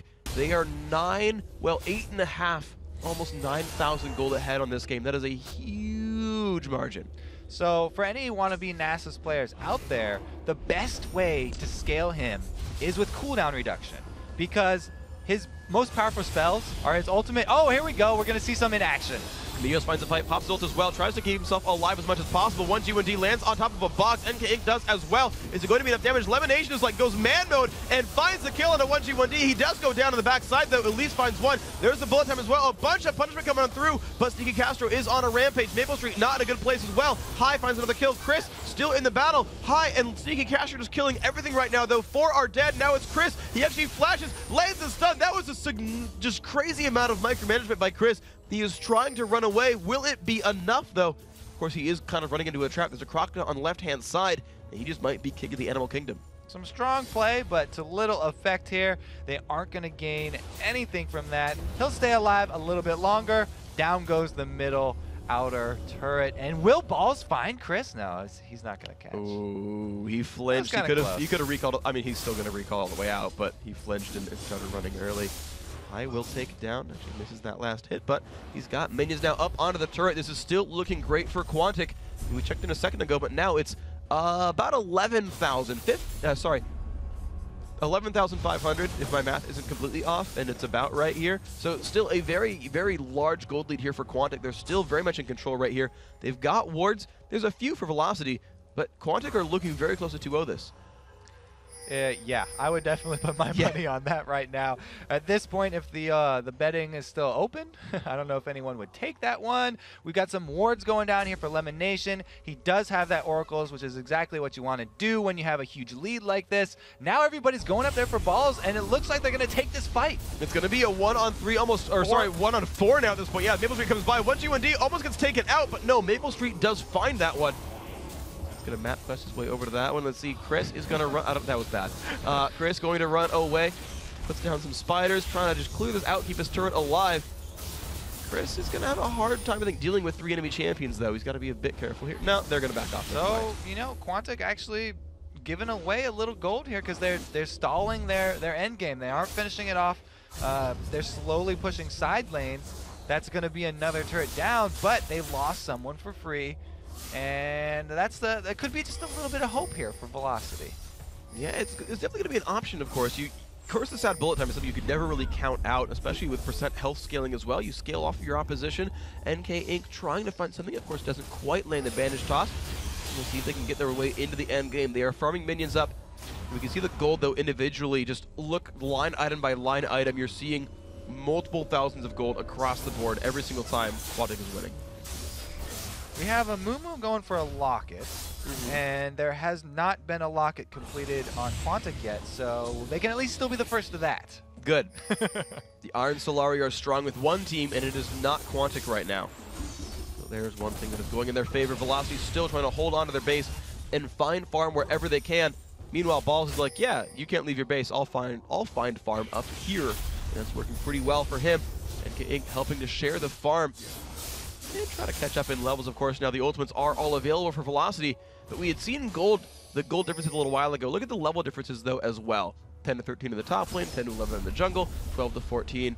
Yeah, and you're just seeing 1 to 3, 1 to 4 levels every comparison. They're gonna go 5-man this red over here, and it does go to Velocity. They get it on the correct champion as well.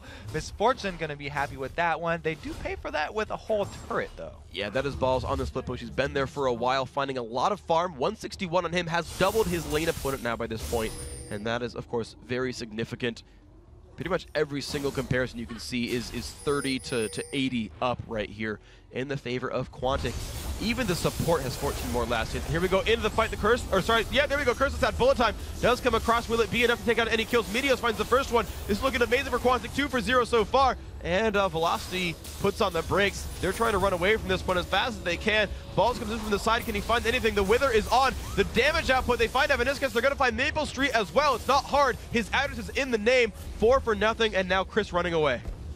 I like that one. That was. I've been waiting for that one for a while. For that one. That was really good. Chris, the only one to escape that team fight for Velocity, and he's going to do his best to fend off the entire team of Quantic. And there we go. It might not quite work for him. The inhibitor does go down. That will be the first. First is a word, by the way. The first of the match. Ooh, Chris almost under fire. Does take 2 shurikens to the face, though. Lane's leading there by high. But it's now NK Inc. and Co. trying to hold on to their base right now. It's going to be hard, though. They're losing by more and more gold as the time goes on. Yeah, and the door is finally open for Quantic. Now they have that access point to the Velocity base. It looks like they're going for a desperate Baron to try and answer this. Desperate is definitely the correct word because this is really their last hope. I think Baron is higher level than any of their champions right now. It's going to be a raid boss scenario right here, trading tanks, getting knocked up into the air. It's going to be a difficult battle for them, at least a little bit. Down to about half health right there. They're burning actually pretty quickly. They might just have enough. Smite is available for NK Inc. However, High is right here. He might go all in. Balls nearby as well. He goes for the ult. They go for NK Inc. to stop the Smite from going in. Will they get enough? It's actually picked up right there, and that's going to go to Quantic. They find 1 kill. Will they find more? They found the kill onto Maple Street as well, and now Evaniscus is just caught up, and there is no way that 1G1D can 1v5 against a Baron buff team either. Zed gets the Baron on top of that. That just hurts. It was his passive doing a lot of work there, and we do see the surrender. That was the desperate Baron, their last hope. It failed, so that's the game. That was excellent play overall, I would say, by Quantic, and especially at the end, the choice to go for NK Inc. They ruined his Smite. He was not able to do it. I like the decision by them. They are the champions of the second semifinal. We will see them tomorrow morning against Curse Academy in a $10,000 match. Congratulations. Yeah, well-deserved. And that should be a really, really exciting game because we saw Curse not afraid to brawl in the last best of 3, and Quantic are definitely an aggressive team. As soon as they got a little bit of a lead, they just stayed in Velocity's jungle the entire game. And that was just impressive to see overall. I really got to say, an awesome showing, really. We talked about it a little bit, right? Amumu, the counter jungle, is available on him, and oh my gosh, did they counter jungle? It basically looked like M5 versus TSM from IEM Kiev. They were living in the opposing side of the map, and it was just like, you can't breathe, dude. We're going to suffocate you guys. Yeah, so one way of stopping that combo is just keeping Amumu below level 6 for most of the game. There was no Curse.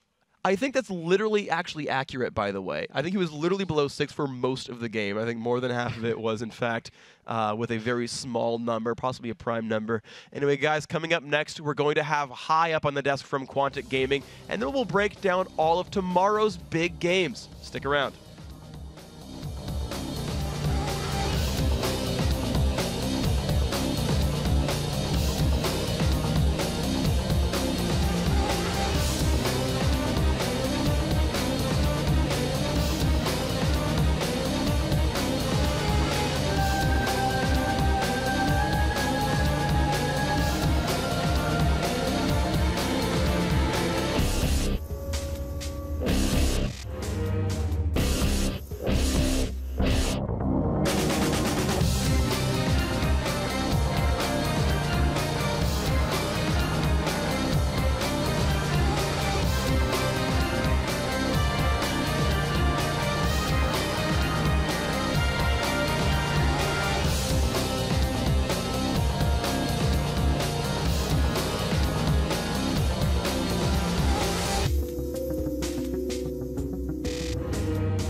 Welcome back, everybody, to Week 9 and our bonus coverage of the Summer Promotion Qualifier. And right now, we're joined by Hai from Quantic Gaming. Hello there. And first of all, congratulations on your win. You're coming in tomorrow against Curse Academy. How do you feel about that match? I don't like jinxing myself, so I'm just gonna say good luck to both teams, and I want to have a fun game. That's about it. I don't want to say we're gonna win or they're gonna win, because it'll come back to bite you in the butt. All right, well then talk to me about the game you guys just played. Did you expect to win that one? We went into it knowing what they were gonna do and what we were gonna pick, so we had the strategy figured out and we knew what we were gonna do, and they gave us OP champions, so we're like, we're probably gonna win this. And when we got the free kill on a Mumu top lane on second game and their blue buff, it's just like GG right there. So it's pretty sweet. Was there anything that could have happened that would have changed your champs, like in the middle, where like, oh, this one ban or this one pick would have changed your strategy? Nope. No matter what, you're like, we know what we're doing. Yes, we knew what we were gonna do. We knew what we were gonna play. If they didn't ban it, we're gonna pick it, right. No matter what. How would you characterize those styles? What do you mean by that? Sorry. So first of all, were your strategies different game to game? And either way, how would you like describe those strategies? They're more or less the same both games. We just wanted high pressure champions that were like really strong early game, because a lot of teams don't know how to deal with the high pressure. So we just push all three lanes all at the same time, and when they have a weak jungler like a Mumu, they don't know what to do or they can't do anything. So we're just going for aggressive pushing, kind of like trying to mimic the Koreans, trying our best to. I know you don't want to be like overconfident, but I kind of want to ask you a loaded question here. Since you guys are heading towards the LCS, whose spot do you think you would most likely take out of the teams that are currently in the LCS? It depends on who's the 8th seed, because we're 1st seed in the challenger bracket, so we play 8th seed. So whoever that is, we're going to take them out. We'll try our best. We'll try our best. Doesn't matter who it is, you're going to take whoever them it down. is, we're going to try our hardest. So have you guys started prepping? Have you talked with each other at all about moving into a gaming house if you do get in? Have you thought that far down the road? So what's actually cool is we're sponsored by Quantic right now, and we're actually already in the house at the moment for the next month. We're going to be in this house, and we're already moved in there because we wanted to train and practice and get our synergy and get used to the ping and everything. So we're basically trying our hardest to make it to the second LCS qualifier because we failed the first time. So we already moved into the house, and we're trying our best to improve. Are you guys full-time professional right now then? We're not really professional because we're in the amateur scene, obviously. Sure. So I guess, but we don't make as much as other people. That's fair.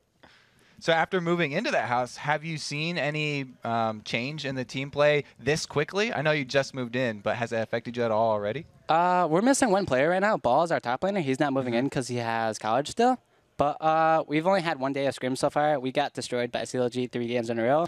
And then like the rest of the day, we won like 7 scrims or something. So the synergy is a lot better, and we get to like actually watch over replays instead of like yelling over the mic. We can be like, "Hey, this is what you did. You suck." And instead of like arguing over Skype for like hours, we've solved the problem pretty quickly now. So it's always nice to be able to say you suck in person. Yeah, it's much better. and back it up, of course, to boot. Yeah, you get to show why they suck, and it's like, all right, I can't say anything now. All right, well, it's fair. Again, thank you very much for the interview. Good luck in the promotion tournament and overall, and good luck in making it to the LCS, stealing somebody's spot. Thank you for your time. Now, guys, that is it for today, but we've got a lot of action tomorrow. It starts with the finals of the Summer Promotion Qualifier. Curse Academy battles Quantic Gaming for the Challenger Crown and $10,000. Then the pros take the stage. GGU tries to hang on to the last playoff spot when they battle against Dignitas. After that, CLG looks to build off today's huge win over Dignitas when they take down Marn, or when they take on Marn. Wow, predicting the future. Then it's going to be a battle of the LCS rookies. GGU and Daydreamin' take on Complexity and Prolly. And finally, first place Curse looks to avenge last week's loss when they take on TSM in the Battle of the Pentakings. And remember, Friday's North American games kick off at a special time, 1 p.m. Pacific, 10 p.m. Central European. Now, I'm Freak, and for Kobe, for Riv, for Jat, and the entire live broadcast crew, thank you for watching.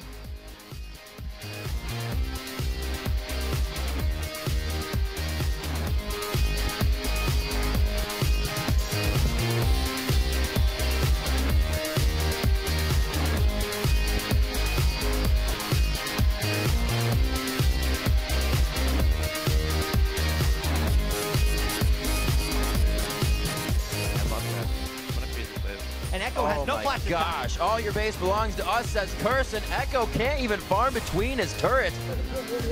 Yeah. I'm going to be able to pressure this Caitlyn pretty hard because she's only going to have VF.